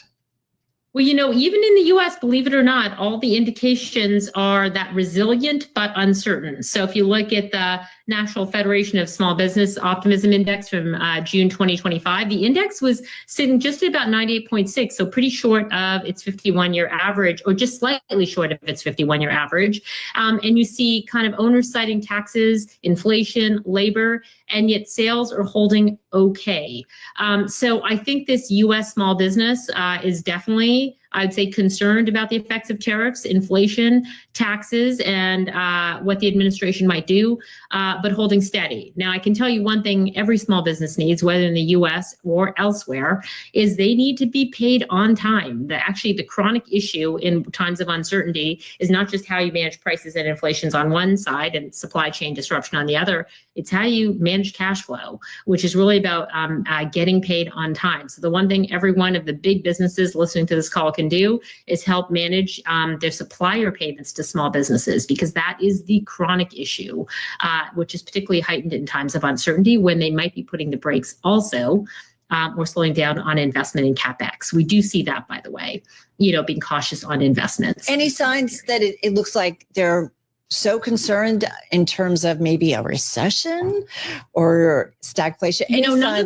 None of the macro indicators are telling us that. The same indicators you see and we see are not telling us, yes, that they are in recession mode, but I would say they are cautious.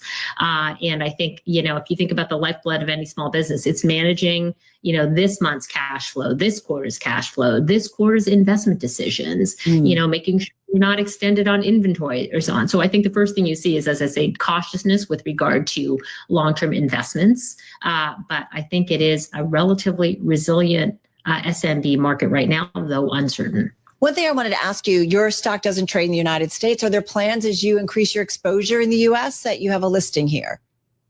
We haven't announced any immediate plans, but I think you've hit the nail on the head. Although we trade on the ASX, we are a foreign issuer on that exchange, and we do have plenty of U.S. shareholders. We're held by a lot of the major passive funds and then actives as well.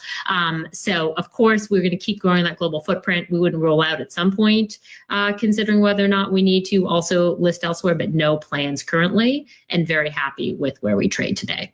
I gotta say, she's one of the most international guests we've ever had. I was just looking through your CV, like born in Tanzania, grew up in Canada, your business is in New Zealand, you did the Google business in LATAM and Asia Pac. It's like you're all over the place. We got to get her back on. Come back soon. Already looking forward to it. Sukhinder Singh Cassidy, CEO of Xero, the global small business platform. Coming up next, we're going to continue with our C-suite focus today. Shares of Wayfair soaring. We're going to check in with the CFO about the business. That's next. Get the latest news whenever you want it with Bloomberg News Now. Top stories from our global team of reporters at the click of a button. Get Bloomberg News Now on the Bloomberg Business app, Bloomberg.com, or wherever you get your podcasts. Did you know Bloomberg Radio is on Amazon Alexa? Get live business news and market headlines 24 hours a day anywhere you have an Alexa device. Just say, Alexa, play Bloomberg Radio.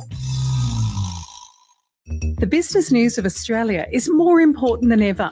Australia is a leader in renewable energy and critical minerals, and its strong global ties and resilient economy make it a prosperous trading nation. I'm Rebecca Jones. Join me and my team of reporters every week for the Bloomberg Australia podcast. Get an insider's look into the biggest Australian stories, all in under 15 minutes. The Bloomberg Australia podcast. Listen on Apple CarPlay or Android Auto with the Bloomberg Business app, or wherever you get your podcasts.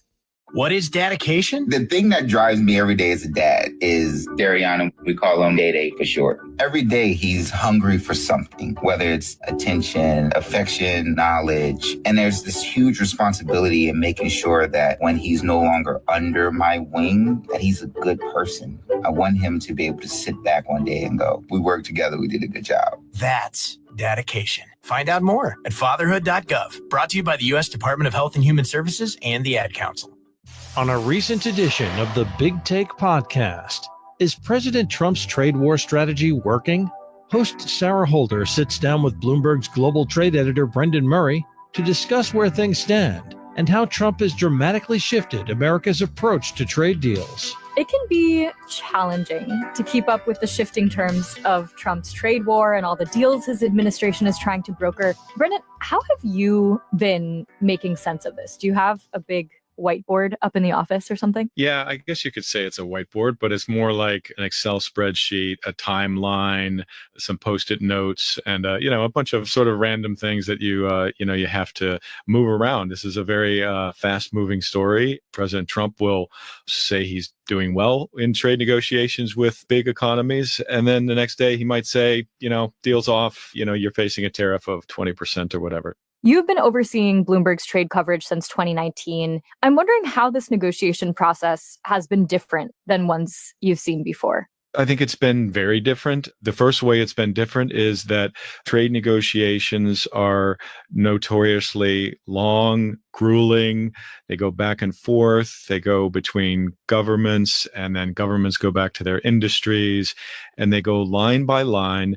And that takes time. And the biggest difference with President Trump's trade deals are they're in warp speed. They're moving in weeks and a couple of months rather than a couple of years. So that's just the way President Trump operates and did so in the private sector. And he's taken that style to governing in the White House and using tariffs as kind of the big point of leverage that he can use over countries in these discussions. That's what's on a recent edition of the Big Take Podcast. Listen to the full episode on Apple, Spotify, the Bloomberg Business app, or anywhere you get your podcasts. It's 3:21 on Wall Street. We do check markets all day long here at Bloomberg. We have got stocks holding near session highs. 39 minutes to go ahead of the closing bell with the Dow, the S&P, NASDAQ all advancing. S&P right now up 87. That is a gain of 1.4%. The Dow up 588 points, up 1.4%. Dip buyers coming back into the market. NASDAQ up 384, up now by just about 1.9%. Our Mag 7 index pushing higher by 2%, with a 10-year at 4.20% and the 2-year 3.68%. Gold up $12 the ounce, up 0.4%, 33.75 where we stand on the precious metal. West Texas Intermediate crude, though, slumping 1.7%, 66.16 for a barrel of WTI. Lori Calvasina is head of U.S. equity strategy at RBC Capital Markets. She told us she is keeping an eye on the calendar. August is kind of mixed. September and October tend to be bad. And if you went back and looked at the 2018 trade war, that post-Labor Day period was when investors really started to get concerned based on what they were hearing from companies about the ripple effects of that trade war. So I've got all that in the back of my head. Lori Calvasina of RBC Capital Markets. Coming up after the close of trading, we'll be getting the latest quarterly numbers from Lattice Semiconductor and Palantir. Lattice ahead of earnings down 0.4%. Palantir ahead of earnings up by 4.2%. For on-demand news 24 hours a day, subscribe to Bloomberg News Now wherever you get your podcasts. I'm Charlie Pellet. That is a Bloomberg Business Flash. All right, Charlie, thank you so much. Carol Massar along with Matt Miller. Matt in for Tim Stenovec, who is off this week. We're watching the markets. Charlie, of course, just breaking it down. Hey, one name that is definitely outperforming in a big way in today's session, that is Wayfair. Stock is up about 12.8% as we speak, so pretty much hovering near its highs of this session. This after the company came out and reported second quarter results that were much stronger than expected. Our Bloomberg Intelligence, Poonam Goyal, putting out a research note saying Wayfair's second quarter heat looks to stay hot in the third quarter. So let's get to it. Let's hear about the business. Kate Gulliver is back with us. She's Chief Financial Officer of Wayfair, and she joins us once again from Boston. Kate, how are you? Fine, thanks. We're thrilled with the quarter, so happy to be here. Well, talk to us. I mean, investors are thrilled as well. Talk to us about the quarter and what you guys saw and where the growth was. Yeah, I think you really saw two key things happening. So first, on the top line, our share gains continued to manifest and really accelerate, and that led to that 5% top line, 6%, adjusting for the German business comp. So that's pretty exciting for us. And then what you saw is a really nice flow through of that revenue to adjusted EBITDA, crossing that 200 mark, 205 of adjusted EBITDA. And I think that really shows the strength of the model and the efficiency of the cost takeouts over the last several years. So to have the nice revenue momentum, the share gains paired with that cost efficiency, for many quarters, we said you should see that really significant flow through when that happens. And indeed, that manifested in the second quarter.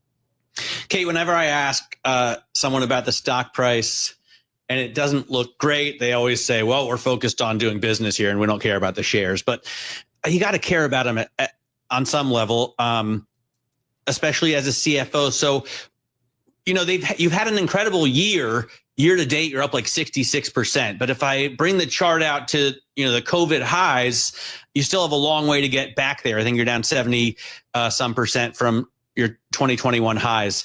Is that going to happen, you think, at Wayfair, or was that just, like la land levels in the pandemic? Well, now we're focused on operating the business. But, let me unpack it a little bit for you, because, the reason you probably hear that answer is at the end of the day, we do believe that, the valuation and sort of where investors see the business should, over the long run, follow the performance that we drive here at the company. And so our focus actually really is on how do we continue to take share And how do we continue to flow through that revenue into adjusted EBITDA dollars, into free cash flow growth, and into, a metric that we look at where we call owner's earnings, which is that EBITDA less our CapEx expense, less our stock-based compensation. And we do want to continue to build on that over time, and we think we can. And as we continue to grow the top line, as we continue to grow those adjusted EBITDA dollars, I firmly believe that the valuation will follow. But revenue, just go ahead. Can it get back to that? Or was that just like everybody locked in at home and the government throwing money at American citizens? Is that why revenue climbed so high during the pandemic? Or can you get back to that level? Yeah, so if you think about the category itself, obviously the category itself had a very unique period during the pandemic where growth accelerated in the category in 2020 and into 2021. The category has had significant pullback since then in 22, 23, 24, and even still a bit in 25. We would say we think the category is sort of flat to slightly down, low single digits in the past quarter. So the category is still under quite a bit of pressure. Can the category return to a normalized level of growth? Of course, right? The category in a normalized period grows, sort of 3 to 4%, the overall home goods category. And we do believe that we can return to double-digit growth over time, where we significantly outpace the category. That's what we did for the majority of our history, significantly preceding the pandemic. And it's what we expect to do, as the category returns to normalization. So, can we ever get to the revenue that we had during the pandemic? Absolutely. We're quite confident in our ability to do that. You mentioned earlier about cost efficiencies of the model. What specifically? Yeah, so over the last few years, we've been quite focused on a few things. One has been improving our overall sort of total overhead cost structure. That manifests in that SOTG&A line in the P&L. And I would think about that as really our fixed cost basis. The majority of that line is labor. And so we have had a number of restructurings where we've reduced labor cost. And that has shown up in that line. And we've said that where that line is right now, at that $360 to $370 million point, it should be able to hold there for some time, even as we continue to grow the top line, we get ongoing efficiency from labor, and as we, sort of continue to see the benefits of some of the growth investments that we've made. So that's one big area of cost management. We also have been improving our sort of structural gross margin. So we took out, costs in our supply chain, and that's really helped our gross margin. And we've added some supplier services like supplier advertising, which have helped improve that gross margin as well. We've reinvested, a significant portion of that back in the customer experience in the form of price, in the form of delivery experience. And so we've held that gross margin at 30 to 31, but structurally we've been able to drive it higher and instead give it back to the consumer and then flow that through and ultimately, cover off on that fixed cost basis. I wonder how you deal with tariffs because you have so many suppliers, but furniture making in the United States of America is far from its peak these days. So, do you get suppliers to kind of eat that? Are you taking some of it into your margin, and how much are you passing on to the consumer? Yeah, what we talked about actually, in May, when Carol and I spoke before, was that we thought the benefits of our marketplace model would help us manage the tariffs. And that's because we are able, as you point out, Matt, we source from over 20,000 suppliers, right? So we were able to have a very wide range of goods with suppliers from all over the world, including some from the US. And we're able to then position within a given class or category, say like this chair that I'm sitting on now, we're able to position the products that we believe are best for the consumer. So most price competitive, can get to her quickly, are high quality. We're able to position that first in the sort order among many very similar products. So if a product gets relatively more expensive, other products will then move up within the sort order so the consumer is able to see the product that is most price competitive. And that means there's a tension within the marketplace where suppliers actually want to maintain their price competitiveness. They do not want to lose that volume, particularly in a category, as we spoke about earlier, that's been under pressure for some time. And you're seeing that pan out. So what we said on the call this morning was, on a like-for-like basis, for the products that are on those first few pages of the sort order, when you search for, sort of lounge chair, you're going to continue to see, and you are seeing prices relatively stable on those first few pages. And that means that the products that the consumers are buying, they're not yet seeing, pricing changes flow through. And I do think that's due to the, breadth of suppliers that we work with. And the competitive nature of the marketplace. We are talking with Kate Gulliver. She's the Chief Financial Officer of Wayfair, joining us from Boston. Hey, Kate, so what do you know about the type of shopping that consumers are doing? When they're buying, are they buying more items? Are they buying fewer items? Give us some idea in terms of some of the trends that you're seeing in terms of the actual shopping going on? Yeah, it's a great question. So when we think about our average order value, or AOV, that's really comprised of three different pieces. One is like for like pricing, like we just spoke about. One is items per order, to the question you just asked. And then last piece is mix. And we actually are seeing a little bit movement on items per order and mix. So on items per order, we're seeing a little bit of increase, nothing, major, but sort of moderate.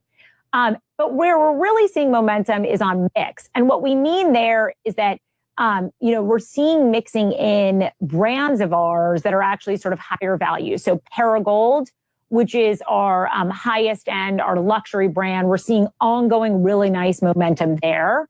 Our specialty retail brands, so All Modern, Joss & Main, Birch Lane, again, these operate a little bit above that mass segment that the Wayfair.com business operates at.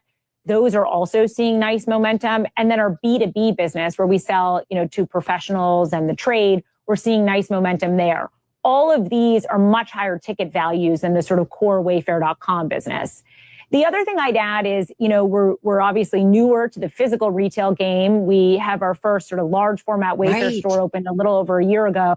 And we're seeing nice momentum in categories like storage and org and small kitchen accessories in the physical space as well. Do you want to keep continuing to add in terms of the physical stores? I know you guys have some more expansion going on.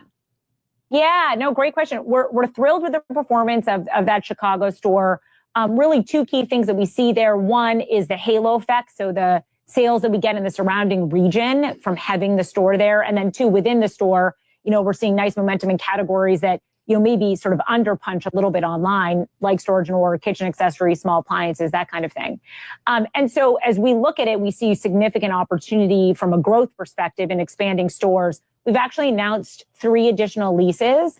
2 will open in 2026, one in Atlanta and one in Denver. That's our first store in sort of the Mountain West region. So we're very excited about that. And then early 27, we have a store opening in Yonkers, New York. So, you can see us starting to build some of the momentum here. That'll be a little closer to home for you guys. Yeah. Hey, I wonder about your view on rates, because, maybe if you're buying just one chair or a side table, you can afford that. But I'm sure a lot of Americans are putting stuff on a plan or borrowing money. And today the 10-year is pretty low, but the idea, I think, is that rates are going to tend to go up from here. What's your view? Just got about 30 seconds, Kate. Yeah, I would actually say in our business, actually, the average order size is only around $300. So, rates have an impact on the consumer overall in terms of the housing market. In terms of her purchasing with us, it's, largely not financed. All right, gonna leave it there. Always fun to check in with you and get a really great view of what's going on with the consumer. Kate, be well. Kate Gulliver, she's the Chief Financial Officer of Wayfair. Of course, ticker is W, and I'm pulling it up on my Bloomberg. We are seeing this stock, investors moving into it in a big way, up about 12.2%. Yes, way down. Ticker is just W. W, that's what I said. Oh, I thought you said WN. No, I don't. Did I? No, I don't think so. If it was a mistake. Hey, Bill Smead is coming up next. We're going to talk about some of his picks and more. This is Bloomberg. CBS News Brief. Smoke from Canadian wildfires is causing air quality concerns for millions of Americans in the Midwest and Northeast. In fact, Detroit's air quality is among the worst in the world. Meteorologist Tony Sadiku. If you've got an underlying respiratory or heart condition, this can aggravate some symptoms. So that's why it's a good idea to maybe limit time outside or strenuous activity or close windows. A manhunt is still underway in Dyer County, Tennessee, for the man police say killed 4 of his family members. I'm armed to the teeth. I just want you to know that. But this neighborhood, I think pretty much everybody's the same way over here. He's a neighbor. There's a nearly $20,000 reward. CBS's Nydia Savazos says the Texas House is set to reconvene next hour to vote on redistricting maps. If they don't come back by then Governor Greg Abbott and Texas Attorney General Ken Paxton have promised to take action and said that they will be taking action. And Paxton has even threatened to arrest some of these members if they fail to come back. CBS News Brief, I'm Matt Piper. Catch up with the biggest names in business. Listen to Bloomberg Podcasts. The Circuit with Emily Chang. I speak with JP Morgan CEO Jamie Dimon. Odd Lots with Joe Weisenthal and Tracy Alloway. Austin Goolsbee, the Chicago Fed president. And Bloomberg Wall Street Week with David Weston. The discussion with BlackRock's Larry Fink. Listen on Apple CarPlay or Android Auto with the Bloomberg Business app and anywhere you get your podcasts. We have the perfect guest for this topic. Bloomberg Podcasts. Context changes everything. Can Europe take charge of its tech future?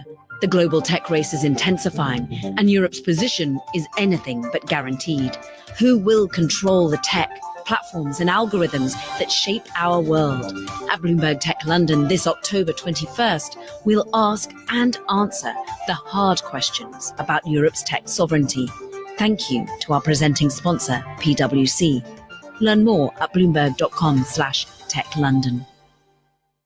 This is a Bloomberg Money Minute.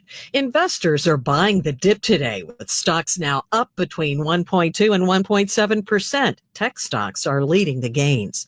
But Warren Buffett's Berkshire Hathaway is seeing shares drop today after the conglomerate revealed a $3.8 billion impairment charge related to its investment in Kraft Heinz. It's a rare disappointment for the Oracle of Omaha. Kraft Heinz is behind household names like Kraft Macaroni and Cheese, but inflation and a shift away from packaged foods have taken a toll on the firm, with its stock down more than 10% this year. A big payday could soon be coming for Elon Musk. Tesla has approved an interim stock award worth about $30 billion for the automaker's CEO. The new agreement includes 96 million Tesla shares that would vest if Musk continues to serve in the top post for another 2 years. The board says it's a good faith payment to keep Musk in charge.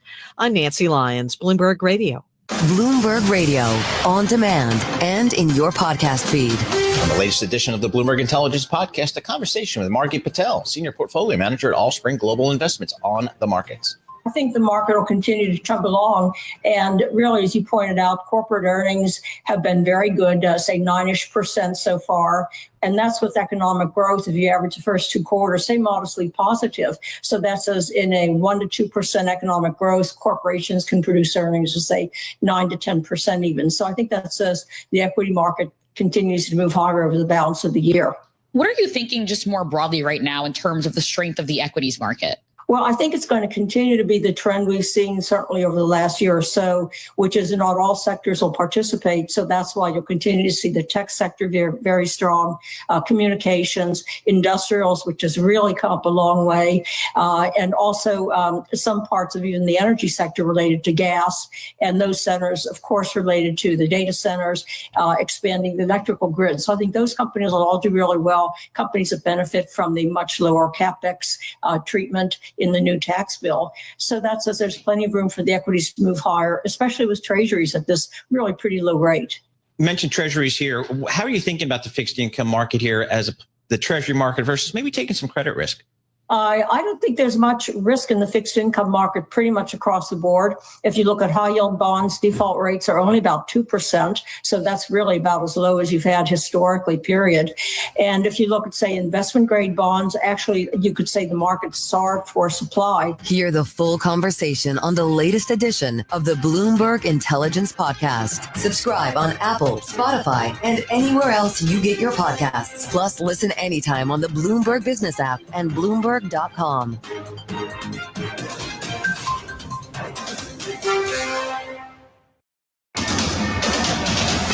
It's 3:40 on Wall Street. We do check markets all day long here at Bloomberg. We've got 20 minutes to go ahead of the closing bell. 20 minutes until we do get earnings out of Lattice and also out of Palantir. Stocks are higher right now.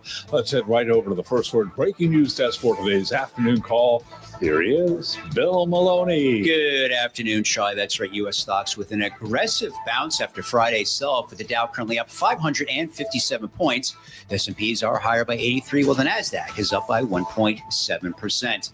The U.S. 10-year yield is at 4.2%. Gold is in the green, oil is in the red, and Bitcoin, that's higher by 0.6%. Among the main 11 S&P sectors, leaders were tech and telecom. Only energy was in the red, and leaders to the upside in the Dow, NVIDIA and Goldman Sachs, while Amazon fell 1% and led to the downside. After earnings, On Semi fell 14%. And regarding IPOs, recent IPO Figma plunged 24% today. Wrapping things up, Palantir reports after the bell. Live from the First Breaking News Desk, I'm Bill Maloney. Charlie. Okay, we thank you very much, Bill Maloney. And to hear live breaking news over your Bloomberg, type Squawk SQUA on your Bloomberg terminal. I'm Charlie Pelleton. That is a Bloomberg Business Flash. I'm driving in my car. How about you let me drive? Oh, no. This is not a toy. Who's gonna drive you home? Honey, please, I'll do the driving. Drive on. Excuse me, I want to drive. It's the question that drives us. This is the Drive to the Close Punk the music. We'll drive up till the dawn. on Bloomberg Radio. All right, TikTok, everybody. Just got about 18, 19 minutes until we wrap up the trading day on this Monday, August 4th. Carol Master along with Matt Miller in for Tim Stanovic on this Monday. You heard Charlie and Bill giving you an update on the trade. We've got a bit of a rally underway, and we're up about 1.7% on the NASDAQ 100, a gain of just about 1 1/3% on the S&P 500. Curious to see what Bill Smead has to say about all of it. He's Chairman and Chief Investment Officer of Smead Capital Management. They've got roughly $5.6 billion in assets under management. The Smead Value Fund, it is down about 3% year to date, but has returned on average about 14% annually in the past 5 years. And the International Value, Matt, I don't know if you noticed, is up about 21% year to date, so beating about 2/3 of its peers. Take a 5-year perspective, and it's beat just about all of its peers, returning on average 22% annually. Yeah, and International has been crushing it this year. Interesting, because I talk to Bill's son all the time. We do too, Cole. But I'm chatting with him on IB like every day. And we're always talking about America. So it's interesting, Bill, to hear that you guys are doing well internationally. I got to ask first, though, about Portland. You're in Portland right now. You guys are usually in Phoenix. I just took a look, and Portland's got a nice semi-cloudy day, like 72 degrees. In Phoenix, it's 112. How much nicer is it in Portland? Well, we have a summer home up here. So we've joined many Phoenicians by getting out of Dodge for about 70 days. Makes sense. 112 degrees would be... For me, it would be rough. I have to say I have family in Phoenix, and they used to come east for the summer months, or at least the kids did. They always say it's a dry heat, but hot. that doesn't change how hot it is. It's hot. All right, so Bill, you guys have done well internationally. What's your focus on over there, and how do you gather your intel for international investments? Well, there's a lot more spade work because in the U.S. fund, we deal a lot with things that we know a lot about and have interacted a lot with. And that's somewhat true on an international basis, but it's a lot of the same themes. We look for wonderful companies that are deeply out of favor. And it just so happens that the weakness in the dollar is causing the favor to come to those international companies a little easier than it does in the United States, where the dollar is strong. Do you think that's going to continue in terms of the international returns or outperformance here? Oh, it would seem obvious. The gap got the largest it's been, almost in 25 years. So the gap, anybody that doesn't have the Magnificent Seven in their index looks relatively poor. This is biggest undervaluation in the U.S. of value versus growth. It's the biggest spread of momentum to anything. And therefore, there was just lots of opportunity. There is lots of opportunity because these kind of things have a tendency to last for quite a while. And the international, on a relative basis, is just getting going. Meanwhile, back here at home, you've drawn parallels to the incredibly narrow leadership that we have, right? The Mag 7 profits, Goldman Sachs said today, are going to grow 26%, whereas the rest of the S&P, the 493, are posting only 4% profit growth. You've drawn parallels between the narrow leadership we have now and 1987. That's a little bit spooky. How do you get there? Well, what happened was there was a huge bull market from 82 to 87, and it got to where late in it, it got narrow, and it was kind of built around who Drexel Burnham was going to help get bought out, right? The RJ Nabisco and some of those kind of things. So what we've got here is the biggest momentum trade of my 45 years in the business. And you don't get to know when it's going to end, but to be successful over the next 5 to 10 years, you're going to need to be in things that don't get caught in the outcropping of where this dies. And the signs of it dying are already there. Cole wrote a piece the other day just talking about how we loved these Magnificent Seven companies because they didn't have to put a lot of CapEx. They didn't have to reinvest a lot of their profits in the business, the Metas and the Googles and people like that. But now they're in a space race. They're in a race to see who can outspend each other. And when I saw somebody was offering an employee $200 million to go to work for them, I thought, okay, we're now at the kind of the goofy point. So, okay, not so interesting. It's silly season. I mean, it absolutely has to be silly season. Listen, and this is what we're trying to figure out, right? But it does feel certainly lofty at this point. Facebook is going to spend $20 billion just on compensation. That's not CapEx. That's OpEx. Well, does this make you like something like Apple more so because they haven't, run into that AI spend? I mean, everybody's criticizing them that they're behind the game on that, but they're not doing that big spend, at least not yet. Well, this is not stock wise, but I don't like Apple because they're stalking me. And I don't like to be stalked. But anyway, that's a separate subject. Apple it is a consumer products thing, and whether they're enhanced or invaded by AI, I don't know. But the bottom line is you can't make superior returns over a 10-year time frame from owning the best performing stocks of the prior 10 or 20 years. Mm-hmm. We've looked all through the decades. RCA wasn't the place to be after 1929, and Intel and Cisco have never made a new high from their 99-2000 peak. So Microsoft did get back to even after 15 years. So the problem isn't, can these work for another year or two? Yes, it's possible they can work for another year or two. But when it's over is when the problem starts, and we have got the biggest concentration of not only in the S&P, but that means in everyone's portfolio. Almost everyone in the United States has got their portfolio built around the S&P, and the S&P is built around them. So if the S&P does poorly, those will get sold automatically. And if they do poorly, the S&P will get sold automatically in kind of a miserable, unvirtuous circle. Bill Smead, 30 seconds here. We got to ask you, because everybody's like kind of looking at us. How is Apple stalking you? I'll be talking to somebody about something, and the next thing I know, some kind of an advertisement will pop up on my phone for that subject. Yeah, that happens to us too. I mean, I imagine, Carol, happens to you, it right? Happens across. Yeah, it happens across everything. It helps me shop. We should point out that you also like Diamondback Energy. I know they're reporting after the close today, and DR Horton. We're running out of time. It just means, Bill, we're going to have to get you back real soon. Bill Smead, Chief Investment Officer, and so much more over at Smead Capital Management, joining us from Portland, Oregon on this Monday. Stick around, everybody. We're heading over to our TV colleagues. We're counting you down to the close on this Monday. Carol Master, Matt Miller, and this is Bloomberg. All right, get the Bloomberg Business Week newsletter, BW Daily, delivered to your inbox every weekday. It's the power of Business Week in a handy form. Sign up now at Bloomberg.com/newsletters.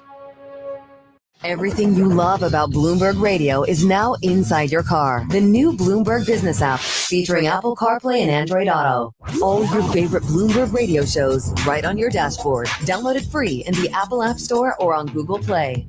This is a Bloomberg Money Minute. Investors are buying the dip today, with stocks now up between 1.2 and 1.7%. Tech stocks are leading the gains. But Warren Buffett's Berkshire Hathaway is seeing shares drop today after the conglomerate revealed a $3.8 billion impairment charge related to its investment in Kraft Heinz. It's a rare disappointment for the Oracle of Omaha. Kraft Heinz is behind household names like Kraft Macaroni and Cheese, but inflation and a shift away from packaged foods have taken a toll on the firm, with its stock down more than 10% this year. A big payday could soon be coming for Elon Musk. Tesla has approved an interim stock award worth about $30 billion for the automaker's CEO.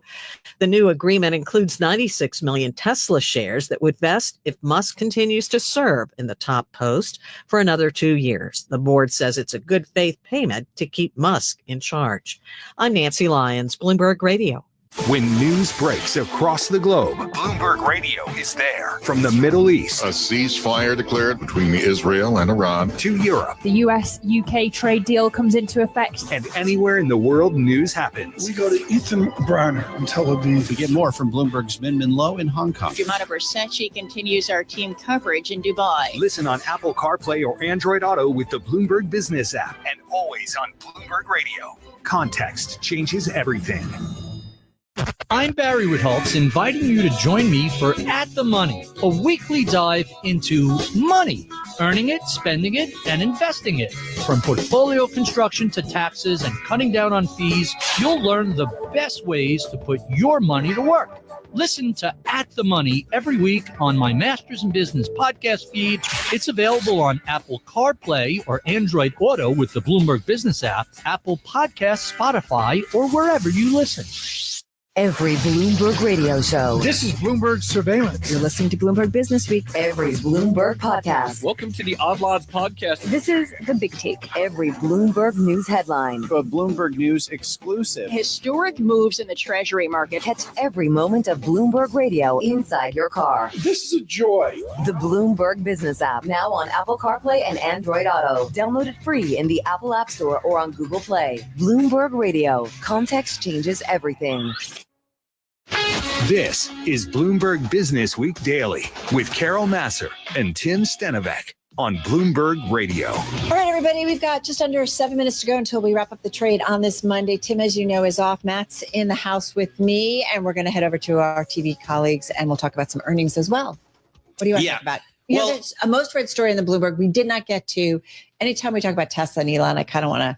So the Tesla story, I think, is amazing because basically the board has decided to give Elon Musk $30 billion in shares, 96 million shares, and they'll vest if he stays for 2 years. But the strike price is $23.34, right? And Tesla right now is trading at $309.44. So he's in the money big time, and all he has to do is stay at the company for 2 years. Sweetheart deal? I mean, to be is this fair, from the independent board? To be fair, he got an even bigger award previously, and that was struck down by a Delaware court, and that's why they moved their incorporation to Texas. But it just seems, as Bill Smead was just talking about with these massive payouts at Facebook, right? We've entered silly season in terms of remuneration, and although Tesla got to it before anybody else, it's another example. Can I just ask you though, is there really any fear that Elon Musk is going to leave Tesla? I mean, this is his baby. Not that he'll leave Tesla, but that he starts this new political party, right? That he focuses too much of his time on the boring company, which doesn't really bore anything, and that he's got SpaceX that he's trying to deal with. XAI, maybe it's a good thing that he's bringing it closer into Tesla, but he's in the artificial intelligence race as well. So he's always had a lot of things pulling him in different directions, but they want to make sure Tesla still pulls him at least one direction. He has to pay $2.24 billion in total to collect it. Nice. I would pay that much to collect 30 billion Here's a as couple well. billion and give me 30 billion I back. need to borrow some. Another thing I want to mention. I then exchange it with my husband like that. I don't know, I gave him like a 20 or 2 and he's like, or I give him one. He's like, here, just take this 50. Like, because he needed a smaller bill. That's how Do you ever do that with your like spouse? I don't, it usually goes the other way for me, but you definitely won out. The other thing I wanted to talk about that I think is really interesting, it's kind of gone under the radar. What? Morgan Stanley has one of the greatest auto analysts out there, Adam Jonas, longtime Tesla bull. And I love to read his research whenever he comes on. I'm not, whenever it comes out, I'm not blowing smoke because he doesn't ever come on. Like I've been trying to book this guy for Are you a talking decade. about the recent thing that he said, was it the last week about? No, now he's going to transition away, Adam Jonas at Morgan Stanley, to a thematic role focused on embodied AI. So that's like humanoid robots. And this has been a big focus of Tesla as well. It's obviously they're not valued at $1 trillion because they're a car maker. So I think it's fascinating that someone as big a deal as Adam Jonas is now going to focus so much on humanoid robots. Maybe it's real. That is actually a big deal. Maybe we're going to all get a humanoid robot in the foreseeable future, and that's going to drive profits at this company. Well, listen, if we consider, you and I were just talking about the labor force numbers, and part of the reason unemployment rate stays low is because the labor pool is getting smaller. And so if we continue to not bring in new workers, we have an aging workforce. I also think about healthcare workers, right? The demographics, I could easily see that playing out. Yeah. Well, right? Guess what? One of my favorite doctors lately has been ChatGPT. Oh. I asked ChatGPT about a ton of stuff. I use ChatGPT to work on my car, work on my motorcycles, but the bot itself reminds me, hey, I don't really know that much about cars and motorcycles. I can help you here and there, but my strength is healthcare because ChatGPT collects so much data around medical and healthcare. It's much better, it says, at giving me that kind of information. I think there are some out there that say that that's where AI is going to be super, super helpful in terms of healthcare, because I think it's safe to say that it's difficult for healthcare professionals to keep up to date on it. Although it's not a tumor. We're getting a little email of like, what could go wrong if all you do is search on ChatGPT for all things when it comes to health. I think it'll be interesting to watch the humanoid robot space, and it's not just silly season Adam in Jonas, terms of that. Come on the show. When you're not going on tour, come on. Broadcasting 24 hours a day at Bloomberg.com and the Bloomberg Business app. This is Bloomberg Radio. The Closing Bell, Bloomberg's comprehensive cross-platform coverage of the U.S. market close, starts right now. And right now we are 2 minutes away from the end of the trading day. Romaine Bostic here with Scarlet Food, taking you through to that closing bell with a global simulcast. It starts now. Carol Massar in the radio booth. Matt Miller in today for Tim Stenovic as we welcome our audiences across all of our platforms, television, radio, and our partnership with YouTube. A phenomenal day, Carol Massar, as we recoup some of the phenomenal losses from last Friday. It's kind of amazing because Friday, it just felt like the headlines never stopped. We did see selling, and then, it never happened. We're seeing some buying into the close, and it is fairly broad-based buying today, Matt. Yeah, we're up, 1.5%. We lost about 1.6% on Friday. So almost everything that we lost due to that horrible jobs report has been made back. Maybe the market is with Donald Trump and believes that was just political. You look at the 2-year yield and how it's little changed after at one point dropping as much as 29 basis points on Friday. There's a lot of things that could move that, though, in the coming days. You've got some massive auctions. You've got the 10-year and the 30-year debt being sold this week. Yeah, and don't forget, at least in terms of equities here, we also have a pretty large slate of earnings once again. I know we got the big Mag 7s out of the way other than NVIDIA, but you're going to get a lot of names that are much more consumer-facing, the Airbnbs of the world, Ubers of the world. After the bell tonight, we get Palantir, so a read on AI. So a lot that could also shape the direction of this market. And let's not forget that we still could get news on the trade front and the tariff front, certainly from the White House. So still lots to come this week. Absolutely. On a day where a lot of us woke up and we're kind of wondering whether Friday's sell-off would carry over into today, we got a big response by the dippers.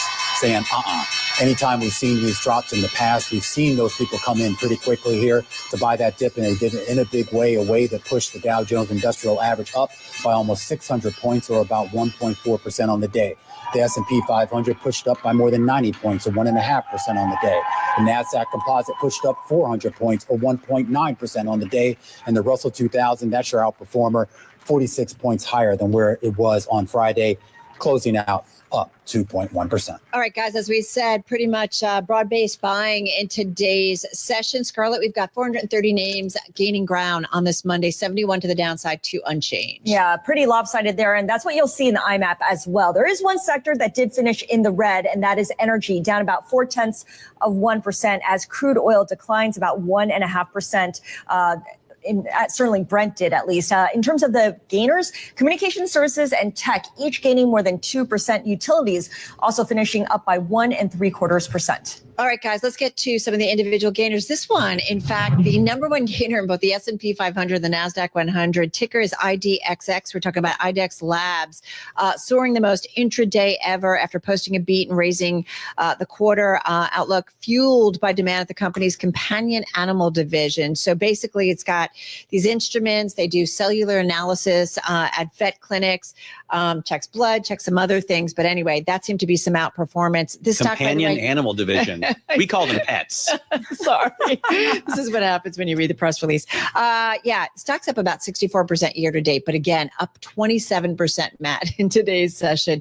Wayfair, we just talked with the chief financial officer, stock up 13%. Online retailer reported second quarter results that were much stronger than expected. BI out saying that Wayfair is better than expected. Results suggest the worst is behind and the home furnishing retailer may be on an upward trajectory. And then got to mention Joby Aviation, up about 19%, planning to buy the helicopter rideshare business of Blade Air Mobility for as much as $125 million in stock and cash. So some real big outperformers here, Matt. All right, there are still some losers in today's market, not huge ones, but Berkshire Hathaway is a giant company and a very widely held stock. The Class B shares down right now, you can see only 3%. But it was at one point the biggest intraday drop since May 5th. So Warren Buffett's company took a $3.8 billion impairment on its Kraft Heinz stake, and that was the big concern there. By the way, Kraft Heinz is also a separately traded company. Berkshire owns, I think, 27%, but the shares in Kraft Heinz themselves also fell. On Semiconductor was a big loser today, at one point much bigger than the losses we see right now. Well, 15-16% is pretty serious. Those shares down after the company reported second quarter results. Revenue was slightly better than expected, but operating margin was under the consensus. Earnings and revenue guided slightly above consensus. This, according to a Truist analyst who has a $43 price target on the shares, but they are not looking good today. And then LyondellBasell, which makes plastics essentially for a ton of consumer and automotive products. Those shares down after another drop on Friday. They had at least 12 analysts cut their price target for LyondellBasell, including Morgan Stanley, who said the stock, JP Morgan, who said that the stock is going to trade sideways from here on out. It's a sixth day of declines. All right, let's check in on the yield space here, because we talk about the phenomenal moves that we saw in the equity market on Friday. We saw phenomenal moves in the Treasury space as well on a price basis, the strongest day for Treasuries all year long. And that continued a little bit into today, particularly on the longer end of the yield curve. Prices moving higher, yields moving lower, 3 basis points on the long end of the curve. The 2-year yield, the short end of the curve, sitting things out here, ticking higher, but only by less than 1 basis point. You look at the bond market today, it's like Friday never happened. I mean, it's pretty remarkable how muted the action is today. And we had a day on Friday where bad economic news was interpreted as bad news for the market. Today, that bad news is being interpreted as not necessarily bad news. Yeah, I mean, this is kind of, where we go, right? It goes back and forth. And then there was a story, right, on the Bloomberg that talked about all these Wall Street pros warning investors to get ready for some kind of drop. Yes, I saw that. So... Dude, that was, what a day to click send on that story. The big take yesterday was like, yields are going up, 450 is the new normal. And meanwhile, we're at 420. I mean, yields are the most fascinating part of this market because of the fact that you had a huge rebound in stocks and we're still so far down on the levels when it comes to bond yields. And it gets to this idea sort of where we see the next activity here. We should point out we are awaiting several earnings after the bells tonight, including from Hims and Hers and from Palantir. Palantir just crossing the wire right now. I'm going to start with the forecast. The company saying that for the full year, it sees revenue in a range of $4.14 to $4.15 billion.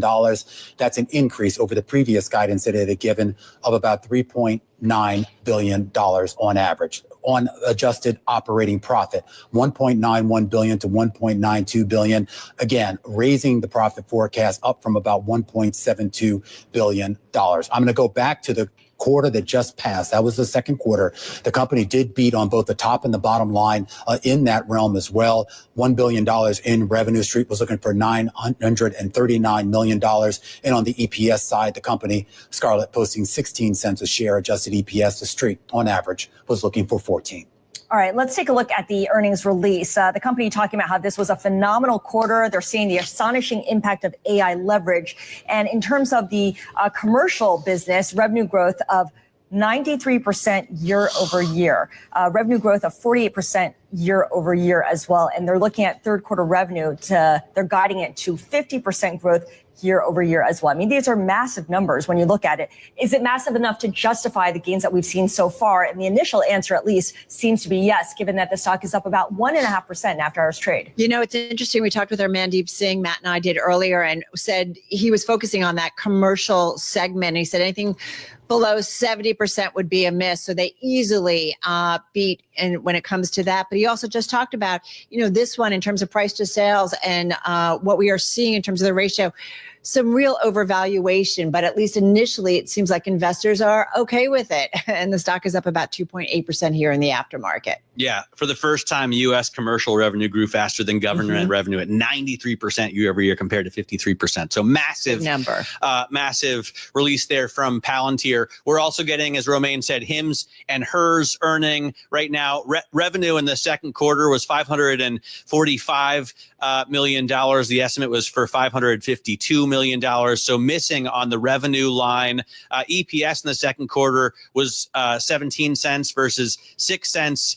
The same time a year ago. And then in terms of the outlook, third quarter adjusted EBITDA, $60 million to 70. The estimate was for 76.7 million. So missing there as well.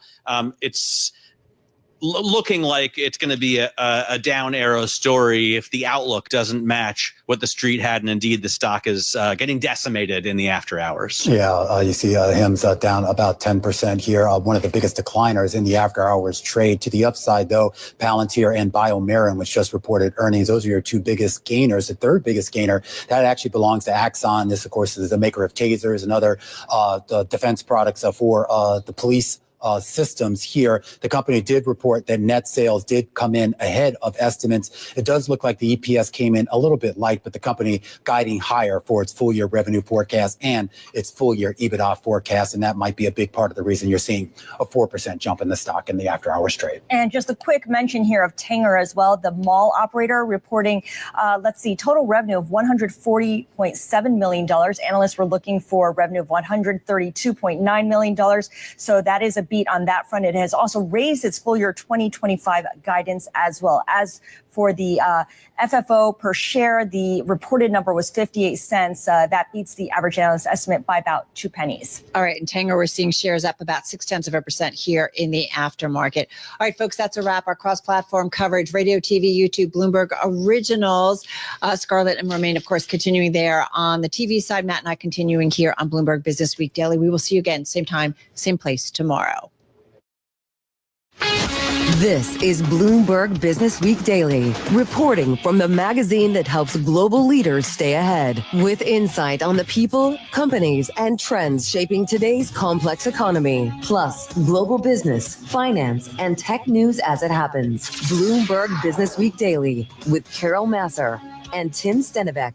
Live on Bloomberg Radio, television, YouTube, and Bloomberg Originals. All right, everybody. Carol Massar along with Matt Miller in for Tim on this Monday. Continuing here on Bloomberg Business Week Daily, we want to get to a couple of the earnings just out after the close, both of them on the move. We're talking about Hims & Hers and Palantir.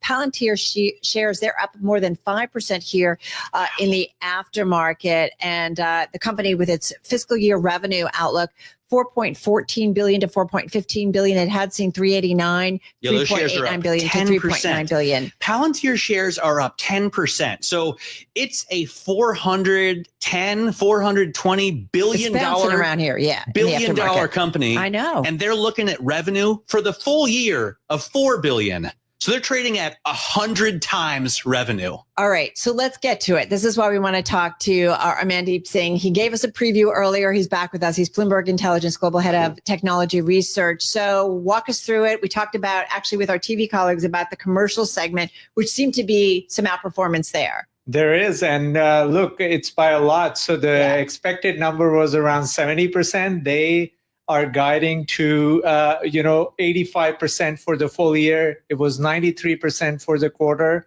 So you're talking about growth. The growth, yes. Top line growth. Top line growth for U.S. commercial segments, which is, again, a subset of their business. And they needed numbers like this to really sustain the momentum. So they delivered. And the AI commentary is solid. So there is no doubt that the momentum they have seen with the business in terms of both acquiring new customers, they called out over $1 million deals. It was the highest. So a lot of good metrics, but You're okay then with the valuation? No, I'm not, which is why I go back to valuation. Like companies can have quarters like this. They are growing nicely into that valuation. When you are growing 48% in the quarter, it's very nice. But you have to sustain that for next 50 quarters to be able to get to, 15 times sales, which is a much more reasonable valuation, software valuation. So to my mind, the execution was flawless. Yeah. Great quarter, but to be able to repeat it for the next 40, 50 quarters, it's a hard thing given we know this is not, a Microsoft type of business where everything is recurring. They still have to win large contracts. They still have to sign up customers. They're not all cloud. So there are a lot of things that are lumpy in nature, but there is no doubt this quarter was great. But why do they get this kind of valuation? We should remind people that Peter Thiel is one of the co-founders, right? One of the 4 billionaire co-founders, and the CTO is a billionaire as well. Is it just that, he created his own senator who eventually became vice president? It's just that he made the Manchurian candidate that makes his company worth 100 times sales? This is, of course, Matt's perspective. I'm just asking what it is, right? No, it's a fair question, Mandeep, in terms of an executive or founder being connected or have a relationship to the White with House. Folks in the White House. I mean, it helps get more government business for sure, because this company, like it or not, they are 55% exposed to government revenue, right? U.S. and international combined. Now, commercial part is growing very well as well. So from that perspective, both the segments did well. But there is no doubt if you have exposure to Department of Defense or getting a $10 billion U.S. Army contract, having connections in the White House does help. And Alex Karp was on the visit with President Trump when he was in the Middle East. So all the things line up well when you are exposed so highly to the government segment. Damien, I got to ask you about Hims & Hers. This company is kind of meme stockish, right? I learned about it for the first time listening to Armchair Expert with Dax Shepard. But stock is down 9.5% in the aftermarket. Right, because they got such a huge pop on their GLP-1 tie-in, but now their forecast misses the street's estimates, and they had a partnership on GLP-1s fail. What's the story with Hims & Hers? You're right that it trades like a meme stock, to where even seeing the news that they missed estimates, and they missed estimates not just on revenue, but maybe as importantly on subscriber growth. Right. I would have bought almost any change in their stock price between, I think it was as low as 11%. I would have bought down 20% just because that's how volatile they've been. But to your point, I think that's because they've built a business that was massively like in the zeitgeist, which is to say they were selling GLP-1 treatments when they could do so legally because the branded ones were in a shortage. And so that created this window for them to make compounded versions. That shortage has ended and they've been ordered to stop doing that. Now the company insists that they still have a future in GLP-1 weight loss medicines. They still seem to be selling at least microdosing GLP-1s on Instagram. Right. So there are, perhaps we could call them legal gray areas, regulatory gray areas that Hims insists allow them to maintain their versions of those products, the Novo Nordisk and Eli Lilly, or at least the Novo Nordisk product, for sale. Now, that may be something that is decided in court. As you mentioned, they had a partnership with Novo Nordisk that seemed to kind of put a Band-Aid over that relationship. It then fell apart, and the Novo Nordisk CEO was ousted not long after. I don't know how much correlation there is there, but they are engaged in a sort of regulatory brinksmanship, I think is fair to say. Wait, can I ask, since you make that point that they maybe still work with Novo, but not with Lilly, I've noticed a lot of these companies, Row.com, Hims and Hers, Noom, they do it like a bait and switch on socials where they show you a tirzepatide, right, a Zepbound, and then when you click through, they're actually selling you a Wegovy or an Ozempic. Is that why? That's a facet of it, although there's different promotional strategies there. And even within Hims, they have a means by which they can get you a prescription for branded Wegovy from Novo Nordisk through telehealth, and you'll get the Danish product. They also sell their own compounded versions. Did previously they were identical, now do either lower doses or combined with something else. I mean, bait and switch might be a strong term, but that is a cornerstone, I think, of these businesses, is getting you in the door, getting you to subscribe. And at that point, your recurring revenue, which is much better than the kind that can walk away. We should point out that Hims and Hers down now about 10% here in the aftermarket. Another headline crossing Hims and Hers, seeing fiscal year weight loss revenue at least $725 million. Let's keep in mind that this stock has been up about 162% year to date, but almost 37% of the float is shorted. So any disappointment, no surprise to see. If this were Palantir, then they'd be a $100 billion company. Let's go back to Palantir because that stock also moving in the aftermarket. We've got to wrap up here. It is up still, Mandeep, about 4%. I see you've been reading through. Anything else we need to point out to our audience? Yeah, the deal metrics. I mean, they gave, the total number of deals over 5 million. They closed in the quarter. That's a very impressive, 65 number. Over $10 million, 40 deals. So clearly they closed a lot of deals. Now, the question is, can they continue? Because when they raise the guidance, it's not by the same magnitude with which they beat the quarter. So clearly they're implying some deceleration, but look, they keep beating their guidance like this. So it's good to be conservative and, come out and smash your numbers. So from that perspective, I don't know how much conservatism is there in the under promise, over deliver. It certainly seems to be doing that. Investors like it, up 4% here in the aftermarket. Hims and Hers, though, continuing to see some selling here. It is down about 9 to 10%. Mandeep Singh, thank you so much. And of course, our Damien Gardet as well. This is Bloomberg. If you never want to miss a Bloomberg Business Week story, become a subscriber today. Unlock deep reporting and analysis from journalists around the world. Check out our offers right now on Bloomberg.com/subscribe. Global market news changes in an instant, so don't miss a minute. Listen to Bloomberg Radio anytime, anywhere around the world on the iHeartRadio app. Tune in, the Bloomberg Business app, Sirius XM 121, and the Bloomberg Terminal. Bloomberg Surveillance is your premier destination for the latest on global financial markets. And now we're live on YouTube. I'm Lisa Mateo. And I'm Tom Keene. Join me, Lisa, Paul Sweeney, and Michael Barr weekday mornings. Visit the Bloomberg podcast page on YouTube to hear and see the most influential voices on global markets. The smart way to start your day is with Bloomberg Surveillance, weekdays 7 to 10 a.m. Eastern. Visit the Bloomberg podcast page on YouTube and click on the live feed to join us today. You wanted to be cool, which led you to smoking, which led to a pack a day. Then you met that special someone, which led to starting a life with them, which led to wanting to live longer, which led to quitting. Then you heard you may be at risk for lung cancer, which led you to getting a low-dose CT scan. If you smoked, get scanned. Talk to your doctor and learn more at savedbythescan.org.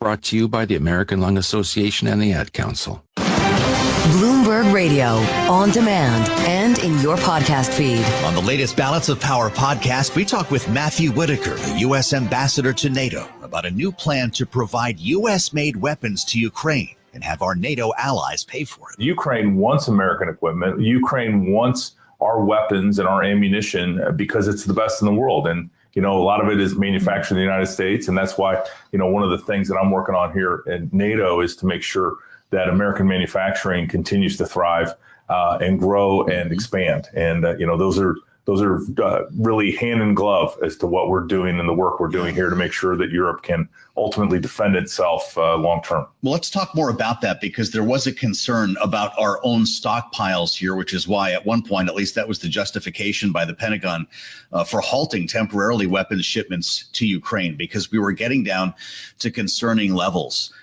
At this point here, if we're in fact providing more weaponry to Ukraine, realizing that others are paying for it, is there a limit to what we can send? Well, yes, there is. And we want to make sure that the United States is never at a strategic disadvantage or puts ourselves in a vulnerable position. And so what we're providing is what would be considered excess in addition to what we need to defend ourselves strategically.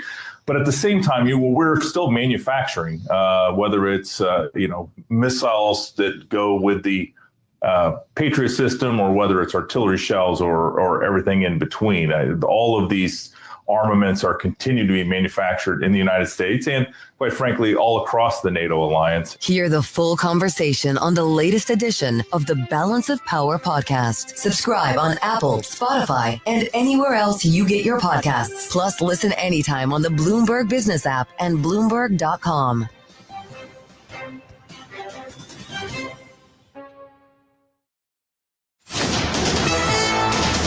It's 4:21 on Wall Street. We do check markets all day long here at Bloomberg. And this Bloomberg Business Flash is brought to you by Oracle. Attention growing businesses. Oracle is offering to cut your current cloud bill in half if you move to Oracle Cloud Infrastructure for new U.S. customers with minimum financial commitments. See if your company qualifies at oracle.com/Bloomberg. Earnings after the bell from Palantir Technologies. Palantir's reporting a 48% increase in revenue for the second quarter to more than $1 billion, citing the, quote, astonishing impact of AI on its business. After hours, we got Palantir up now by just about 4%.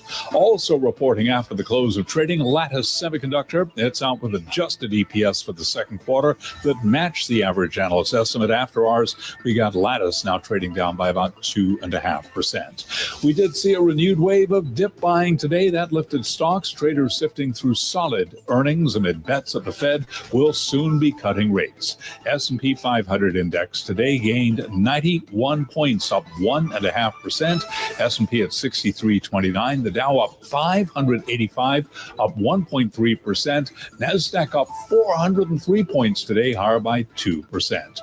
10-year 4.19%, with the 2-year 3.67%. Gold up $12 the ounce, $33.76, up by about 0.4%. And West Texas Intermediate crude now down 1.8%, $66.13 a barrel.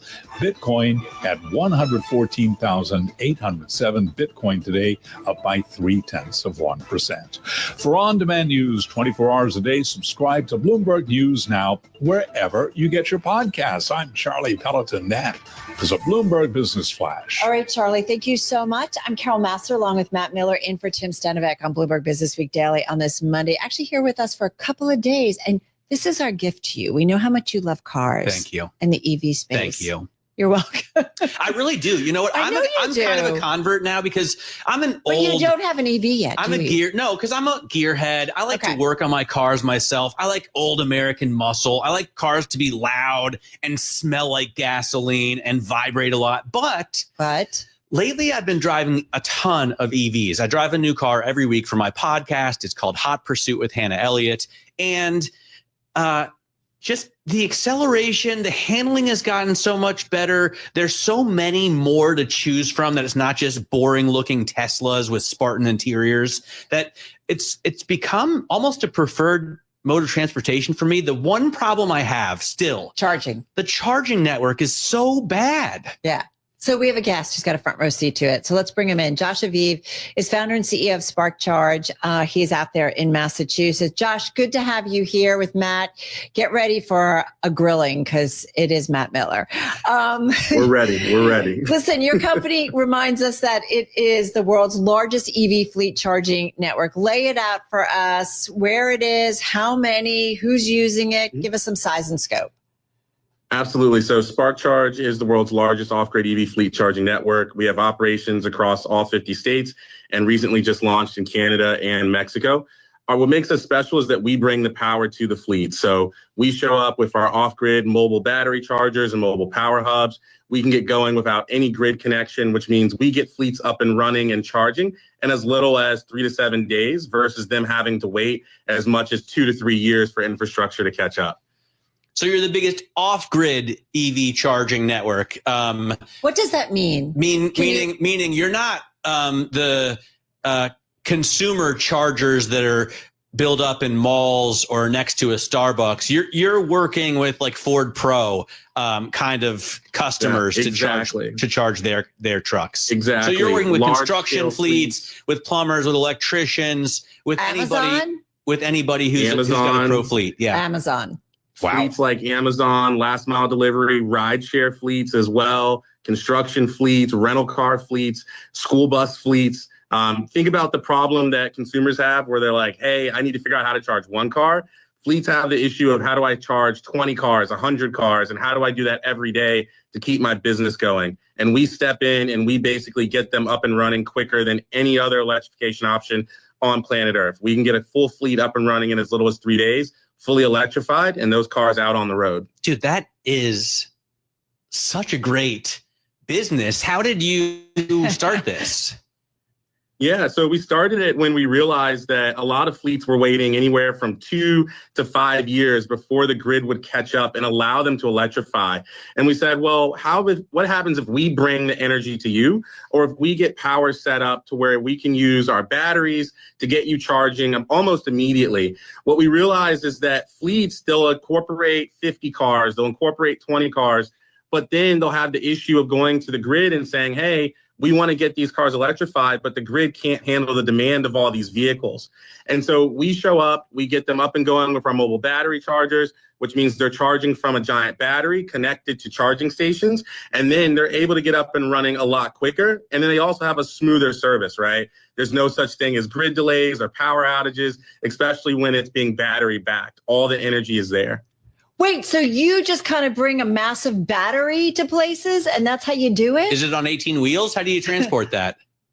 Yeah, so some of them are trailer based, some of them are container based, but basically we can get that fleet set up operating off that battery, and then they can begin charging from those charging stations immediately. We also have power hubs that use basically clean energy like hydrogen and things like that can also get a fleet up and running quickly as well. That's what I was going to, so how do you charge your battery? That's what I'm curious. Like, where are you getting the power and how do you make sure it's cost efficient, especially when there's such a power grab right now with all the AI going on? Absolutely. So we're pretty much energy agnostic. So that means that we can grab energy from solar, which a lot of times that's what we'll do. We'll swap the battery out. So we'll basically have a battery recharging from a solar partner. We'll bring it in. We'll swap it out with a fresh battery and then keep that fleet going 24/7, 365. To the fleet, it looks like limitless energy, and we're managing all the power on the back end, which means they never have to worry about downtime or any operational inefficiencies. We're constantly swapping that battery out or hooking it up to solar to keep them going. I'm normally pretty skeptical, but I was like, wow, what a cool company. What a great idea. And now I realize what? He's just a great pitch man also, right? I didn't see until now that you got $1 million investment from Mark Cuban and Lori Greiner on Shark Tank. You've won various awards too. So you're great at selling these businesses, Josh. But there has to be demand. Otherwise you don't have a business. No, for sure. No, it's huge. And I mean, look at how well Ford Pro has done with that unit. It's just unbelievable, the growth. But what's your exit? I mean, are you looking to IPO this company? Will you sell it to a bigger company? How do you get Mark Cuban his money out? Yeah, so I mean, right now we're really just focused on execution. We're having an amazing year, thank God. And we're really seeing fleets come to us and say, hey, we want to get going a lot quicker. We don't want to wait. And so we're having an amazing year. I think for us, the right exit will present itself. But right now, we're focused on scale. We're focused on making sure our customers are happy and making sure that we're onboarding a new fleet. Keep in mind, because we're not waiting on the grid to catch up, because we're able to service these fleets, we're almost onboarding a new fleet every week. So, while we don't come out there and say it, we're probably one of the fastest growing EV charging networks out there as well. Wait, execution, no offense. It's a pet peeve for me when an executive says execution. I don't know what that means. It's like everybody dumps things into that They word. just want to grow their business, and they don't want to tell you what their exit is. So tell us, what does that mean? What do you need to do? What do you need to hit? What targets in order to really be successful and sustainable longer term? Absolutely. So for us, success is making sure that when we get a fleet operational, we're getting them operational to where they can actually grow their fleet. A lot of times fleets will come to us and they'll say, hey, I'm starting out with 10 cars, but my goal is to get to 100 cars. And the grid can't keep up with that growth. Plus the time to install is going to take me 3 to 5 years at that number of vehicles. So for us, execution means, hey, get this fleet up and Third Wall Street is a new emerging global capital markets formation and structured trifactor financial hub at the U.S. Third Border in St. Croix, U.S. Virgin Islands, in the Caribbean and Latin America. The new Third Wall Street is the home of the Alexander Hamilton Financial Center and named in honor of Alexander Hamilton, an American founding father, first U.S. Treasury Secretary, and architect of the U.S. financial system and modern America. Third Wall Street is located in a U.S. National Heritage Area, Opportunity Zone, and the boyhood home of Alexander Hamilton in St. Croix, U.S. Virgin Island, connecting 3 financial hubs in the Americas by way of new innovative financial technology and markets: New York Wall Street South, Brickell Avenue, Miami, and Third Wall Street in St. Croix, U.S. Virgin Islands, and established the new Caribbean America's Single Economy Zone, developed by SETI Case Capital Markets. Third Wall Street will transform financial markets, improving access to capital worldwide. Visit www.thirdwallstreet.com to learn more.